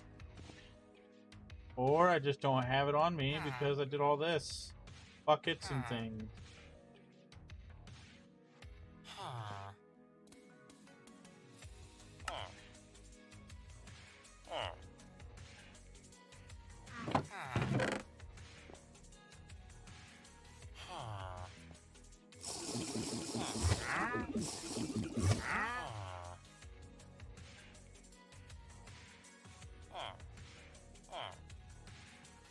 Take? Sure.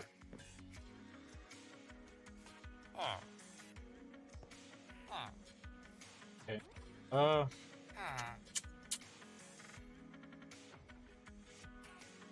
We have not a lot of books, though. Oddly enough.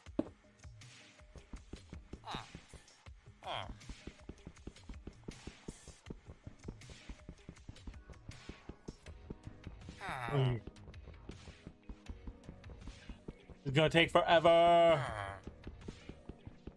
We getting there. Ding, ding, ding, ding, ding, ding, ding, ding.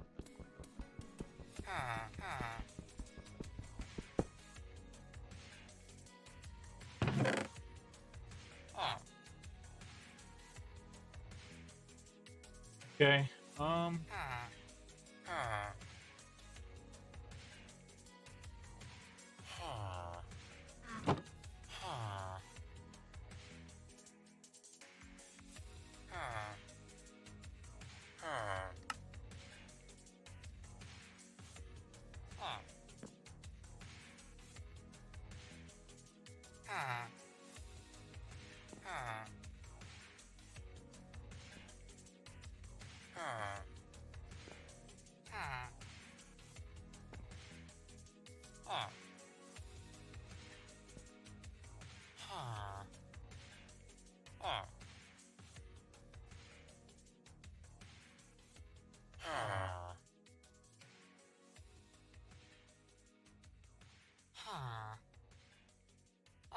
Yay!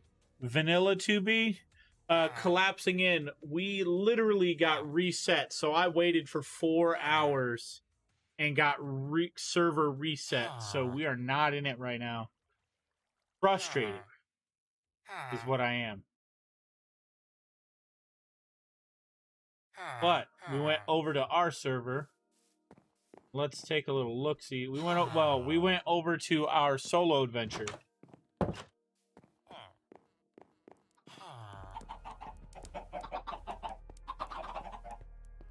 Set more down over here. Sometimes you can get back in immediately if you're quick. I wasn't even in. I was still in queue waiting.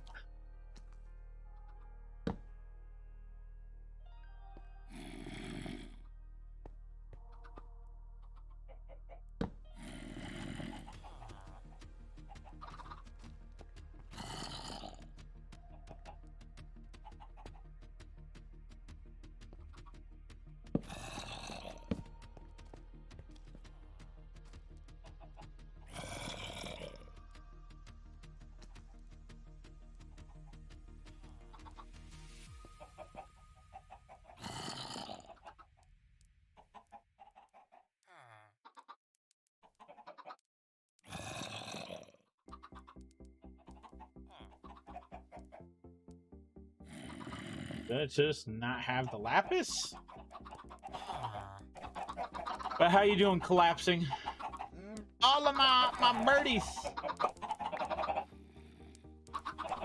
My bird daddies. Because I haven't even chopped these down yet.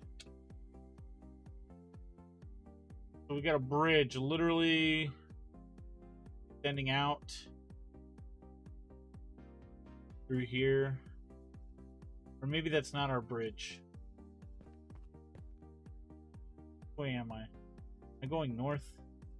Going north. So that goes way up here. And I even started with wood because I ran out of materials. Do you use TP? Toilet paper? Yes, I do. Yes, I do.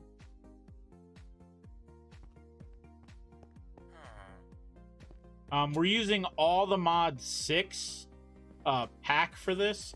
1, I don't know what's in all the mod 6. 2, I think we updated this world the last time I played this. It was last month, like on the 20th or something.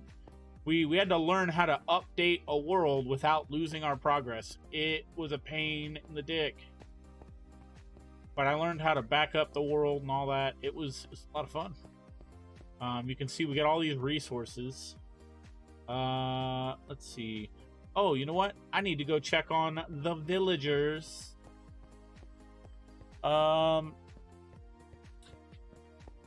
It's been so long.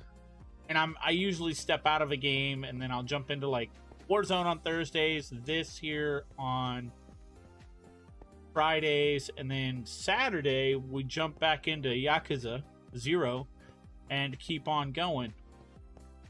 Any other days out of the week is like a bonus stream.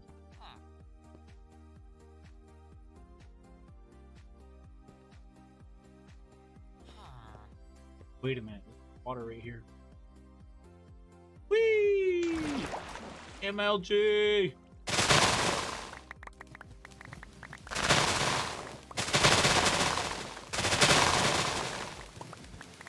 It's just raining.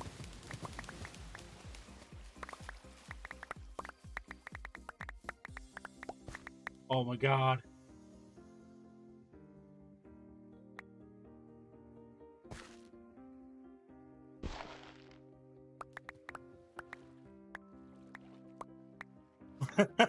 This could be bad. How much do I have? I'm full.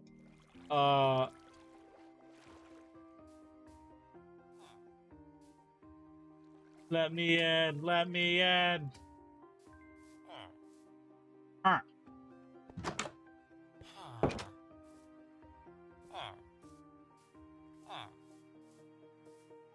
Do we want to go to the village? Yeah. Yeah, let's go to the villagers. I think I made a chest down there with them. There's our greenhouse.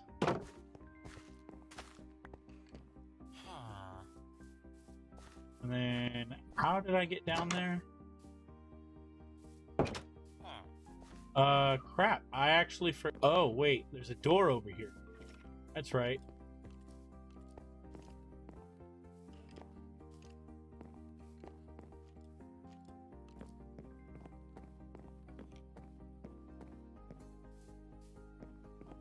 Or I screwed up and there's not a door over here. Oh my god. What did I do? What did I do? It's over here. I know there's one over here. Where I tried to make the thingamajig. I was gonna make like a farm collector, and then I was like, I'm gonna hold off on that idea. And I haven't done it yet. Right here, here we go. This is how we get to them. This is how we get to them. Crap, did I literally, like, just not have a door?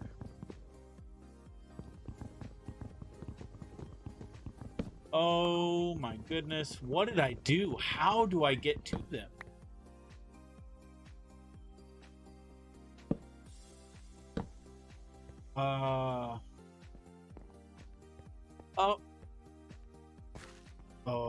What?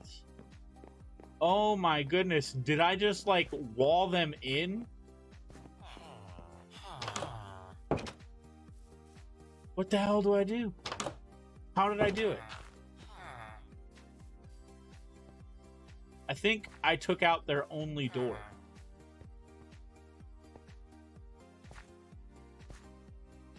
Yeah, I think that's what I did. I took their only door. So let's see. How do I want to do this then?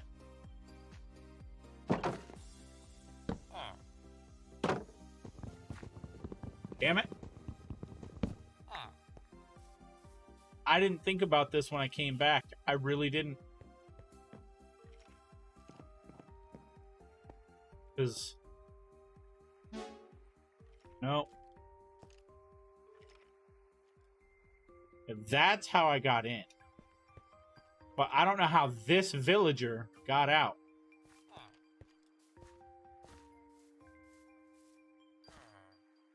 Dude's just leaving.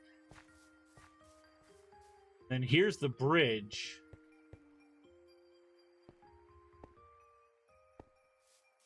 Can I make a door?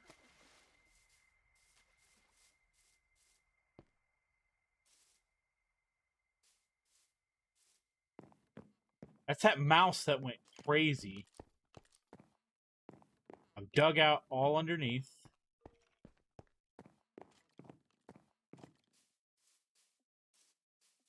What the hell, man? What did I do? Did I not create a door to get back in there?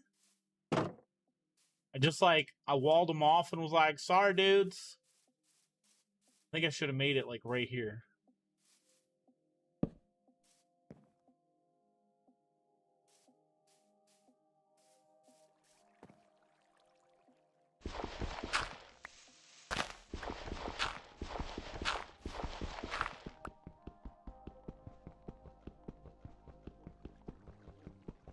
Give me a minute. We'll get there. Give me a minute.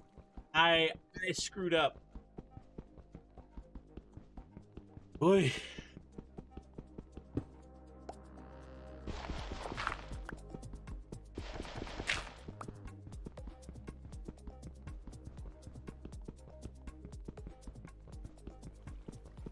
Boy. Come on. I don't even know where my gear is.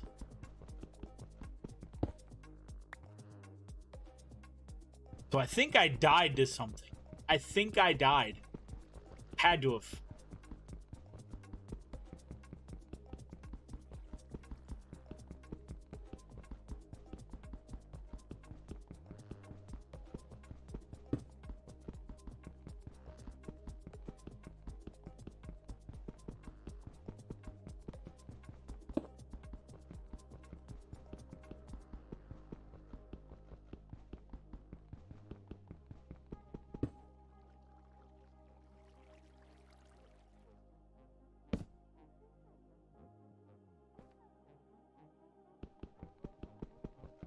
What's up, babe? Yeah?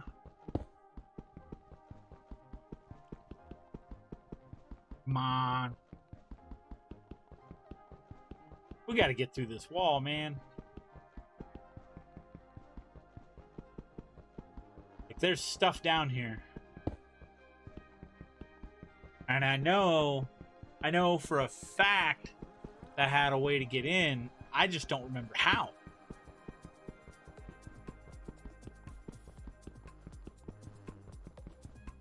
So maybe I sectioned it off and didn't even think about it.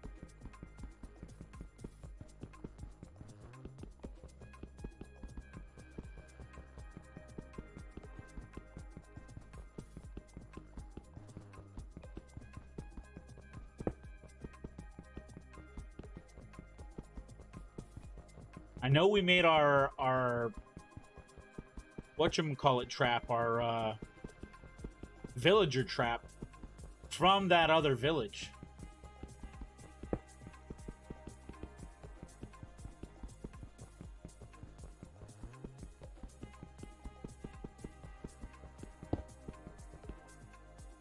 Oh, this is taking too long.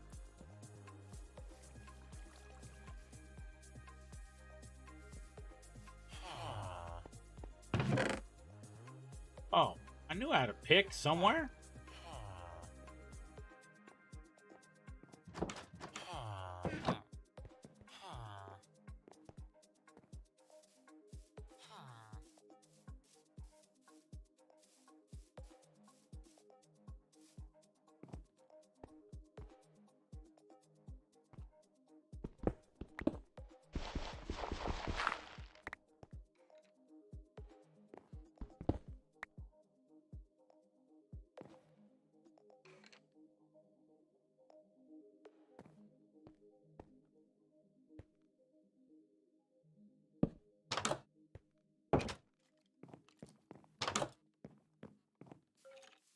Yeah, see?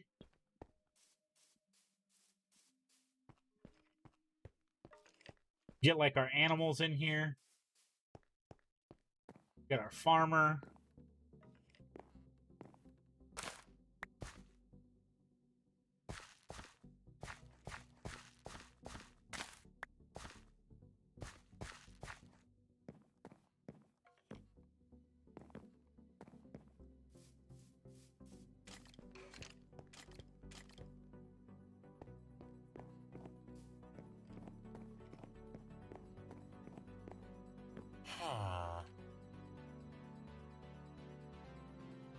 Spinach or strawberries? Hello? Hello?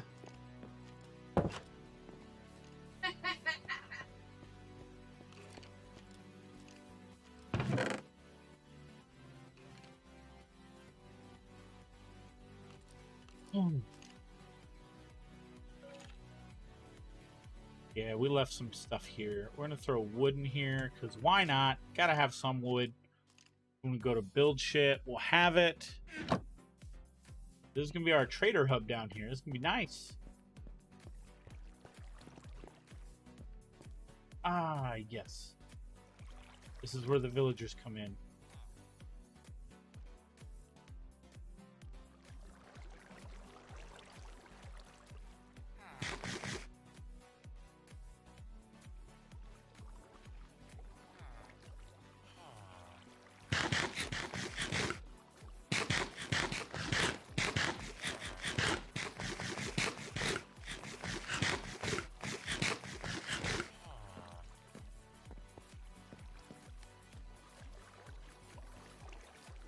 Oh, come on.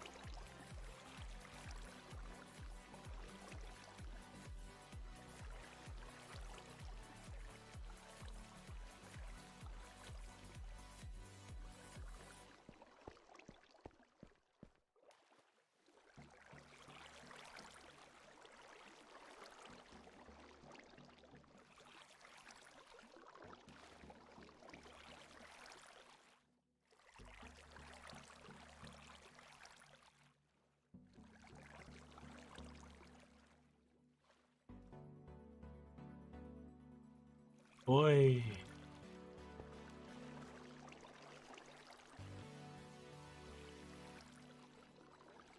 Where are you, villagers?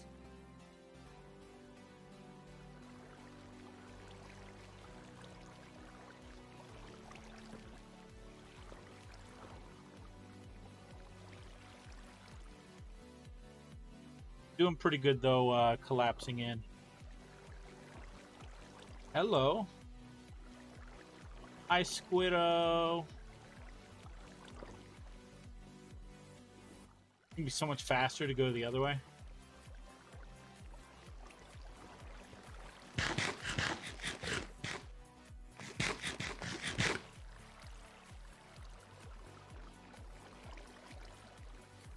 See the water change?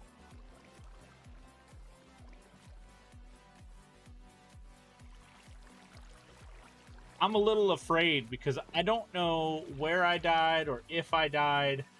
I just know that shit shouldn't be here. I kind of want to make a gazebo on that island. Make a little island gazebo. Or maybe make a tower. Like a fire tower. Like an archer tower, maybe. Probably better.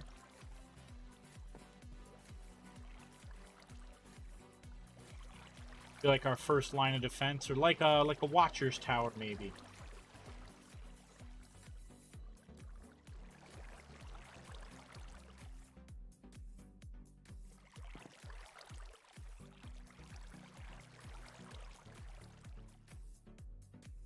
My goodness, chat.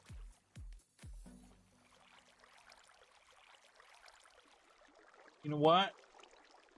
I think I needs to go the other way. It's gonna be a minute before we get to a villager. But I set this up for villagers.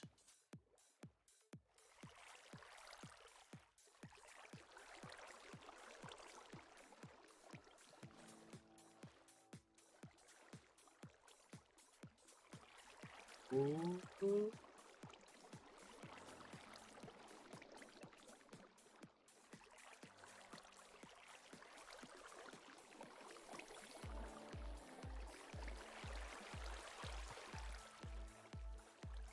Here we go.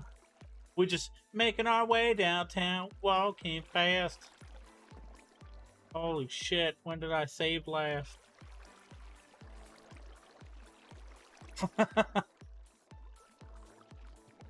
Oh boy.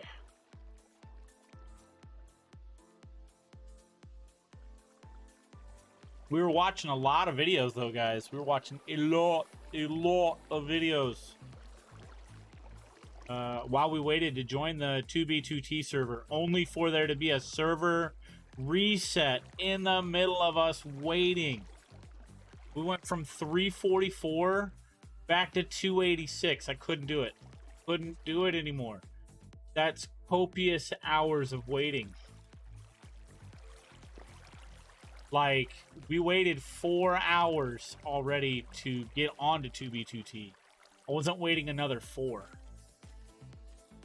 This is day technically 340 because it's past midnight. Nope, nope, nope, nope, nope.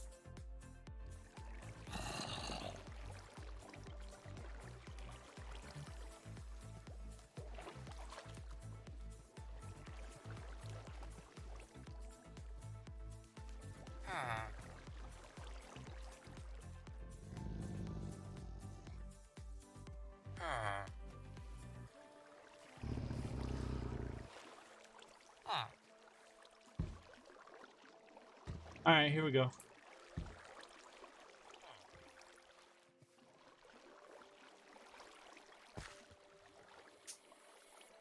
Here we go.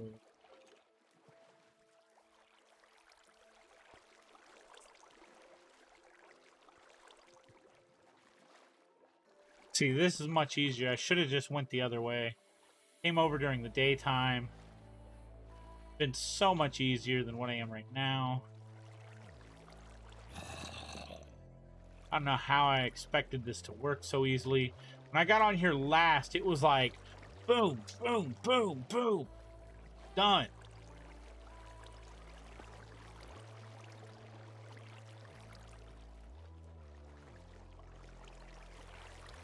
I even prided myself on having the villager farm. I was like, yeah. Not today. I've only got one villager. I got the farm back at the village that we just left. It sucks because I gotta actually run over there on land and get and like shove some villagers in there or what, because holy shit. So I got a little work ahead of me. I got a little work. I'll bet.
Dude, he straight dipped the fuck out. Where'd he go? Y'all see that? He's just gone. Holy Jesus. This guy.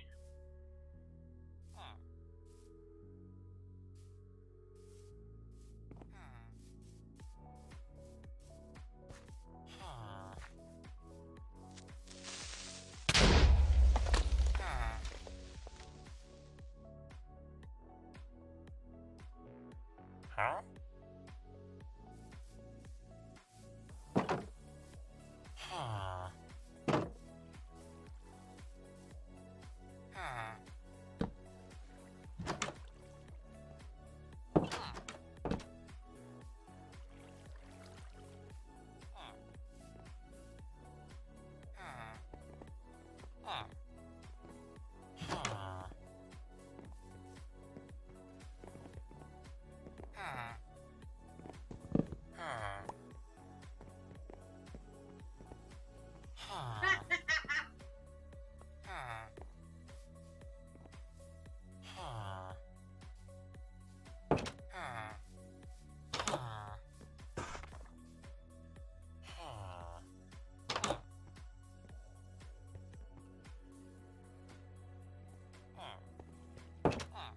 I don't know what that was.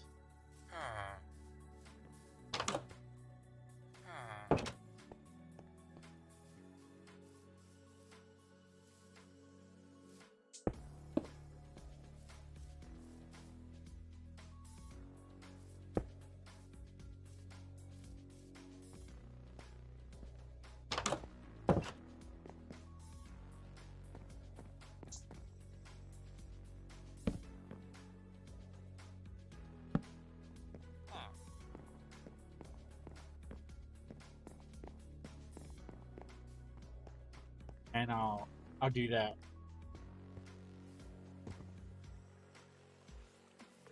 Respawn point set. Cool.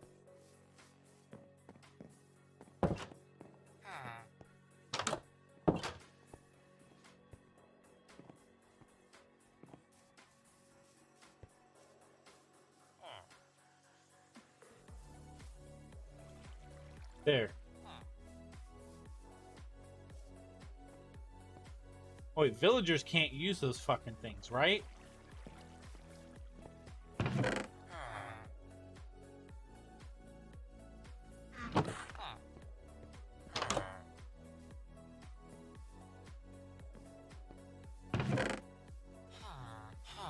Where are my torches? Oh, where are they?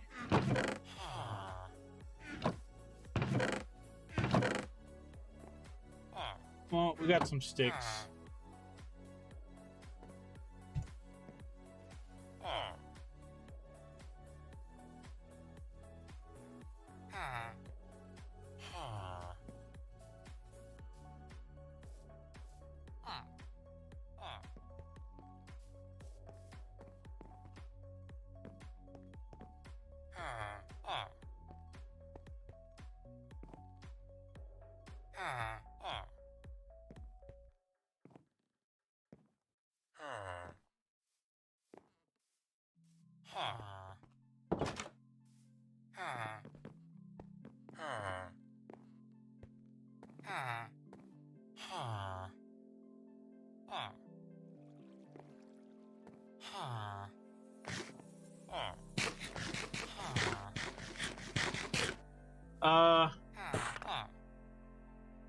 How do I just give them this?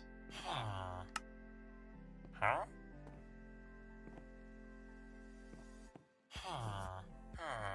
I want them to make a villager.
What?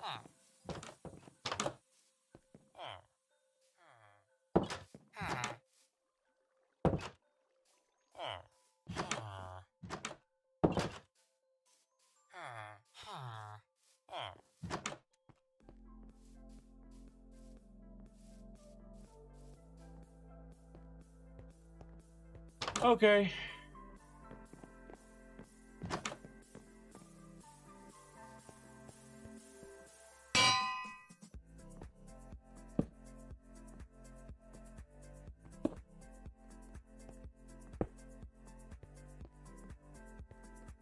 Put all the different things down here. This is kind of how I wanted to do with the vendor, but hey, you know, I can't do everything I want. Can't do everything.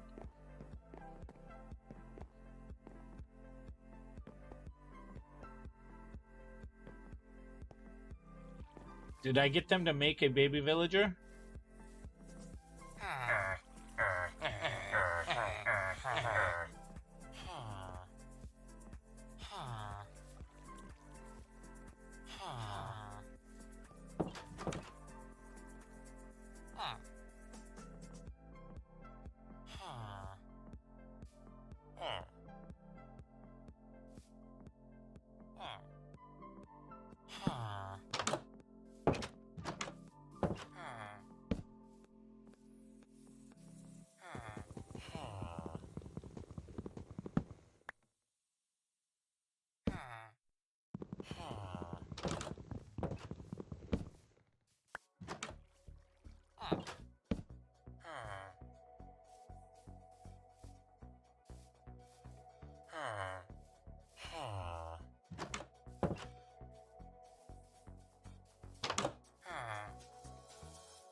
Guys, I don't know if they made a baby villager anymore.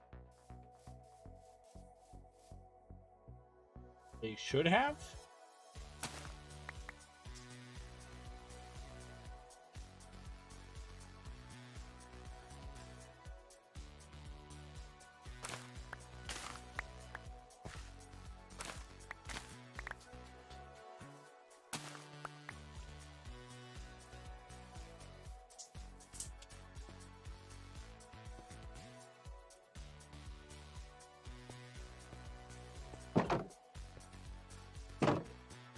Blue. Flower? It's so blue. Notice we tried to make like a bridge all the way out through this. This is scary right here. Look at that.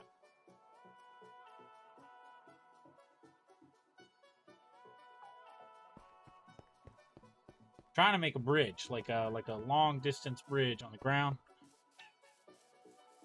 That way I can rebuild through this and put more cobblestone down. Like this would be like our beginner castle hub area thing.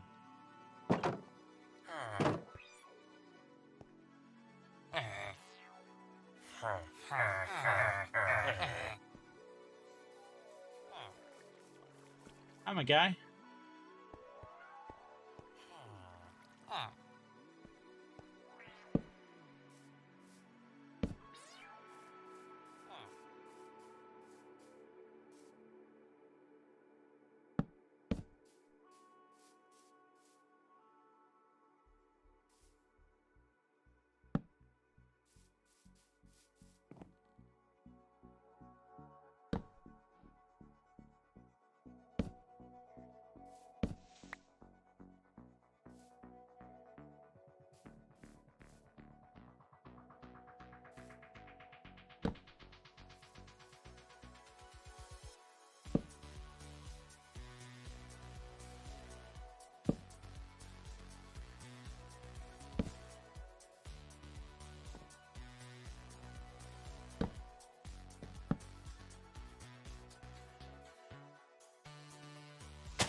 Oh boy.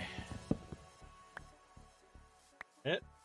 A couple of sticks and things. Meh.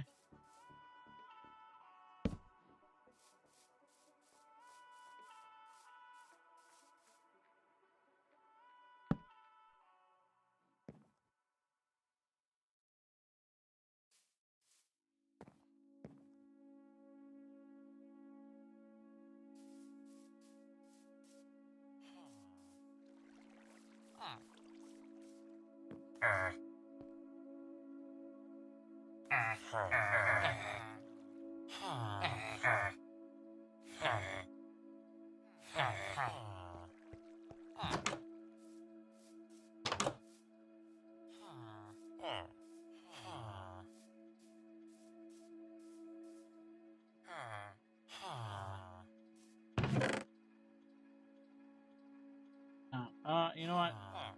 Apples. Why not? No, no, no. I got eggs.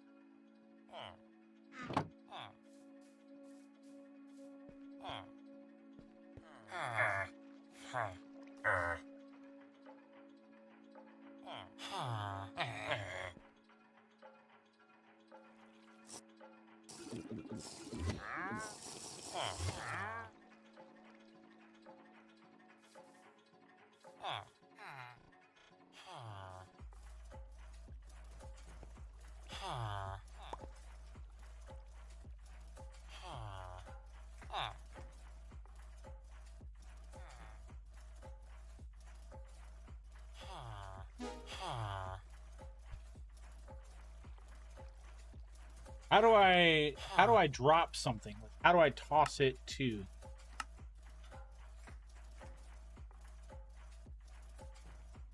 Dragon breath is R. Okay, there's dragons in there. Oh boy. Drop selected on Q. Okay.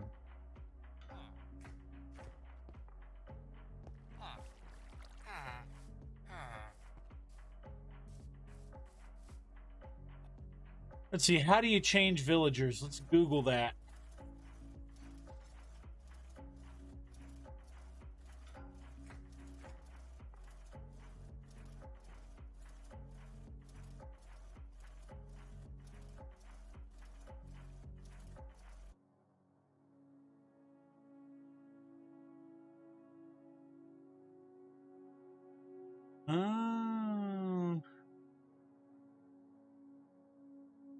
So I'll make like a composter block and then take it away.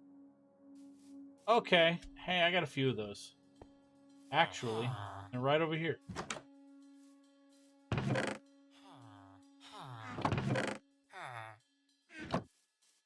on around. Oh, there we go.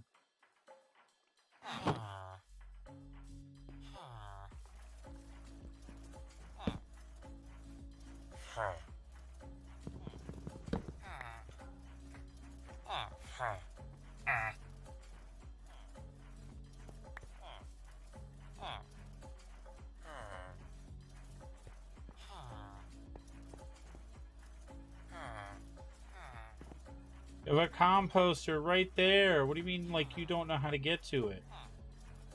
I'm probably gonna bust down a wall right here.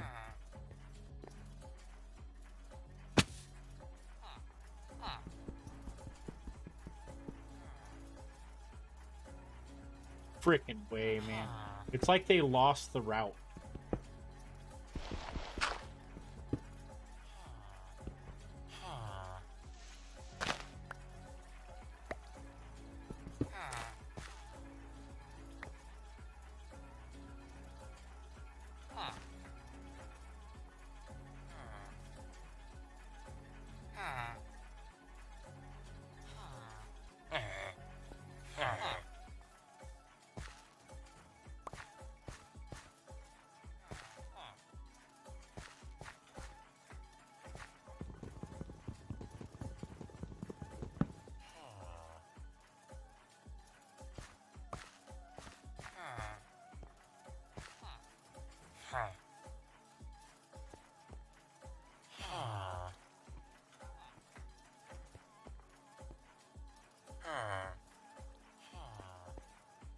No.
Damn it.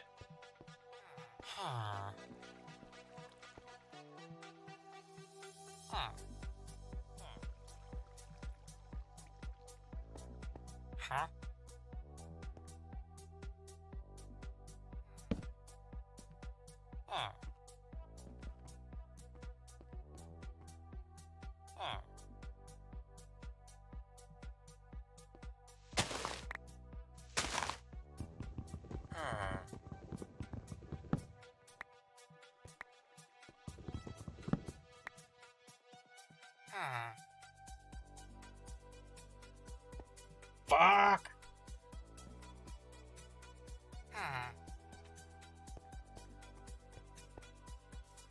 All right, so I don't know. I don't know what I'm supposed to do right there. That's super strange to me. Because I got the other guy to do it. I got the other one to do it.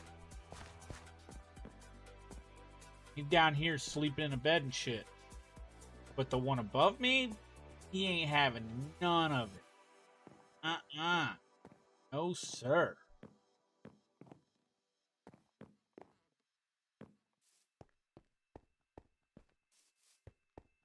Like I don't know how to make beds or something.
Come on.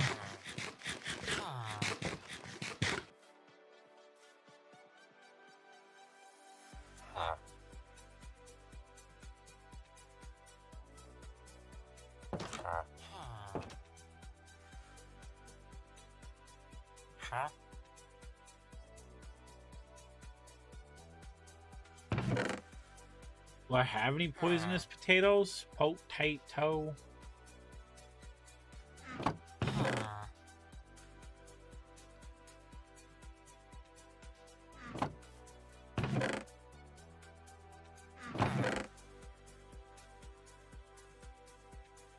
No.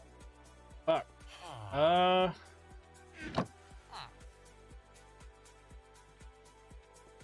Huh? Huh? Huh? Huh? Huh? Corn and eggplant, huh? Emeralds. Huh? Huh? Do I even have corn? Huh? Huh?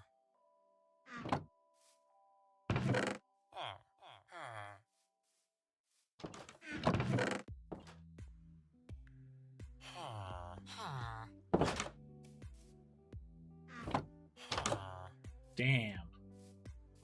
Hi, guy. What do you got? Wool for the things? Okay. Come over here.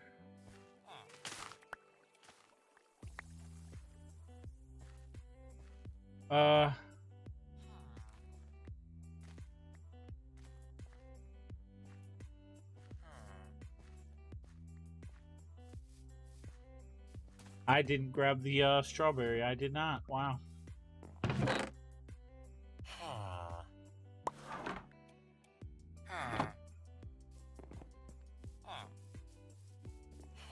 Here we go. Strawberry. No. Put that here and damn carrot.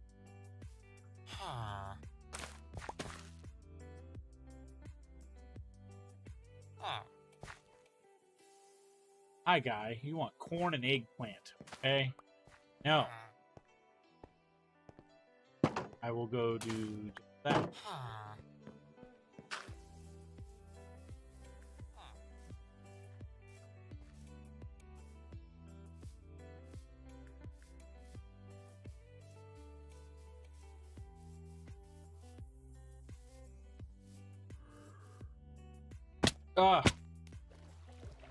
Ow.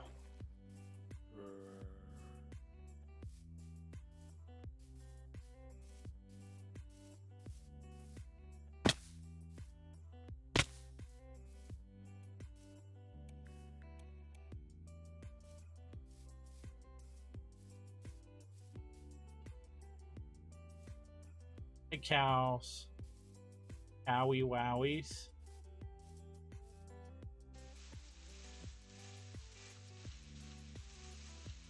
Peach fruit.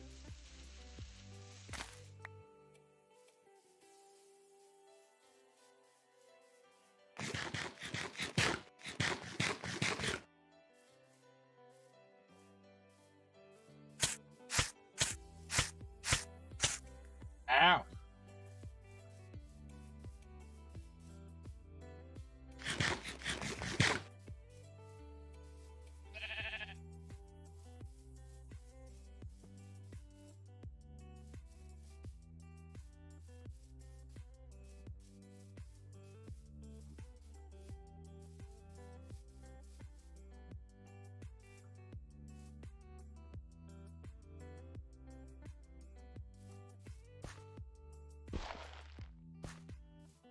I don't know if that's oil or something that didn't load properly, chat. Oh boy.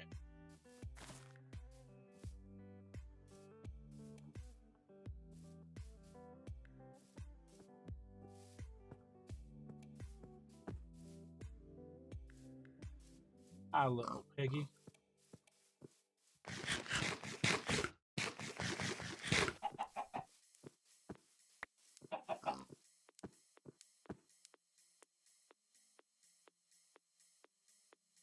Oh my god, I need to go southeast. Way southeast. Oh my god. I didn't even know where it was.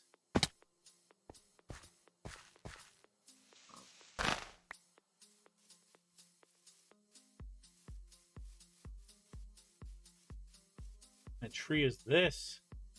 Silver maple leaves? Excuse me. There's animals, though.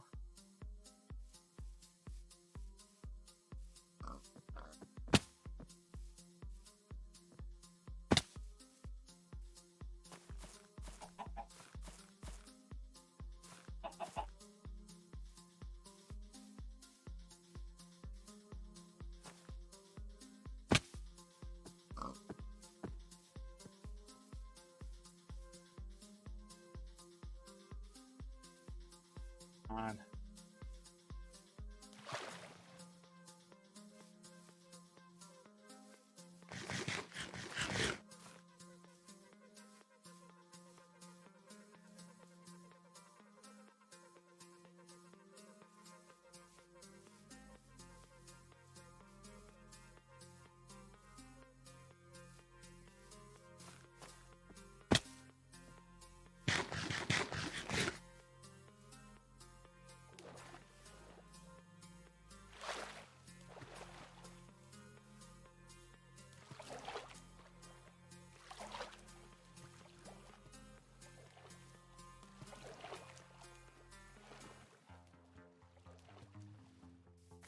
My little tree fort up there. If I could go to bed.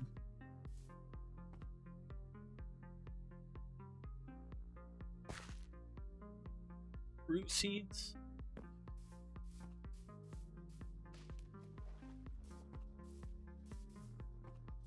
Tree fort is here. That means where's the building? Back over here. Yep, over here on the other side.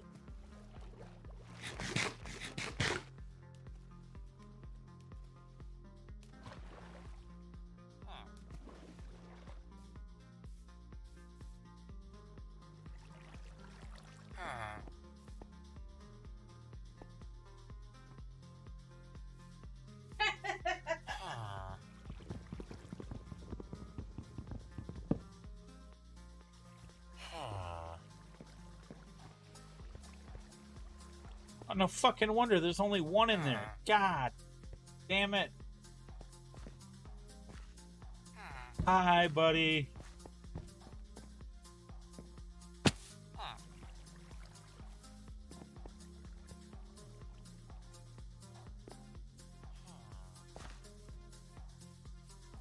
You know what? You know what? Here we go. This is what I have to do, chat.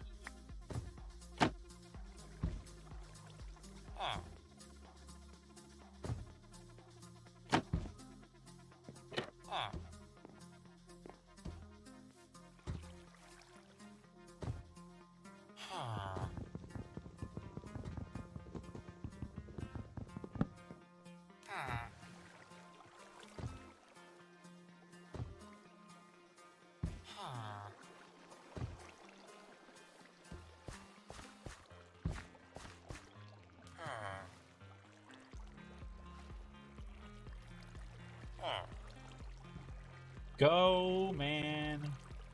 Oh my god, my game. Holy. I thought my game just froze.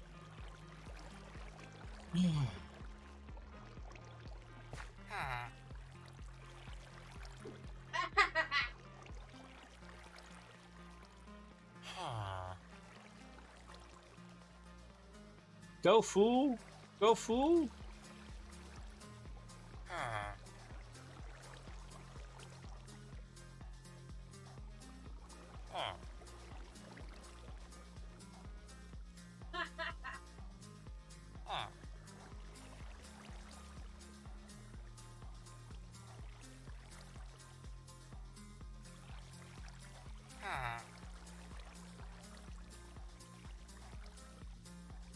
Go, go, go, fool. Back it up, back it up.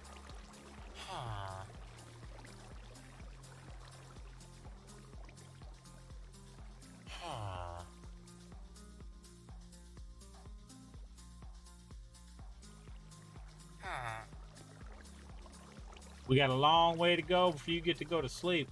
Let's go.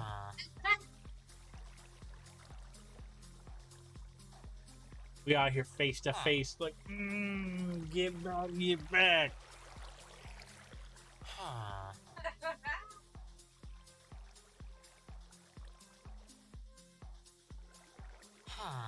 I don't have green beans. I don't have eggplants. You know, little eggplant emojis, like, you know, squirt, squirt, and all that shit.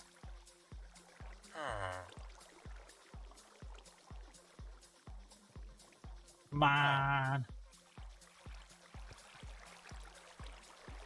Trying to push this villager. Yes. Come on, go.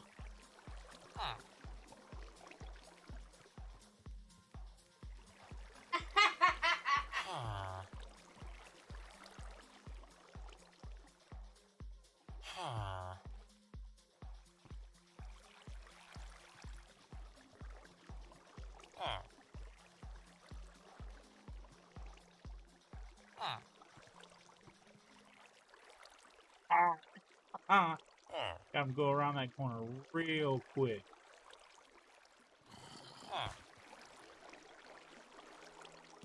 We doing it, chat. We bringing this other dude over.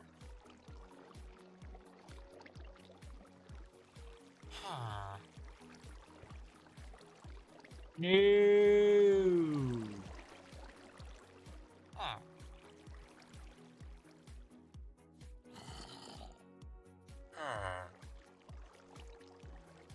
We're making it, chat.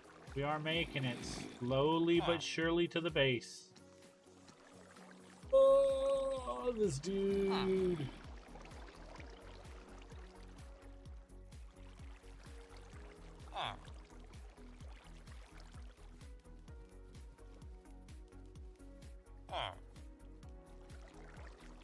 Go, go.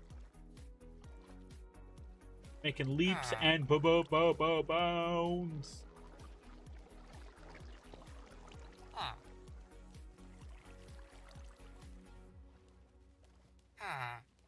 Ooh, come on.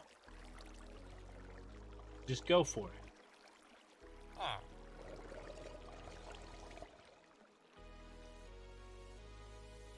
This took forever.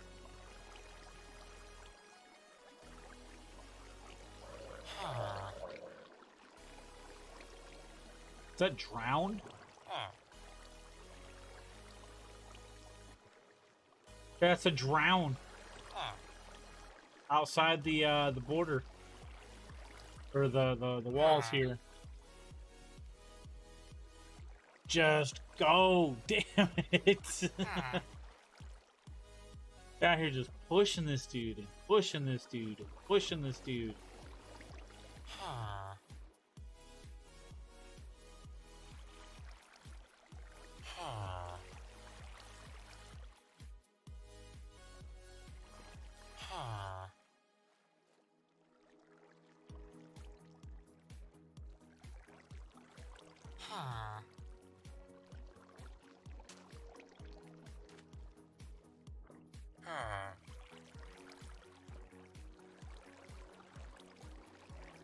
Oh, you're gonna fight me? Come on, just go.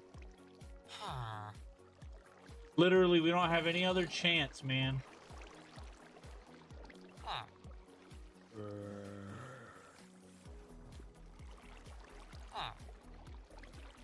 Oh, man. He's just booking it now. He's just booking it now, dude.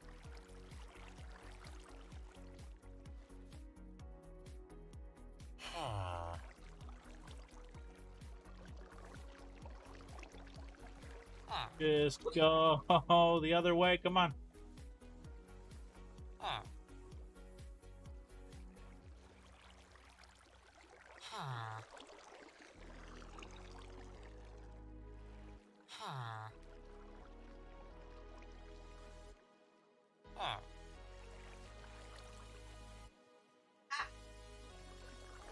Go, go, go. We're so close to home where there's a bed. You can get out of them wet clothes, man. So close to a bed. So close. Bed. I need to go after them sheep. That's. I gotta start leading sheep back. Sheep will take what, week? Right?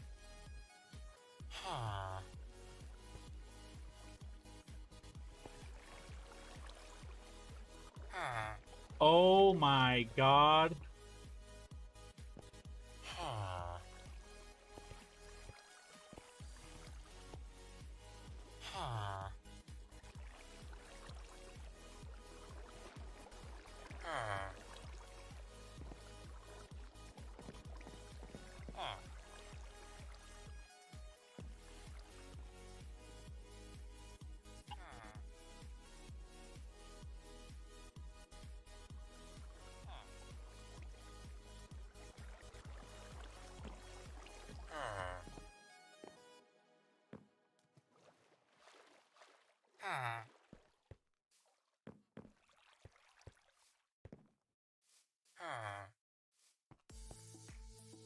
Hey, that's what I'm talking about.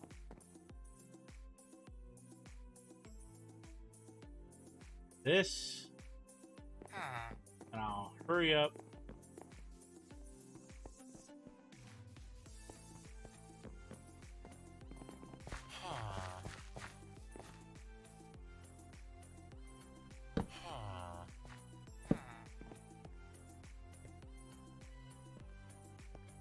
I need to grab that fencing. I now have it. I now have a villager maker. What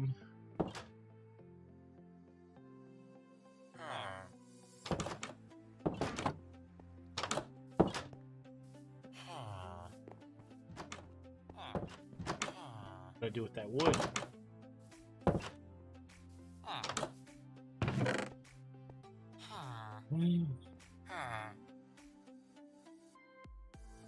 And oh my god, I had a bucket of water for it. Oh my god, I had a bucket of water. Oh Jesus, what did I do? What did I do?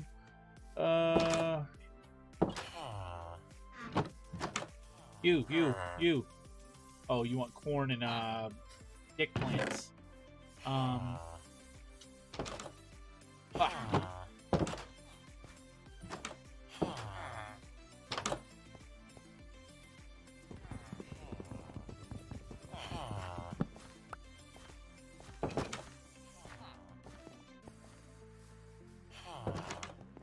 Fencing over here? Ah, it is.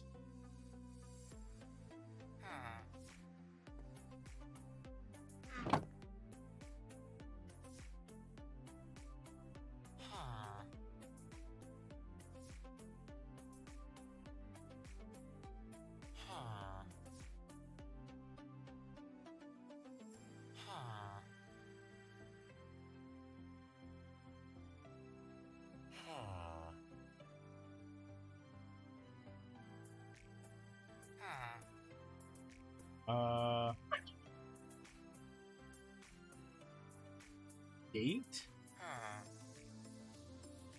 Oh, it's 6. Shit. Okay.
You want actual charcoal.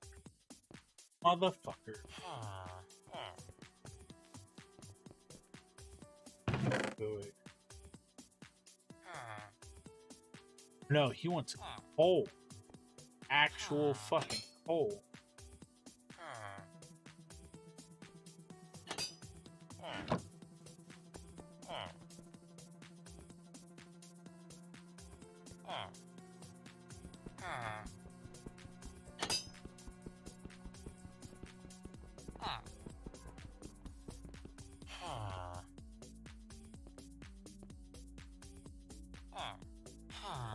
When I have Cole upstairs, maybe?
Bitch, you stop pushing me?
Yes!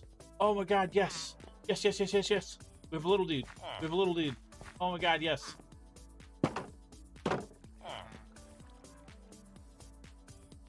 Oh, this is so good. Yes. Finally. Finally. It's working. Oh my god.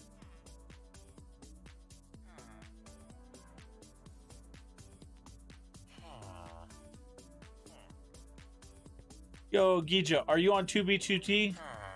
Noah Zor, I had a failed attempt after 4 hours.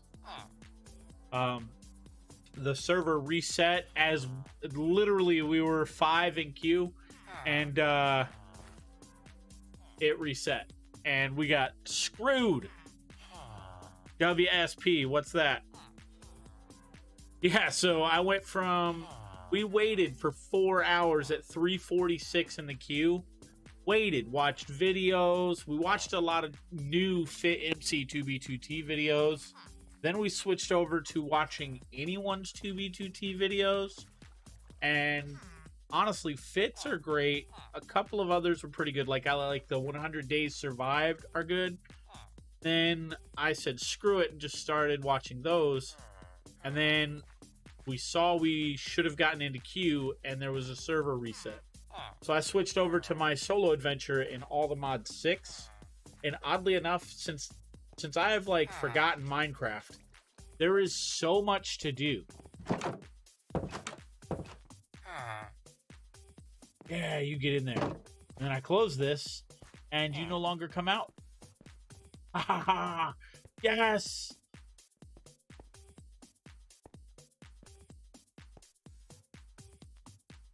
Ugh. Now, man, this took forever to finally get that. To finally figure out a way to be able to use this without, like, losing it, because they can't use gates, can they? Thermal series. Growth 10%. Okay, no big. Grown.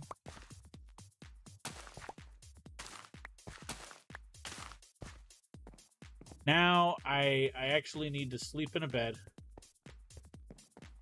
Will they all be taken up right now? They are. Move, kid. You can sleep when you're dead. Took that little kid's bed. Took it. That little kid's mad. Mad! The king of the castle kicked me out of my bed! Well, what can I say? King of the castle's king of the castle. I think I need to, like, trap a guy up there, though. Because they're going to want food, they're going to move around, they're going to be like, oh, we're farming. Bink. Or they'll walk away like that. Is he going to transform?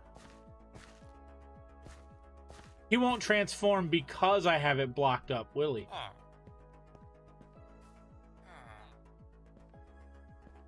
That's how that works, right?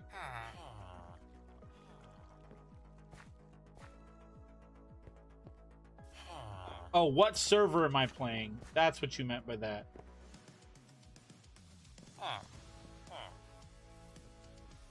I'm not playing on any server in particular. I'm playing on my solo adventure for All the Mods 6. There's a lot in this mod pack. I mean, a lot. Make sure I can see chat.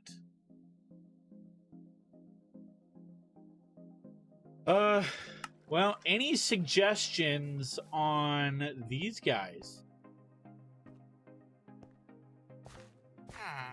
Or should I redo? Should I redo the carrots down here where they live? I should redo the carrots down here, yeah? Because then they'll actually, like, farm, and this would be like beds. I made a huge living quarters underneath here. Oh, look at how cute. He's over there, like, you know, telling the kid, get off the bed, stop jumping. Like, alright, Dad. Alright, I'm gonna go back to this bed. I'm gonna start jumping on it some more. Yeah, buddy. Dad walked away. Oh! Oh, there's some relations going on! Someone's getting some loving! They're having a quickie behind the door. Look out! Hey! That farmer's green thumb went to good use. Oh my god, are you serious? You went up through that door? That is a first.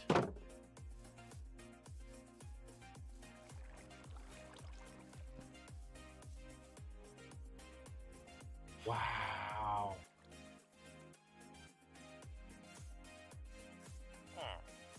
I need to make another one.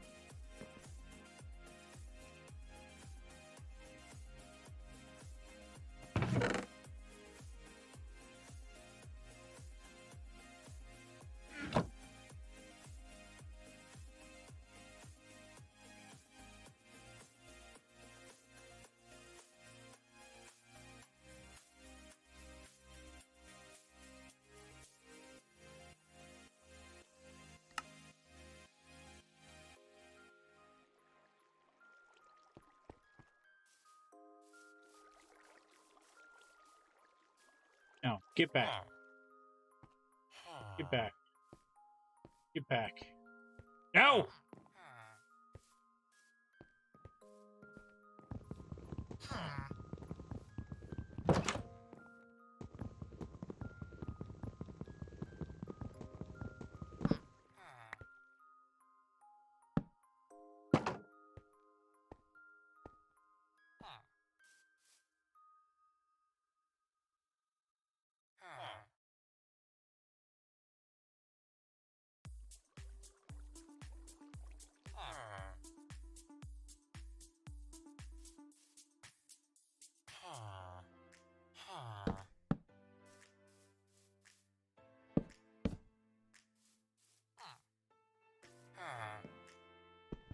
There we go. Easy pathing.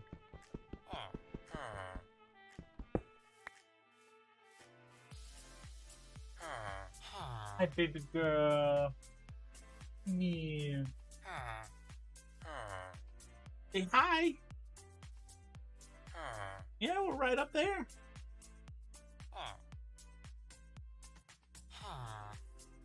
Ah.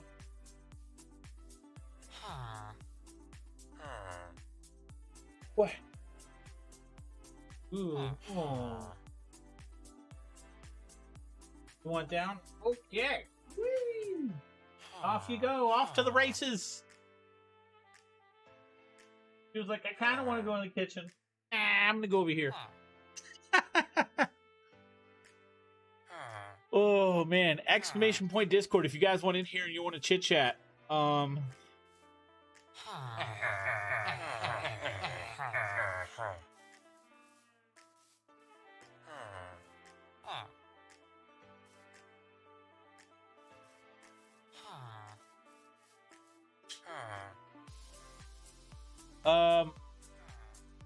But yeah, Gija, we'd be playing on 2B2T. You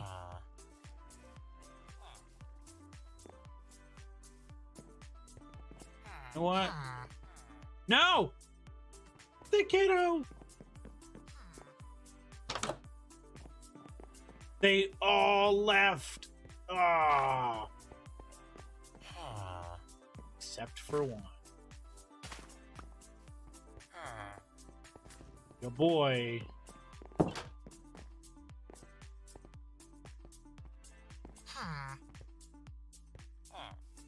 Ah.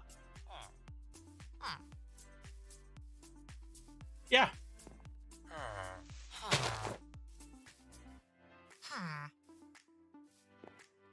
I'm getting him.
They're only talking about that.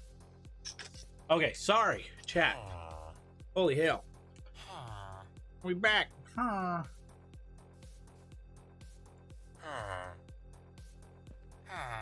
These fucking idiots.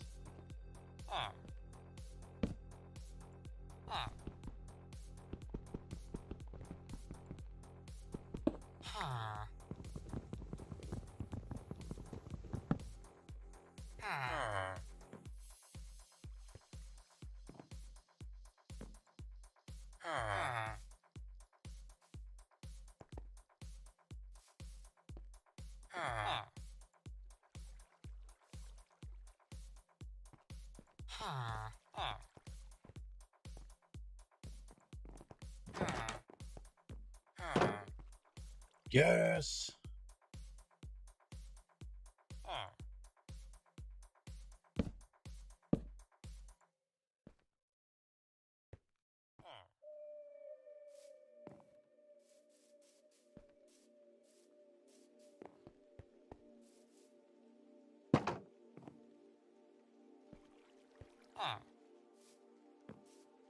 There you go, buddy.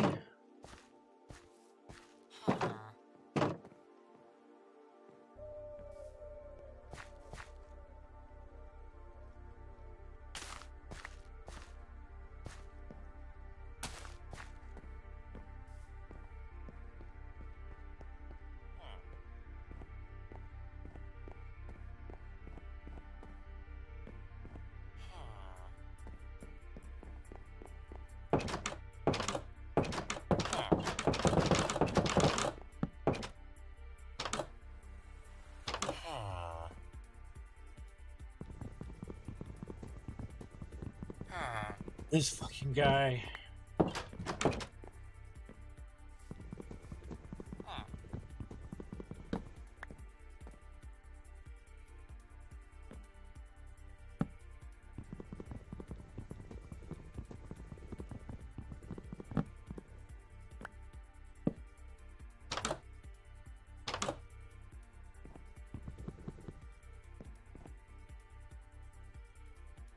Huh? Who?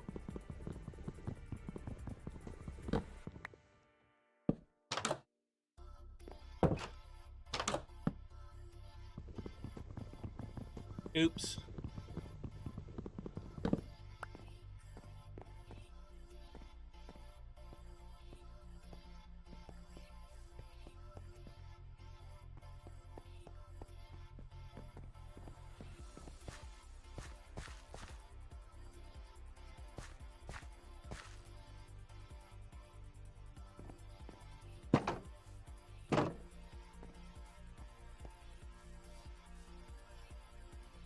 Okay.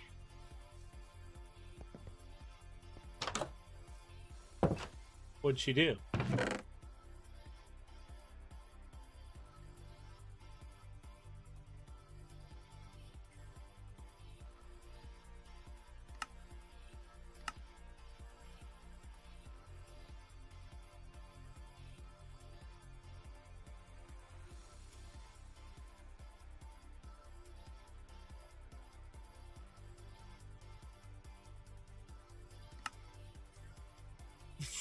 Really?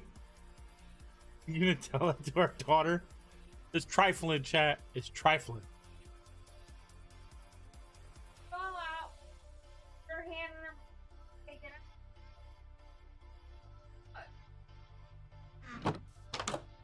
it. Trifling. Like trifling. Nothing but trifling. So I'm actually happy. I created a little hub down there.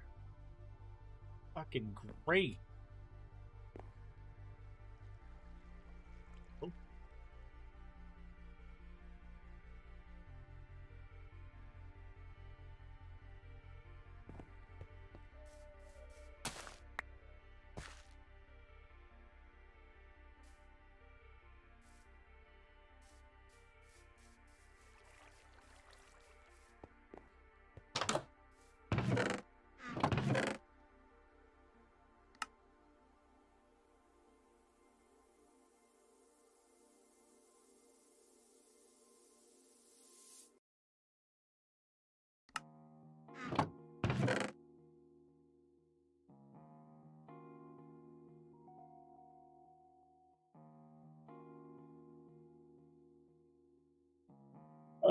Hmm.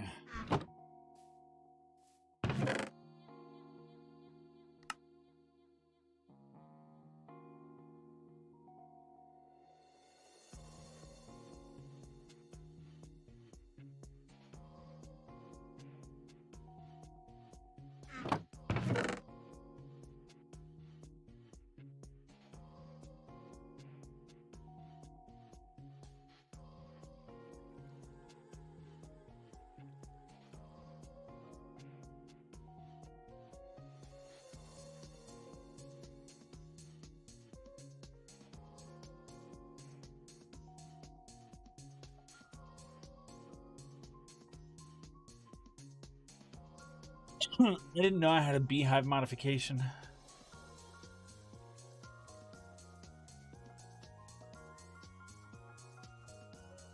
That's kind of nice. Oh, white wool. Wait, where are the leads at? Leads upstairs? I think the leads are upstairs.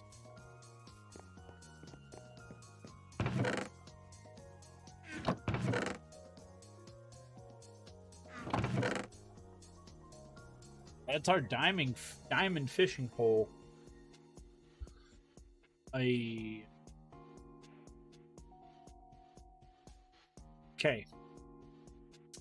We got wool, we got a bed. Right.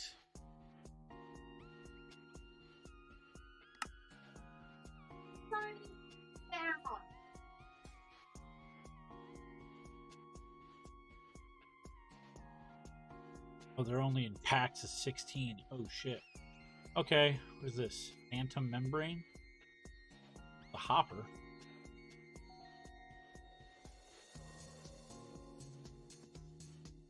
Belt. Take the sticks out. Slime Ball. Seeds out. Continue. I know we got those in the other chest.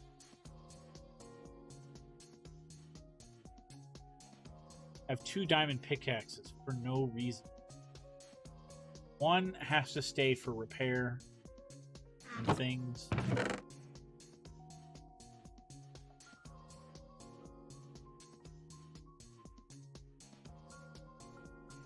Brittle 1 and crushing.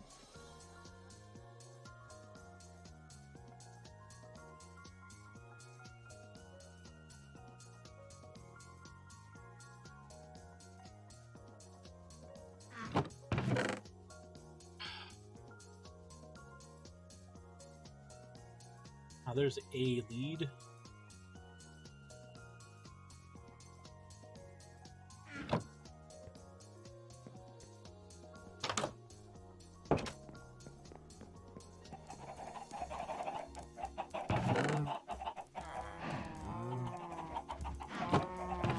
Wait, how do I not have any more leads? I legit have none.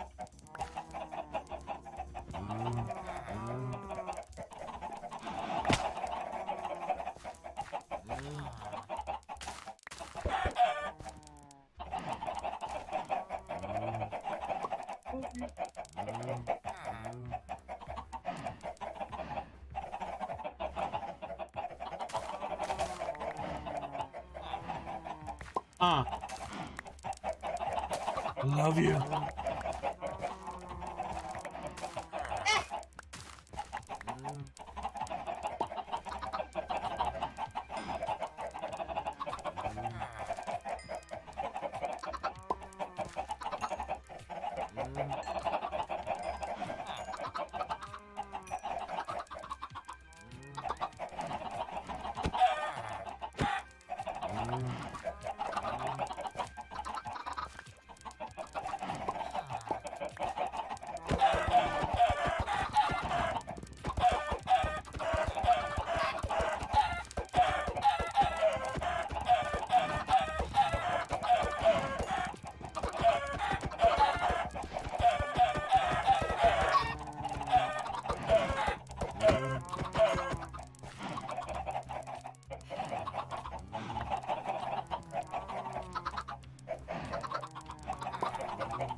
Was it to make a bed? 2 pieces of wood, 2 pieces of wool. Okay. I legit don't have it on me, but okay.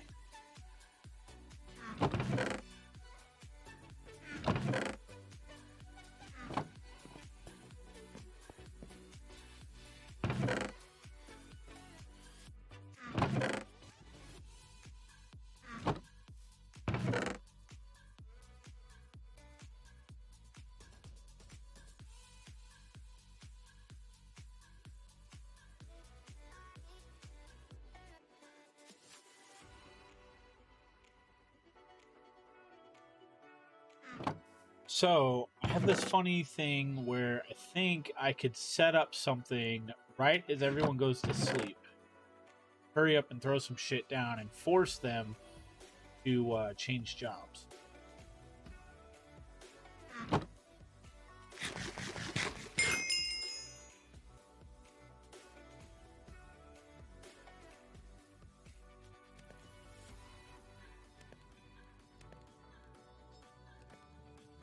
Hi, Bum Bum.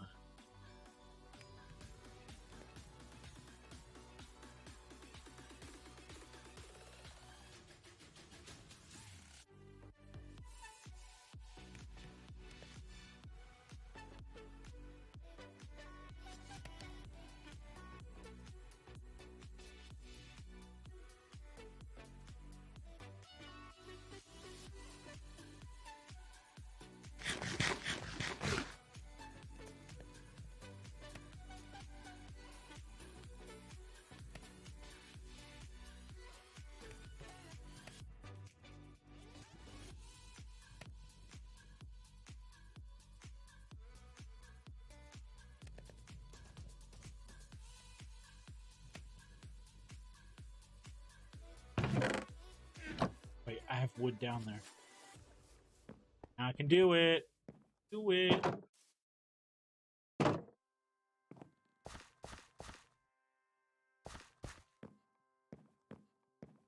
Motherfucker beds.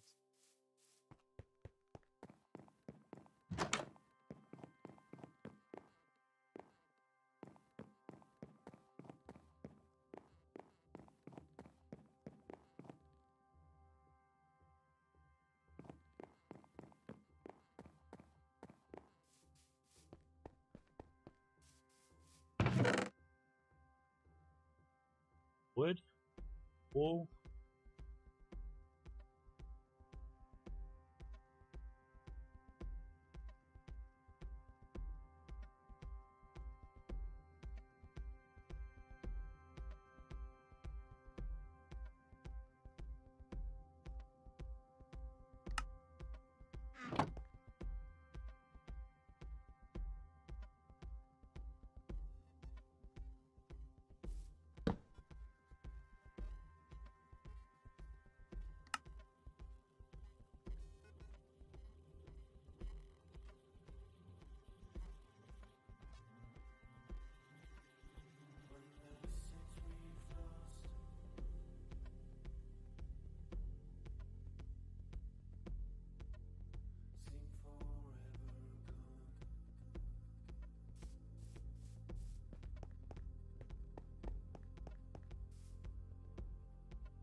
That right?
This is gonna be so nice.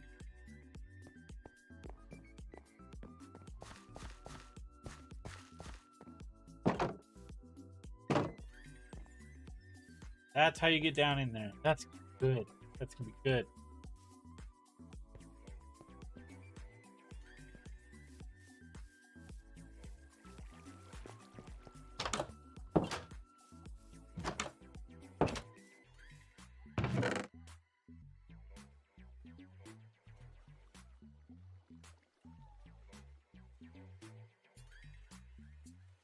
Care about eggs right now.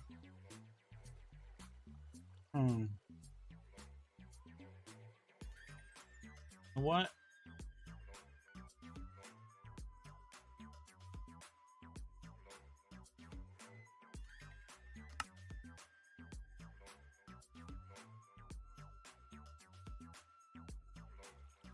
All right.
Stupid livestock.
Cleric makes a brewing stand. Librarian, a lectern.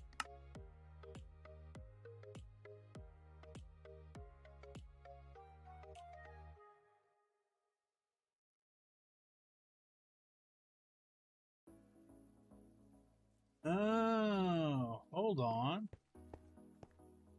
That's like the best thing, right? That's how to get like better books and shit. Just maybe I want a couple of these.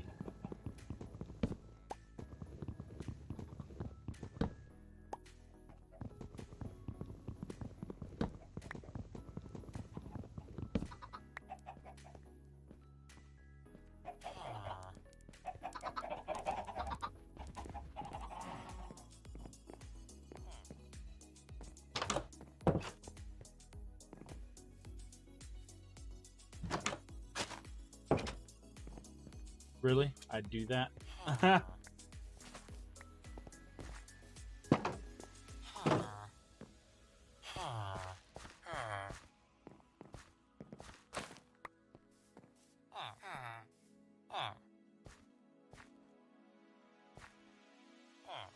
Oh, fuck.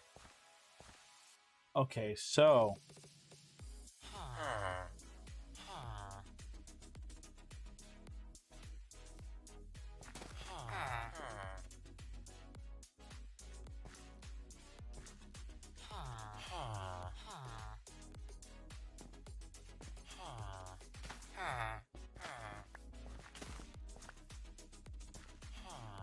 Okay.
We have a fucking cat down here? Okay.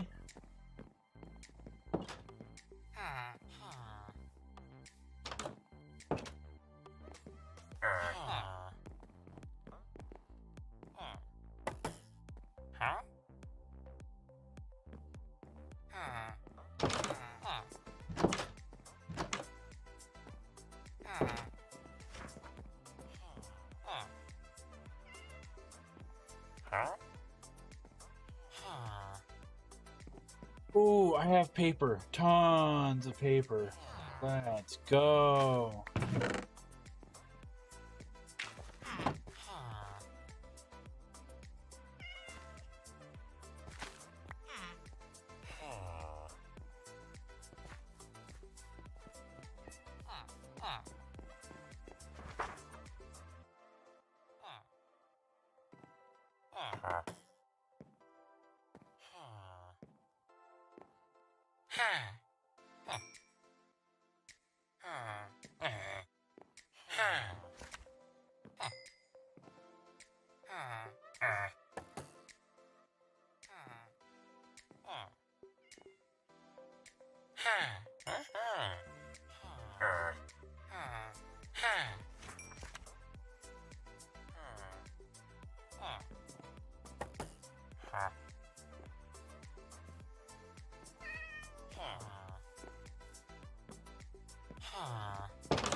Yo, what up, Sayo? I'm doing pretty good. What?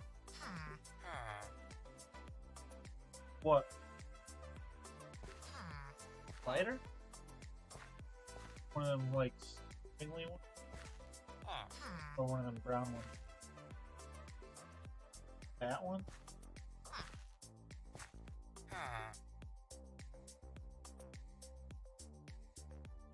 Oh.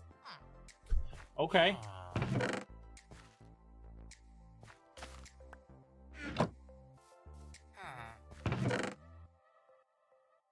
Really? You got smushed. Well, okay then.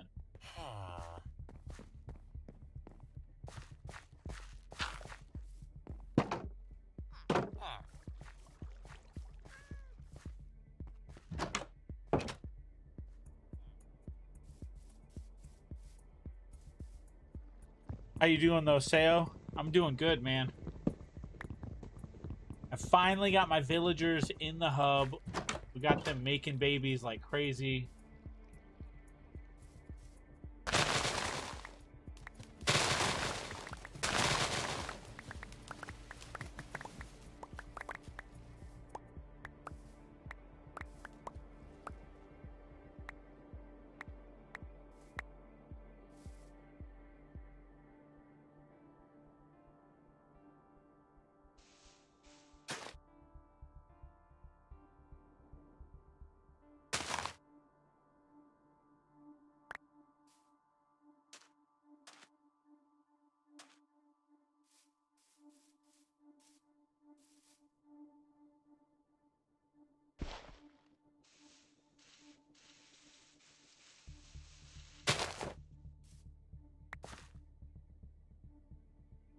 Why did I do that?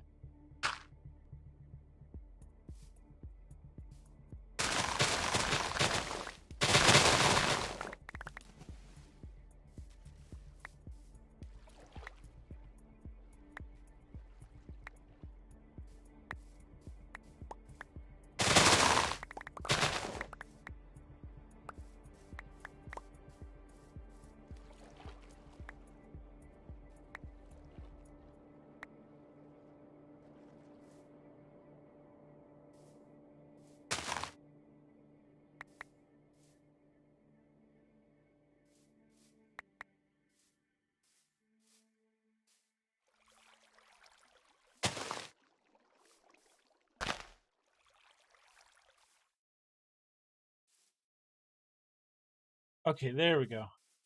Now we've got a way of making some money.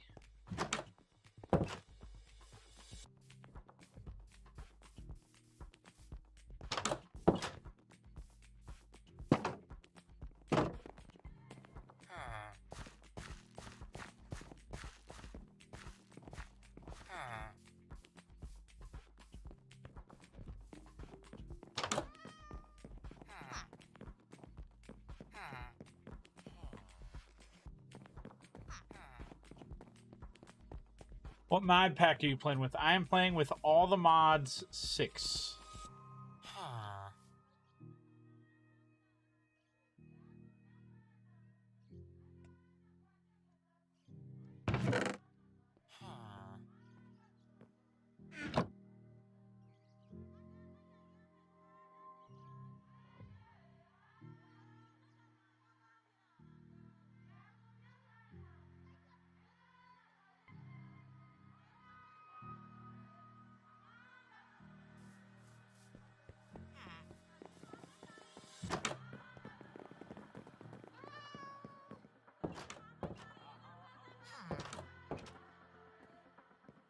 Huh?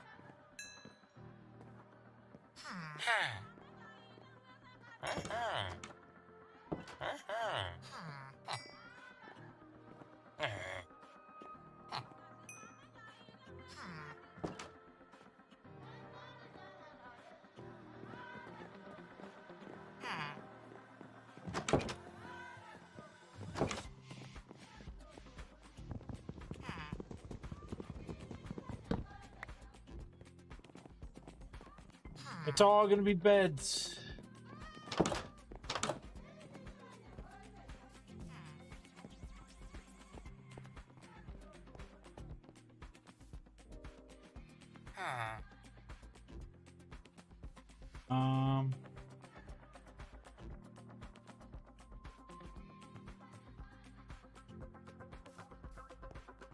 No, not bad trades, but at the same time, kind of like, oof. Huh? What is that? Ice? Do I even have rice seeds?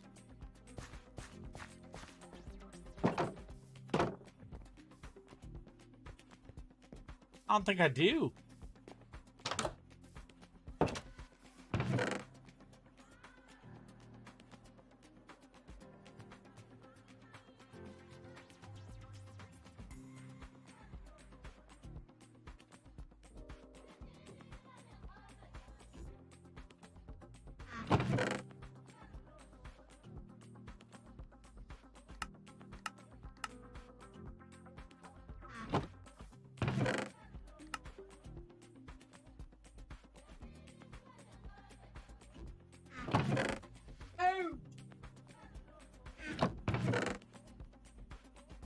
No more what?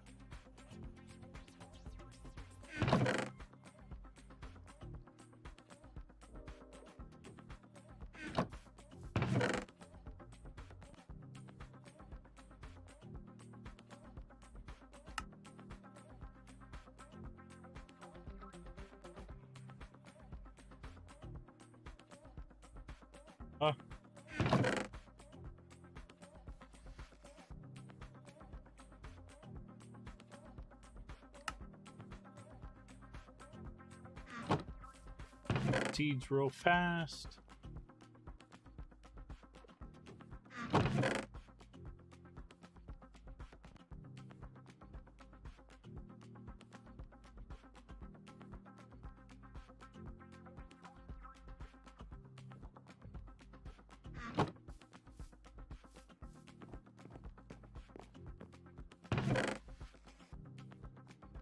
Oh, wait a minute. Wait a minute. I might want to put my boots back on.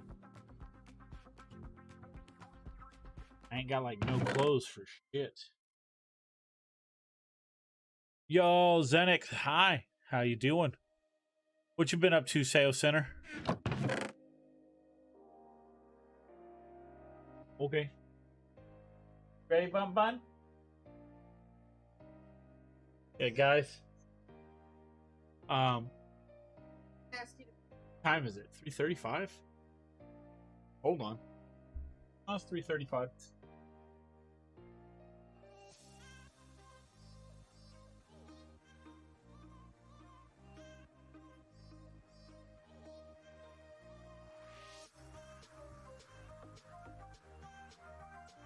All right, here we go.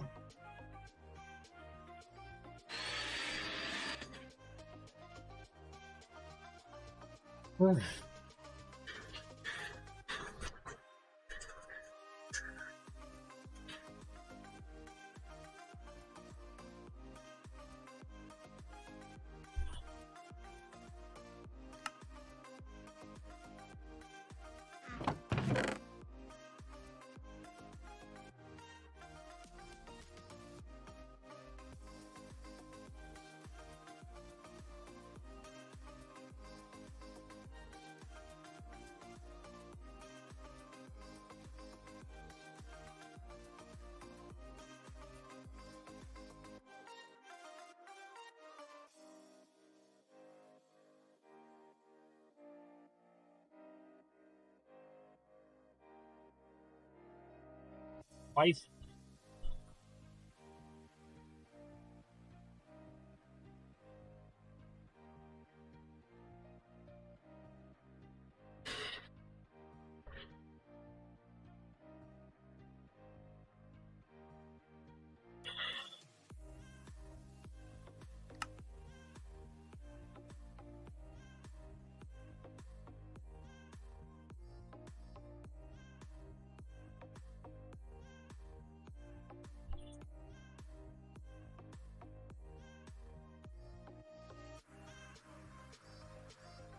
Nice. You guys hear that vacuum run? I want to make sure that's not coming through too crazy.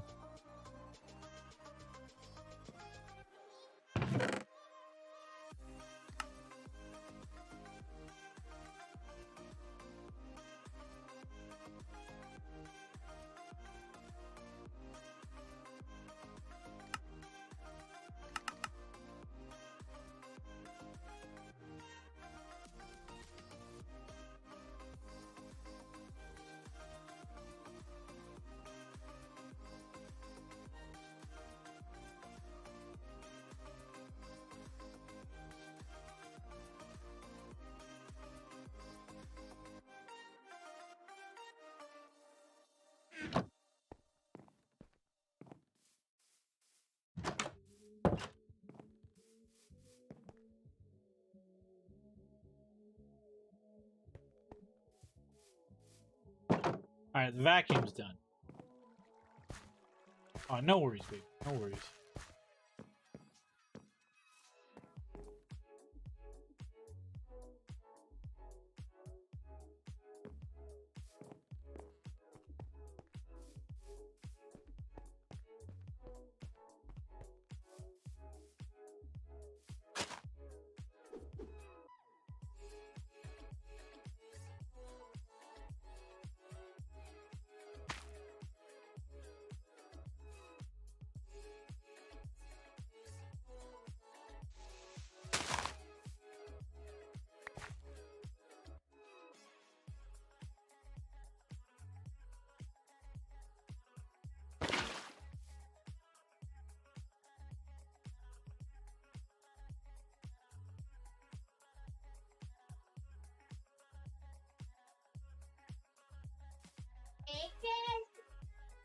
I know.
What you doing, huh?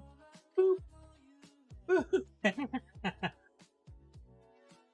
So the offline TV mod pack, like they have their own mod pack for their their SMP.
Nice. Wonder what's all in it.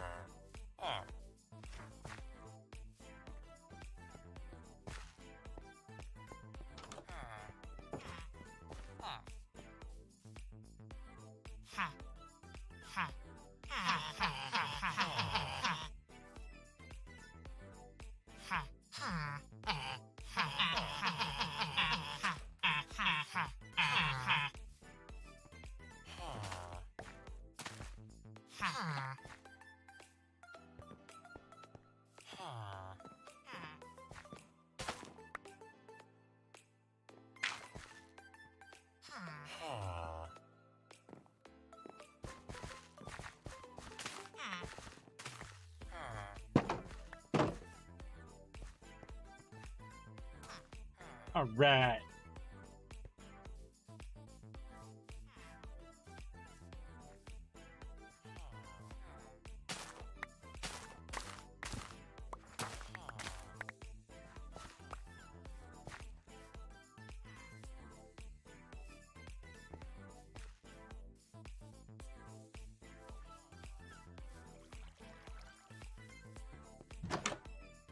I'm actually quite happy about what I did there.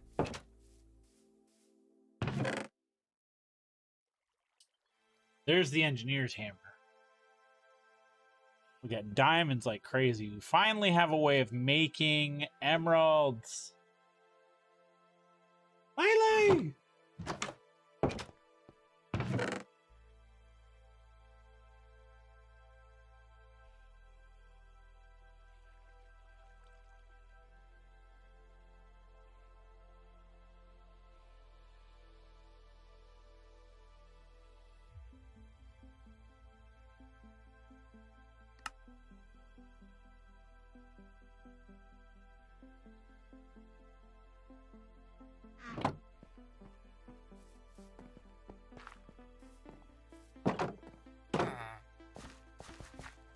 Okay, here we go. Tons of paper. Tons of paper.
Dude, we're friggin' rich.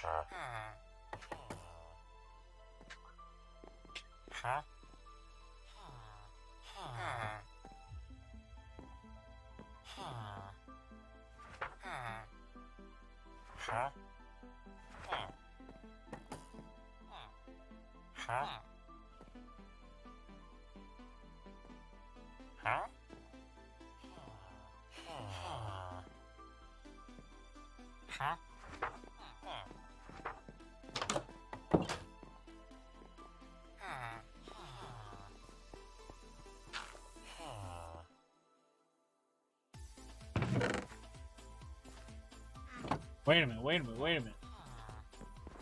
This guy's like permanently the Fletcher here.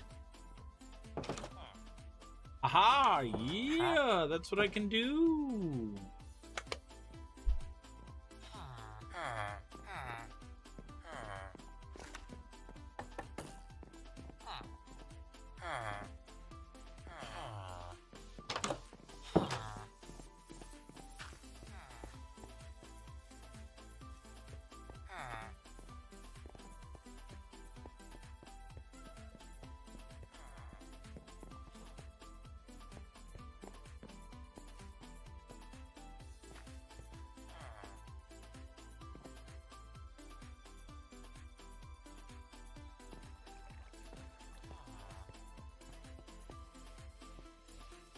What do you have, sir? Huh?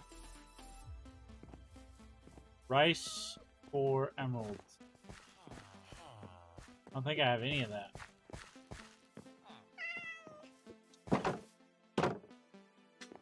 I don't even know where the cats came from.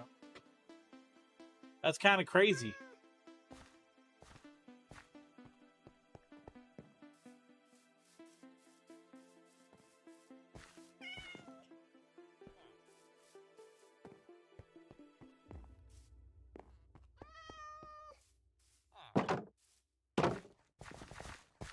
Can I throw food at them?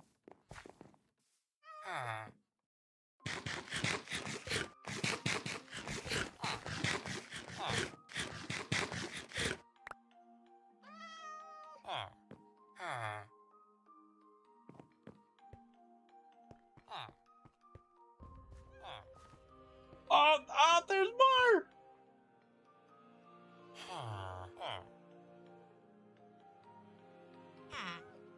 Spawn more villagers to keep creeps out? Yeah.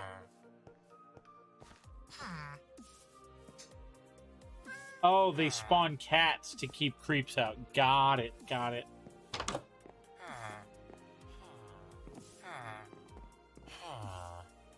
They thought about it.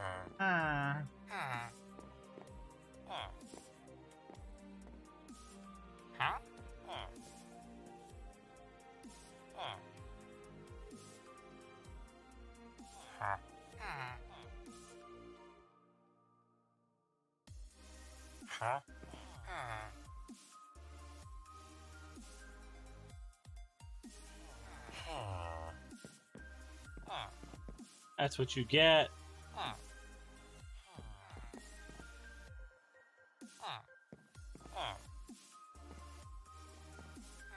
Or it just doesn't matter, does it?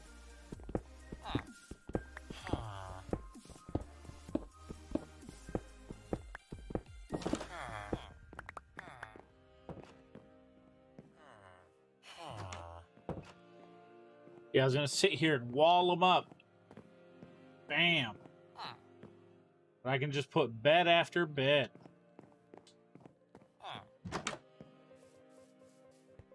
Look, look, look, look. There's another little villager. A mini-me. Oh my god, it's so good.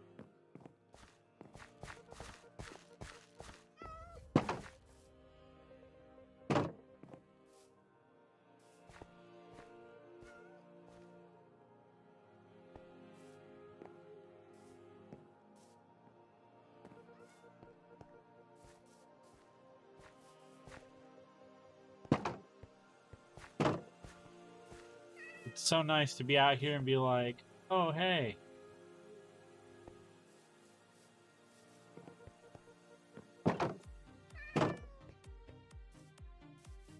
I have stuff up there, too. All my pets.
My chicken coop.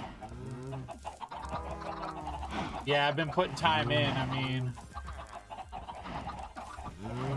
it's a massive world, but it's only this big. We got some bridges. I really do want to extend bridges super south, north, east, and west. But this would be like the main hub. And like whenever I decide I'm completely done with the world, then you know, like I'd put the world download up on up for grabs. You know? Village over there? No, that's Cliff. Cliff area. Oh, that's lava.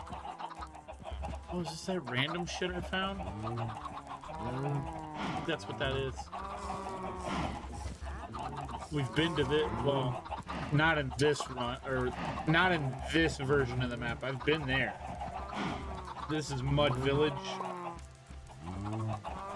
There's this one. There's another village not too far away. I just can't remember where.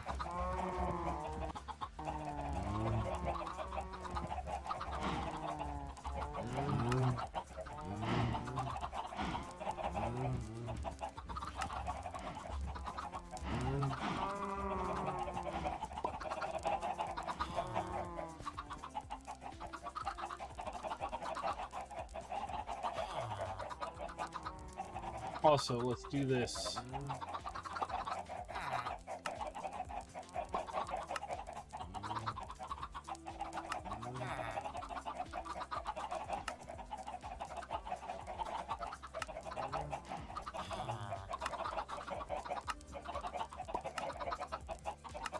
This whole thing here was our original village spawner. Over here in the village, we made a village spawner. And then all of a sudden, there's just no villagers anymore. So I tracked one villager all the way down and over and down and over and in. And they're in there making little villager babies. It's so good.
Let's see.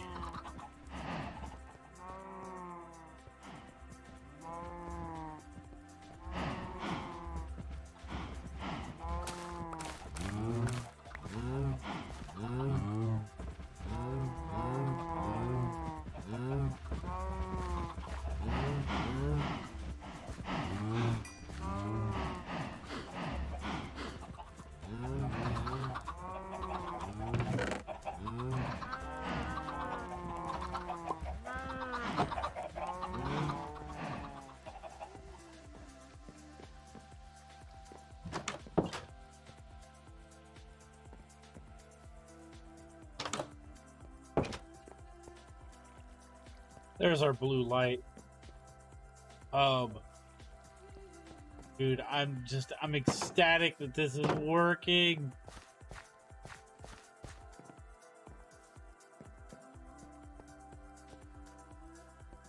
This is so good.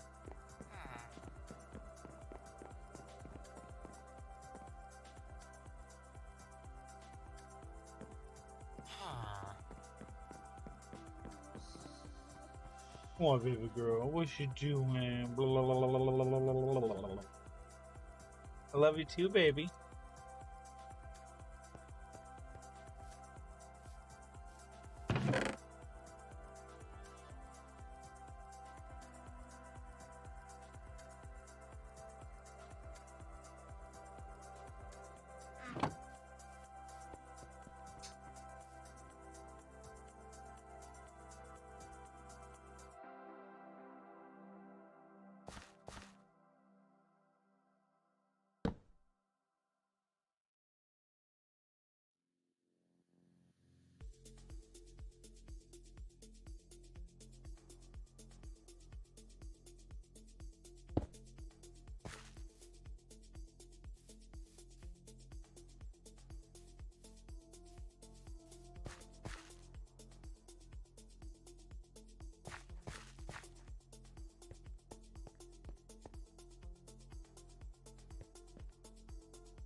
We'll keep our booksmen, our book people. We'll keep them.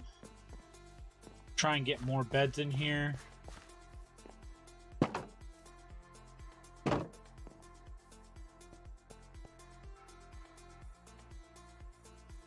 I have a lead.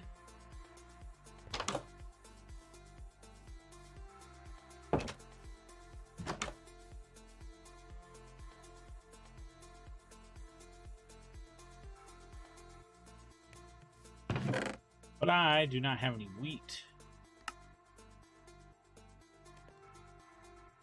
Seeds.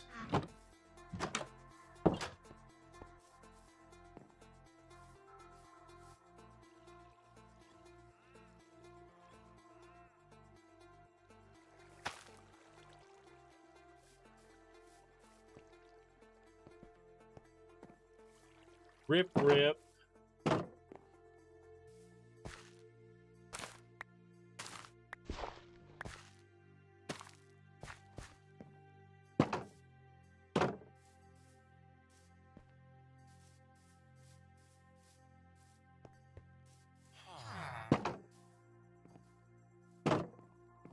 Now the golems, will those spawn? Oh man. Oh man.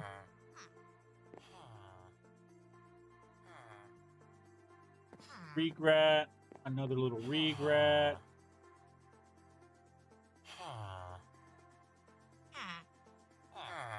And there it is. There's a little regret.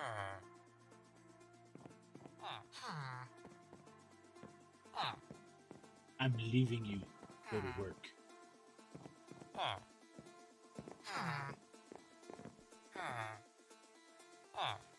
1100. That's like 10 minutes. No, that's 600 seconds. So 20 minutes for a full kid to grow up. Is that more loving right there? Is that more loving?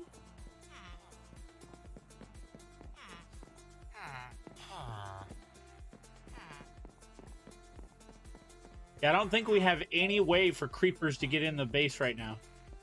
I don't think we have any way for them to get in.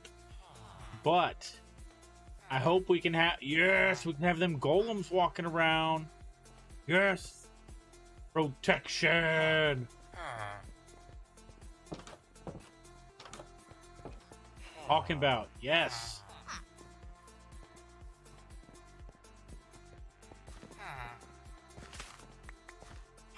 They spawn when villagers see zombies.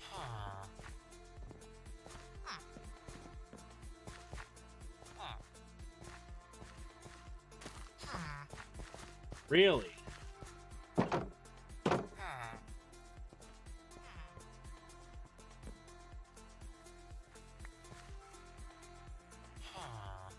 Must be out there then.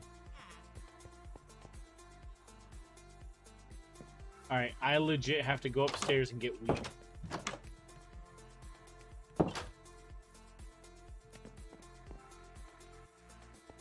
Ugh, please don't burn down. Please don't burn down.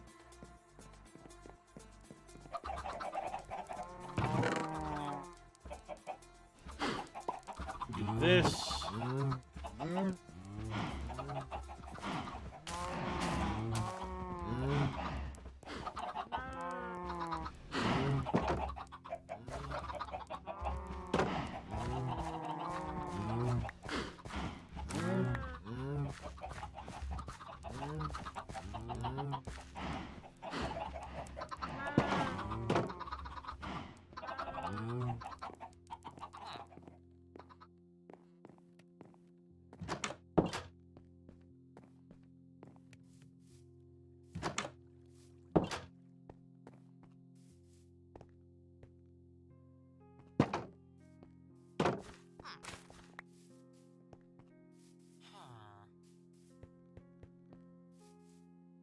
Oh wait, I was this way.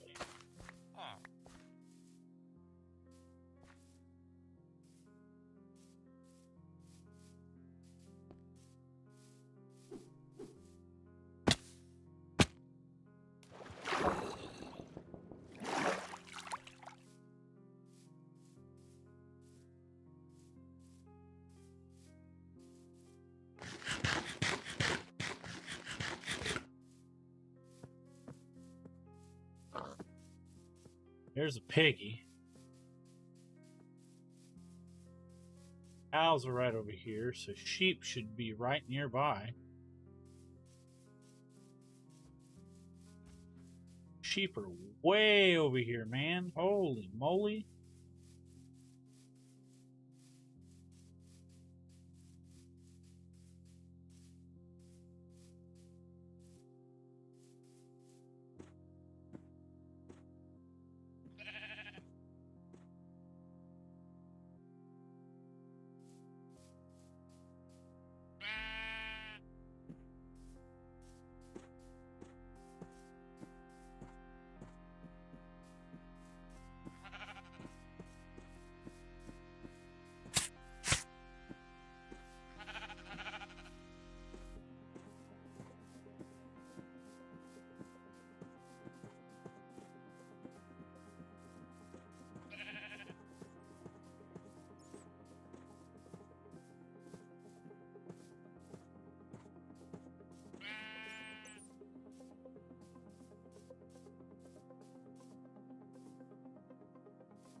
Where's my lead?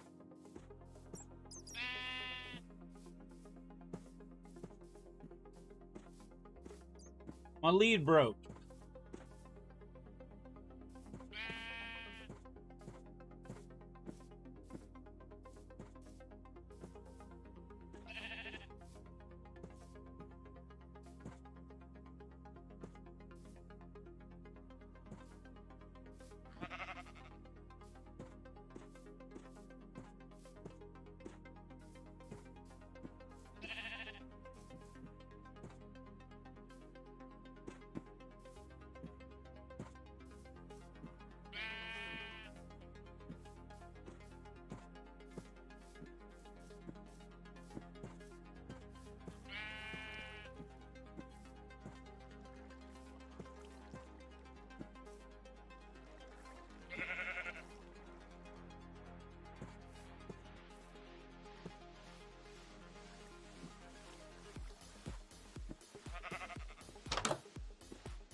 Ooh, Mesh Dog, what's up, man?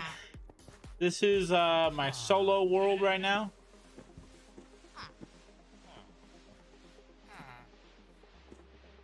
No, come back here. Come back here. Hey, no, you.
Mr. Fur Trader Man.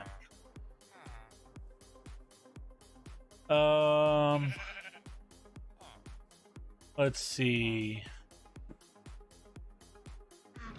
Well,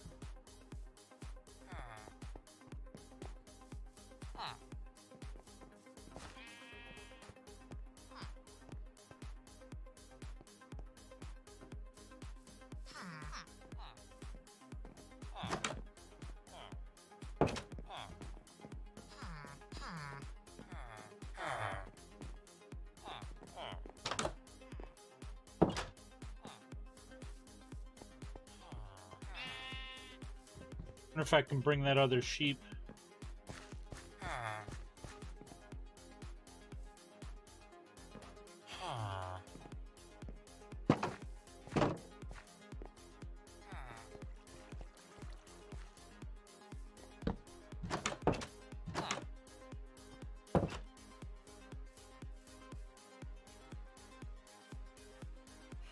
Oh, it's getting dark.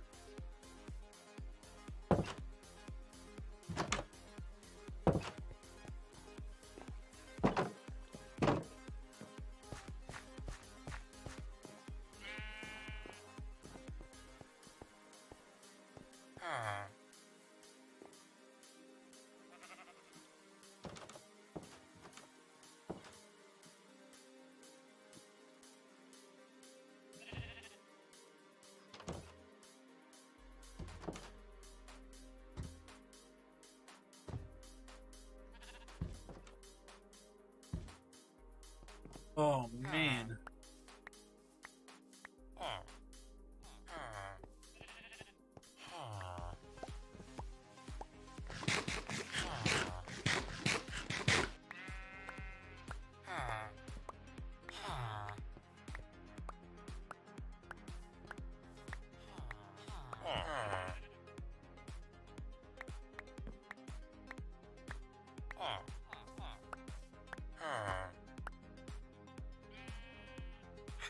Come on, baby girl.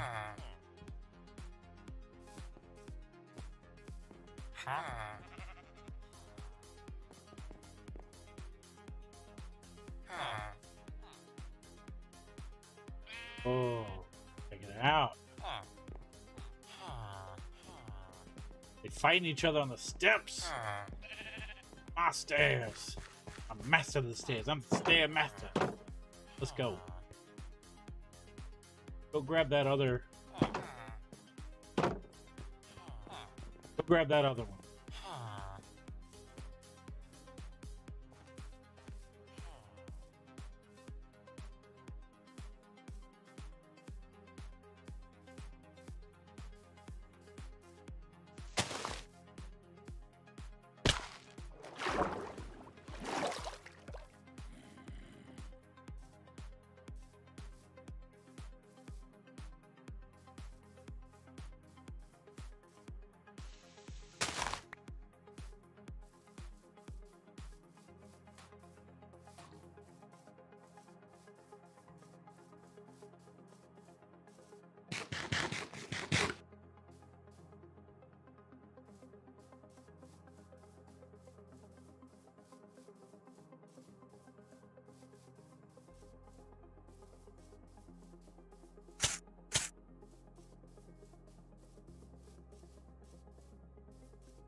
Here we go.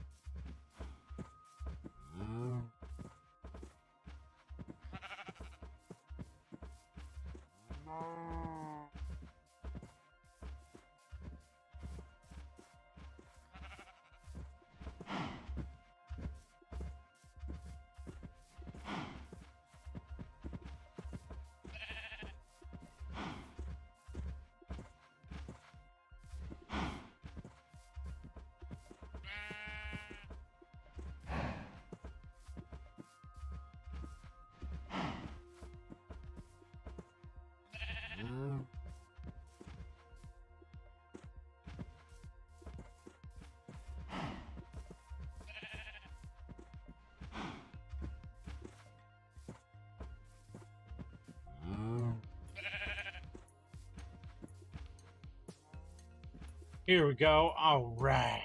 Come on, Mr. Sheep. Come on. Be doing it.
Success.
You let me brush your hair and everything. Good job.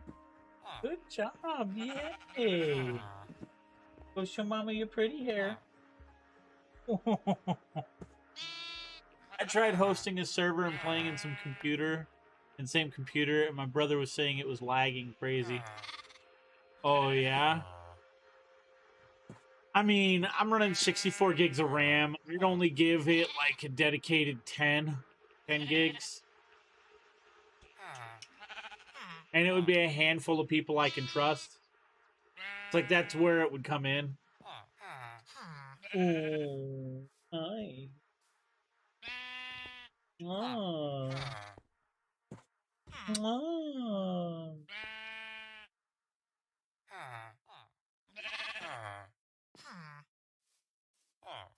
Hey, Mama. She let me brush her hair and everything.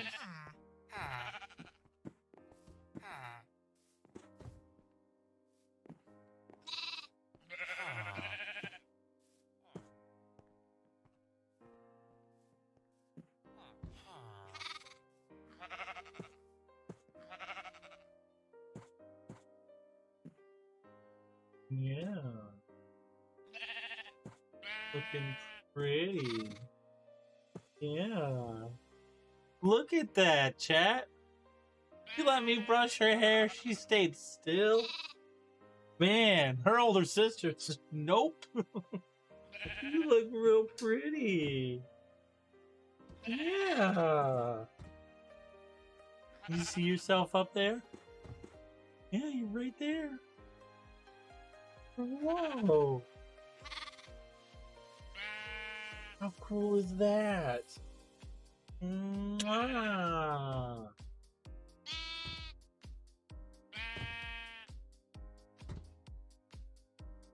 Yeah. You want down? Want down? Yeah. Down? Yeah. All right. Say bye. Say bye. Go bye. Go bye. You gonna tell chat bye? Look at you being all cute and shy, no? Bye.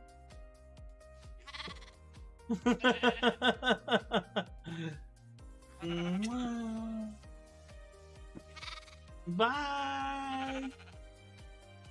Bye. You say good night? Oh, wait.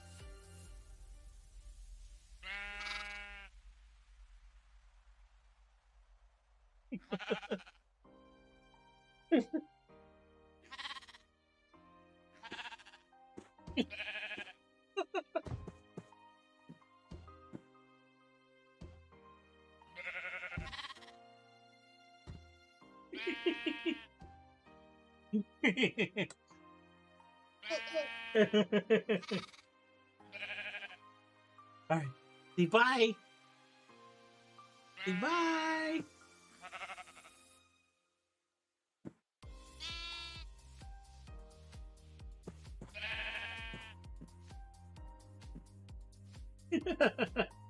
All right, let's go. Let's go.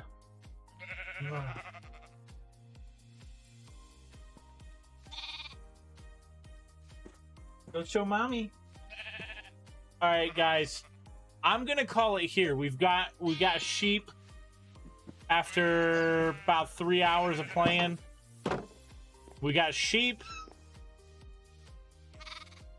and quite frankly, I couldn't be any happier. I'm gonna go because she's so mad that I put her down, and I'm gonna get her into bed. All right, folks. We were waiting on 2B2T for over 4 hours. And then we got restarted in our queue minutes before we were even on the server. Alright, Sam Center. I'll be on later today playing Yakuza 0, guys. Probably about 3 or 4 p.m. Eastern Standard Time. So see y'all then. I'm going to save and quit. Good morning, evening, and afternoon. Bye.